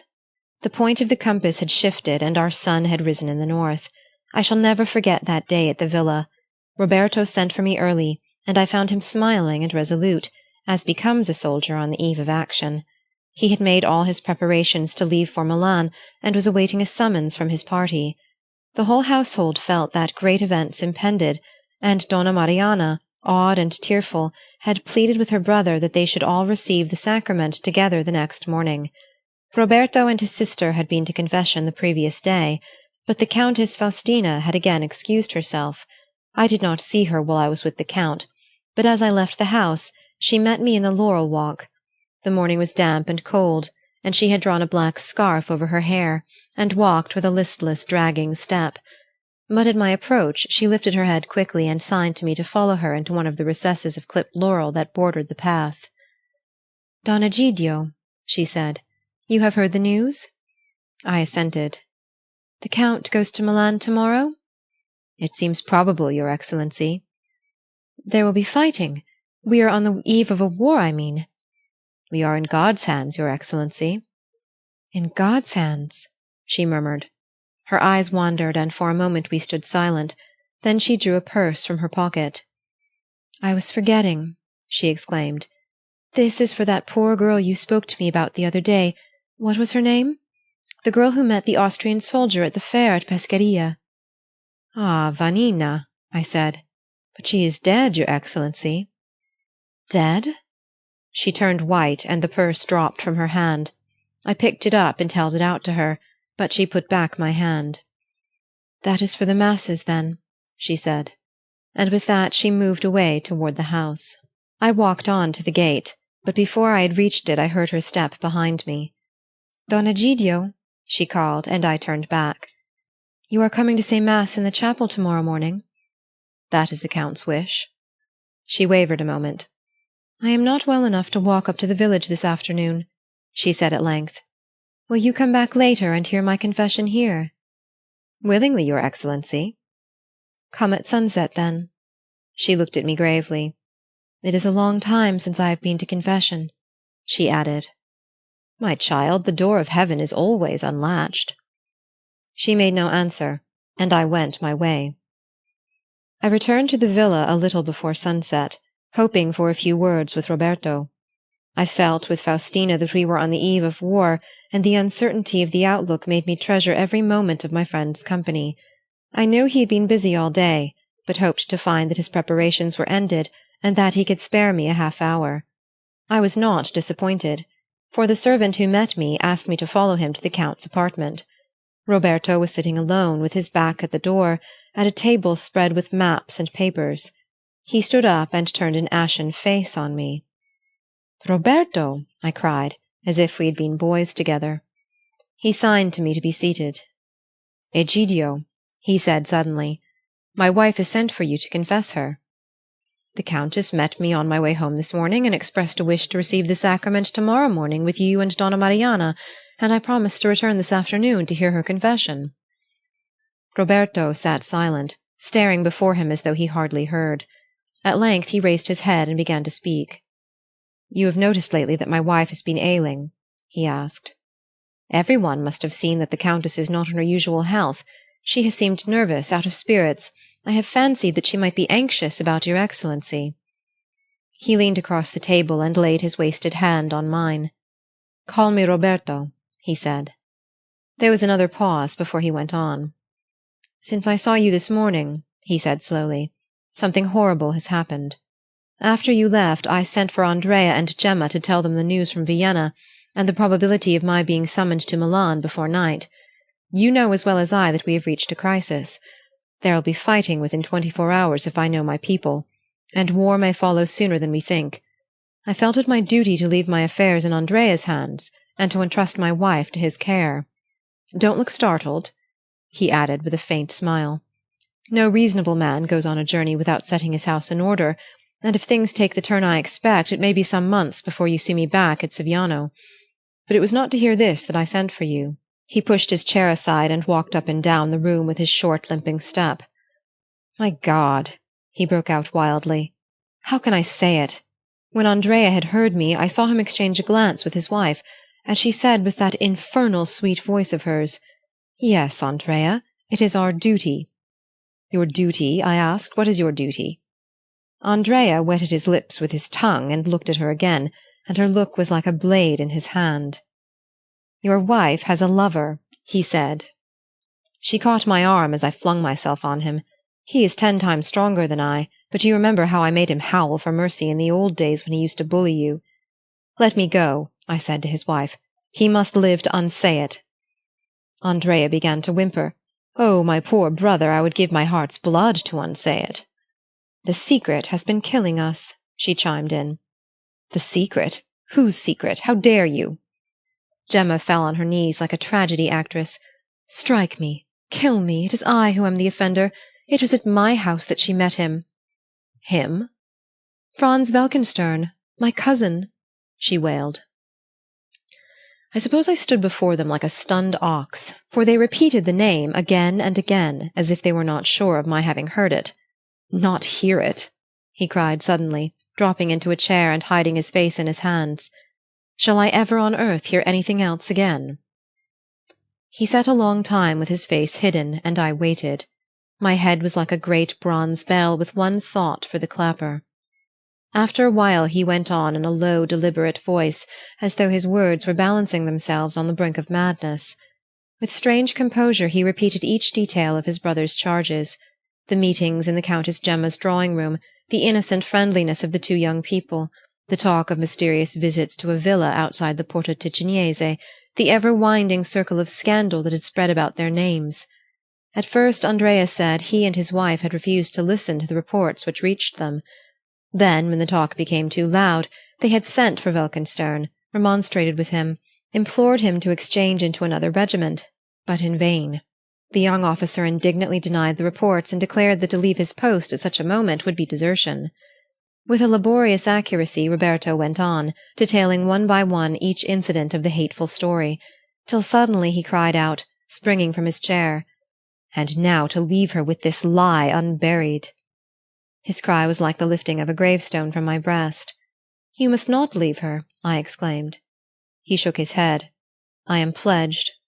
"This is your first duty." "It would be any other man's, not an Italian's." I was silent. In those days the argument seemed unanswerable. At length I said, "No harm can come to her while you are away. Donna Mariana and I are here to watch over her, and when you come back—" He looked at me gravely. "If I come back." "Roberto!" "We are men, Egidio. We both know what is coming. Milan is up already, and there is a rumor that Charles Albert is moving. This year the spring rains will be red in Italy. In your absence not a breath shall touch her." "And if I never come back to defend her? They hate her as hell hates, Egidio. They kept repeating, 'He is of her own age, and youth draws youth.' She is in their way, Egidio." "Consider, my son, they do not love her perhaps, but why should they hate her at such cost? She has given you no child." "No child?" He paused. "But what if—" "She has ailed lately," he cried, and broke off to grapple with the stabbing thought. "Roberto, Roberto!"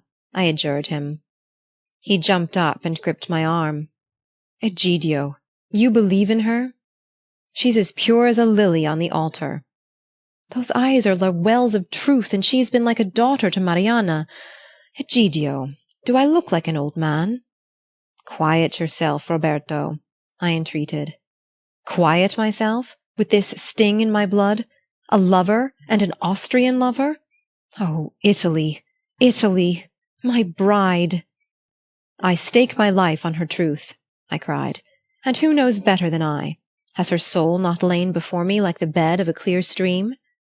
And if what you saw there was only the reflection of your faith in her—" "My son, I am a priest, and the priest penetrates to the soul as the angel passed through the walls of Peter's prison. I see the truth in her heart as I see Christ in the host." "No, no, she is false!" he cried. I sprang up, terrified. "Roberto, be silent!" He looked at me with a wild, incredulous smile. "Poor, simple man of God!" he said. "I would not exchange my simplicity for yours, the dupe of envy's first malicious whisper." "Envy? You think that? Is it questionable? You would stake your life on it?" "My life." "Your faith?" "My faith." "Your vows as a priest?" "My vows." I stopped and stared at him. He had risen and laid his hand on my shoulder. "You see now what I would be at," he said quietly. "I must take your place presently." "My place?" "When my wife comes down. You understand me?" "Ah, now you are quite mad!" I cried, breaking away from him. "Am I?" he returned, maintaining his strange composure. "Consider a moment. She has not confessed to you before since our return from Milan." Her ill health. He cut me short with a gesture. Yet today she sends for you. In order that she may receive the sacrament with you on the eve of your first separation. If that is her only reason, her first words will clear her. I must hear those words, Egidio. You are quite mad, I repeated. Strange, he said slowly. You stake your life on my wife's innocence, yet you refuse me the only means of vindicating it. I would give my life for any one of you, but what you ask is not mine to give. The priest first, the man afterward, he sneered. Long afterward. He measured me with a contemptuous eye. We laymen are ready to give the last shred of flesh from our bones, but you priests intend to keep your cassocks whole. I tell you, my cassock is not mine, I repeated. And by God, he cried, you are right, for it's mine. Who put it on your back but my father? What kept it there but my charity? Peasant, beggar, hear his holiness pontificate. Yes, I said, I was a peasant and a beggar when your father found me, and if he had left me one I might have been excused for putting my hand to any ugly job that my betters required of me. But he made me a priest, and so set me above all of you, and laid on me the charge of your souls as well as mine. He sat down, shaken with dreadful tears. Ah, he broke out, would you have answered me thus when we were boys together, and I stood between you and Andrea? If God had given me the strength. You call it strength to make a woman's soul your stepping-stone to heaven? Her soul is in my care, not yours, my son. She is safe with me. She? But I go out to meet death and leave a worse death behind me. He leaned over and clutched my arm. It is not for myself I plead, but for her, Egidio. Don't you see to what a hell you condemn her if I don't come back? What chance has she against the slow, unsleeping hate? Their lives will fasten themselves to her and suck out her life. You and Mariana are powerless against such enemies. You leave her in God's hands, my son. Easily said. But ah, priest, if you were a man! What if their poison works in me, and I go to battle thinking that every Austrian bullet may be sent by her lover's hand? What if I die not only to free Italy, but to free my wife as well? I laid my hand on his shoulder. My son, I answer for her. Leave your faith in her in my hands, and I will keep it whole. He stared at me strangely. And what if your own fail you? In her? Never. I call every saint to witness. And yet, ah, this is a blind, he shouted. You know all, and perjure yourself to spare me. At that, my son, I felt a knife in my breast. I looked at him in anguish, and his gaze was a wall of metal.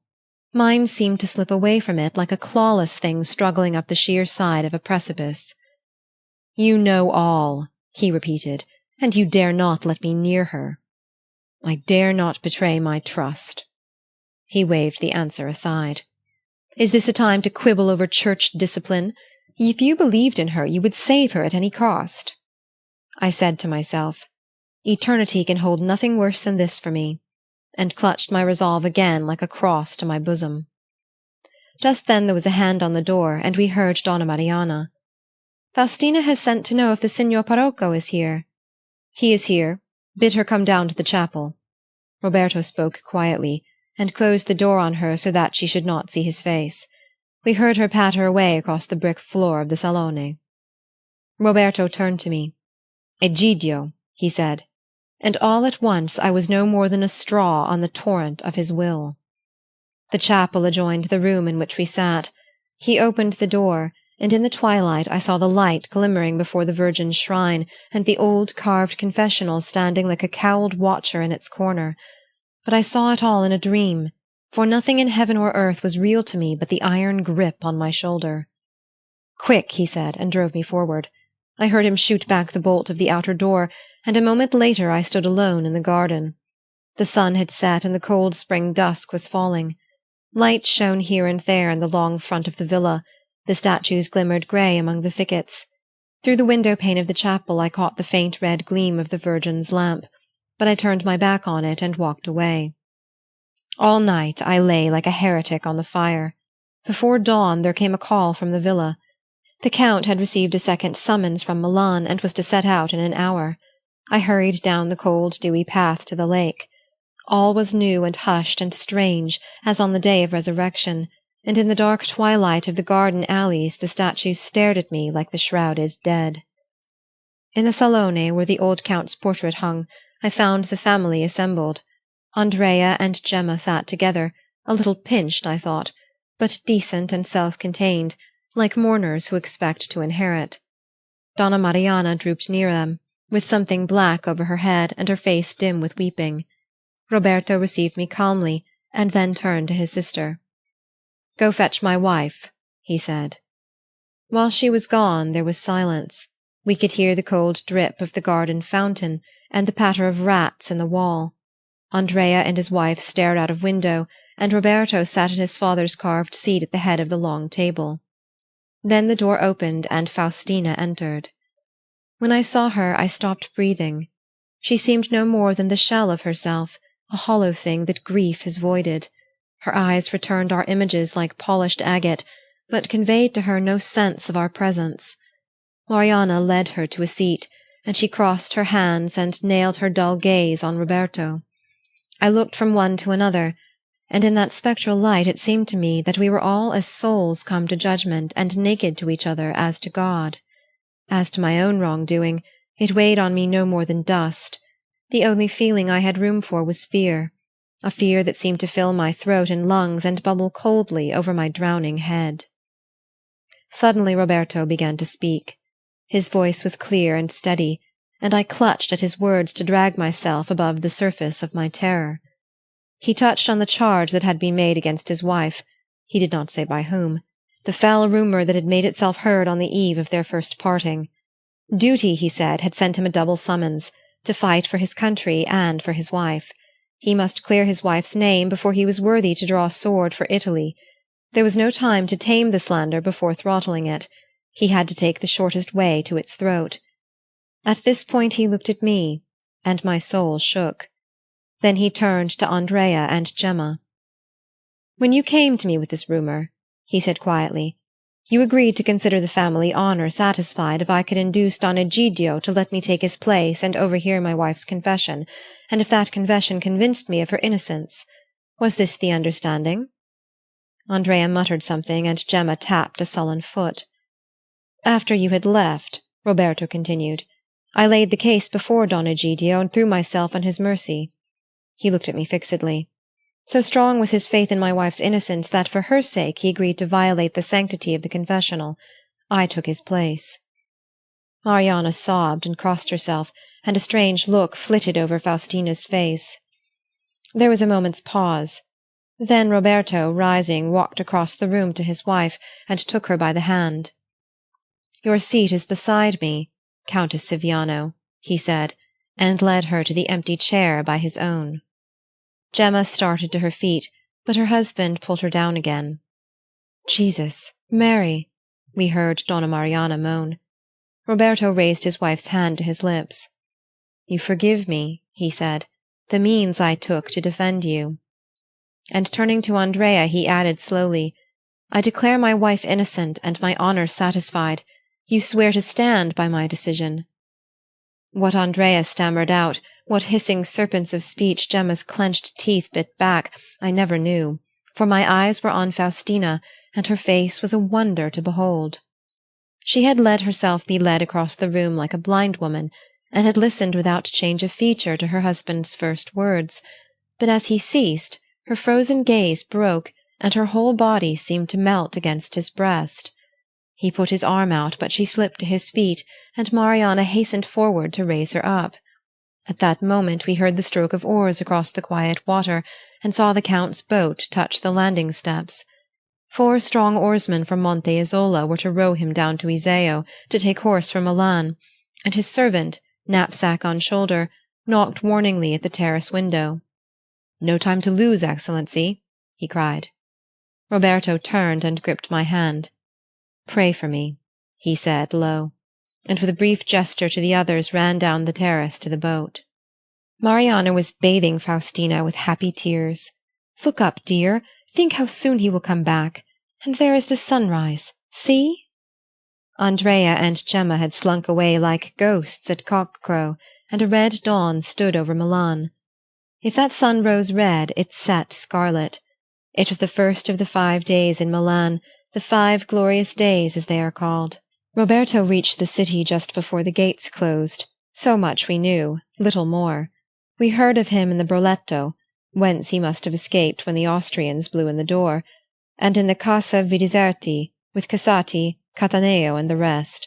But after the barricading began, we could trace him only as having been seen here and there in the thick of the fighting, or tending the wounded under Bertani's orders. His place, one would have said, was in the council chamber with the soberer heads, but that was an hour when every man gave his blood where it was most needed, and Cernuschi, Dandolo, Anfossi, Della Porta fought shoulder to shoulder with students, artisans, and peasants. Certain it is that he was seen on the 5th day, for among the volunteers who swarmed after Manara in his assault on the Porta Tosa was a servant of Palazzo Siviano, and this fellow swore he had seen his master charge with Manara in the last assault, had watched him, sword in hand, press close to the gates, and then, as they swung open before the victorious dash of our men, had seen him drop and disappear in the inrushing tide of peasants that almost swept the little company off its feet. After that we heard nothing. There was savage work in Milan in those days, and more than one well-known figure lay lost among the heaps of dead hacked and disfeatured by Croat blades. At the villa we waited breathless. News came to us hour by hour. The very wind seemed to carry it, and it was swept to us on the incessant rush of the rain. On the 23rd Radetzky had fled from Milan, to face Venice rising in his path. On the 24th the first Piedmontese had crossed the Ticino, and Charles Albert himself was in Pavia on the 29th. The bells of Milan had carried the word from Turin to Naples, from Genoa to Ancona, and the whole country was pouring like a flood tide into Lombardy. Heroes sprang up from the bloody soil as thick as wheat after rain, and every day carried some new name to us, but never the one for which we prayed and waited. Weeks passed. We heard of Pastrengo, Guatto, Rivoli, of Radetzky hemmed into the Quadrilateral, and our troops closing in on him from Rome, Tuscany, and Venetia. Months passed, and we heard of Custozza. We saw Charles Albert's broken forces flung back from the Mincio to the Oglio, from the Oglio to the Adda. We followed the dreadful retreat from Milan, and saw our rescuers dispersed like dust before the wind. But all the while no word came to us of Roberto. These were dark days in Lombardy, and nowhere darker than in the old villa on Iseo. In September Donna Mariana and the young Countess put on black, and Count Andrea and his wife followed their example. In October the Countess gave birth to a daughter. Count Andrea then took possession of the Palazzo Siviano, and the 2 women remained at the villa. I have no heart to tell you of the days that followed. Donna Mariana wept and prayed incessantly, and it was long before the baby could snatch a smile from her. As for the Countess Faustina, she went among us like one of the statues in the garden. The child had a wet nurse from the village, and it was small wonder there was no milk for it in that marble breast. I spent much of my time at the villa, comforting Donna Mariana as best as I could, but sometimes, in the long winter evenings, when we 3 sat in the dimly lit salone, with the old Count's portrait overhead, and I looked up and saw the Countess Faustina in the tall carved seat beside her husband's empty chair, my spine grew chill, and I felt a cold wind in my hair. The end of it was that in the spring I went to see my bishop, and laid my sin before him. He was a saintly and merciful old man, and gave me a patient hearing. "You believed the lady innocent?" he asked when I had ended. "Monsignore, on my soul." "You thought to avert a greater calamity from the house to which you owed more than your life." "It was my only thought." He laid his hand on my shoulder. "Go home, my son. You shall learn my decision." 3 months later I was ordered to resign my living and go to America, where a priest was needed for the Italian mission church in New York. I packed my possessions and set sail from Genoa. I knew no more of America than any peasant up in the hills. I fully expected to be speared by naked savages on landing, and for the first few months after my arrival I wished at least once a day that such a blessed fate had befallen me. But it is no part of my story to tell you what I suffered in those early days. The Church had dealt with me mercifully, as is her wont, and her punishment fell far below my deserts.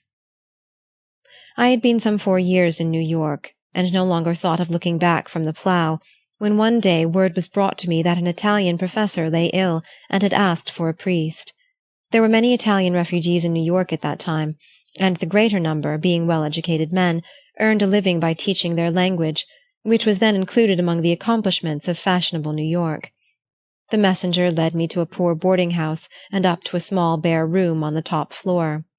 On the visiting card nailed to the door I read the name De Roberti, Professor of Italian.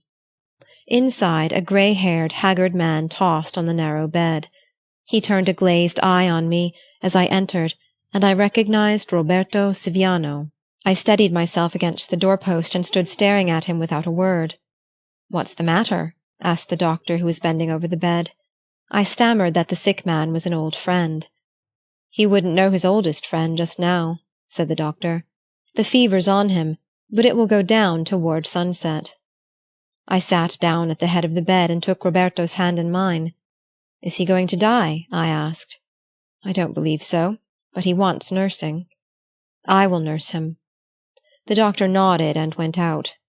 I sat in the little room with Roberto's burning hand in mine. Gradually his skin cooled, the fingers grew quiet, and the flush faded from his sallow cheekbones. Toward dusk he looked up at me and smiled. "Egidio," he said quietly.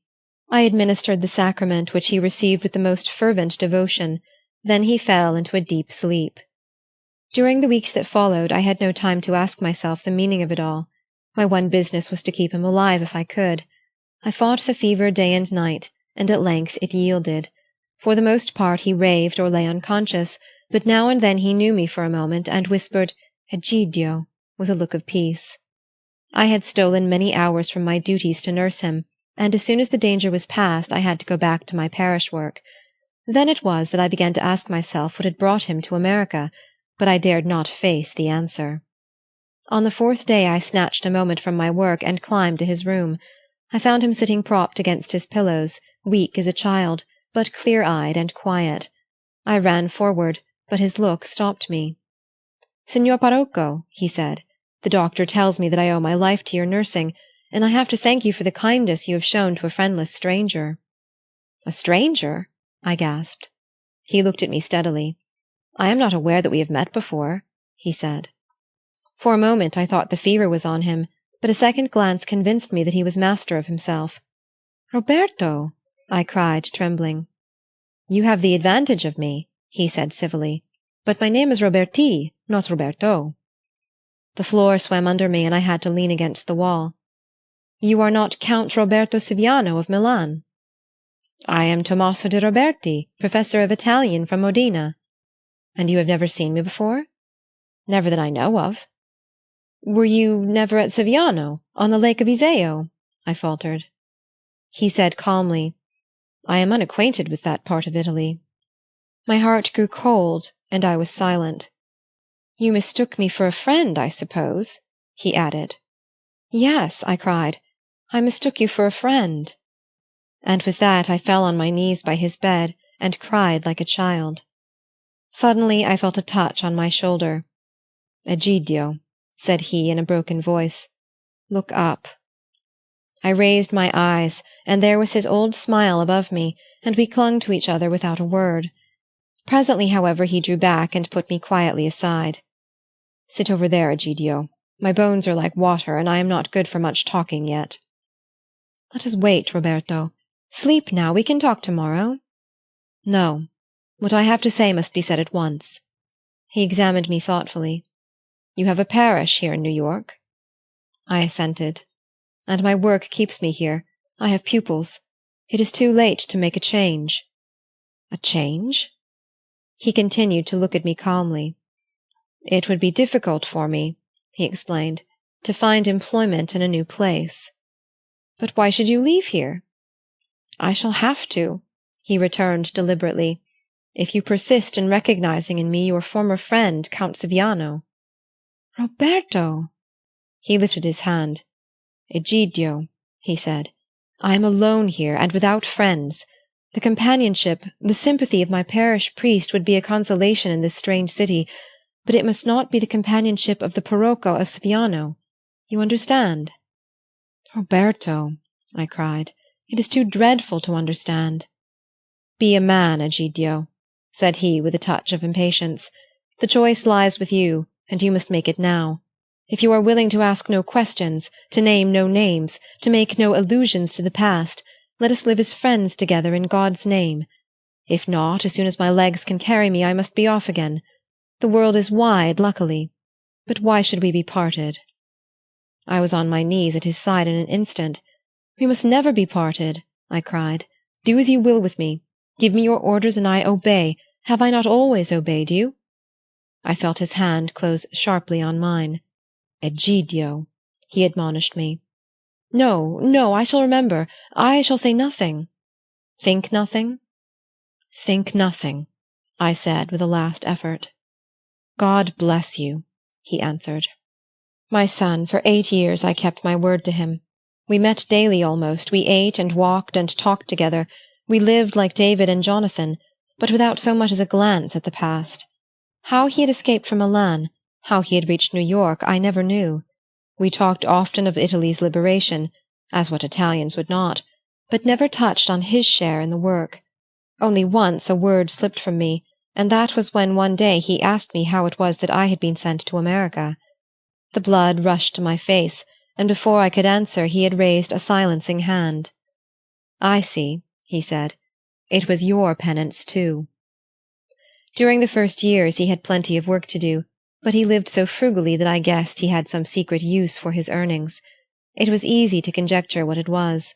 All over the world Italian exiles were toiling and saving to further the great cause. He had political friends in New York, and sometimes he went to other cities to attend meetings and make addresses. His zeal never slackened, but for me he would often have gone hungry that some shivering patriot might dine. I was with him heart and soul, but I had the parish on my shoulders, and perhaps my long experience of men had made me a little less credulous than Christian charity requires, for I could have sworn that some of the heroes who hung on him had never had a whiff of Austrian blood, and would have fed out of the same trough with the white coats if there had been polenta enough to go round. Happily my friend had no such doubts. He believed in the patriots as devoutly as in the cause, and if some of his hard-earned dollars travelled no further than the nearest wine-cellar or cigar-shop, he never suspected the course they took. His health was never the same after the fever, and by he began to lose his pupils, and the patriots cooled off as his pockets fell in. Toward the end I took him to live in my shabby attic. He had grown weak and had a troublesome cough, and he spent the greater part of his days indoors. Cruel days they must have been to him, but he made no sign, and always welcomed me with a cheerful word. When his pupils had dropped off, and his health made it difficult for him to pick up work outside, he set up a letter-writer's sign, and used to earn a few pennies by serving as amanuensis to my poor parishioners, but it went against him to take their money, and half the time he did the work for nothing. I knew it was hard for him to live on charity, as he called it, and I used to find what jobs I could for him among my friends, the negozianti, who would send him letters to copy, accounts to make up, and what not. But we were all poor together, and the master had licked the platter before the dog got it. So lived that just man, my son, and so, after 8 years of exile, he died one day in my arms. God had let him live long enough to see Solferino and Villafranca, and was perhaps never more merciful than in sparing him Monte Rotondo and Mentana. But these are things of which it does not become me to speak. The new Italy does not wear the face of our visions, but it is written that God shall know his own, and it cannot be that he shall misread the hearts of those who dreamed of fashioning her in his image. As for my friend, he is at peace, I doubt it not, and his just life and holy death intercede for me, who sinned for his sake alone. End of Crucial Instances by Edith Wharton.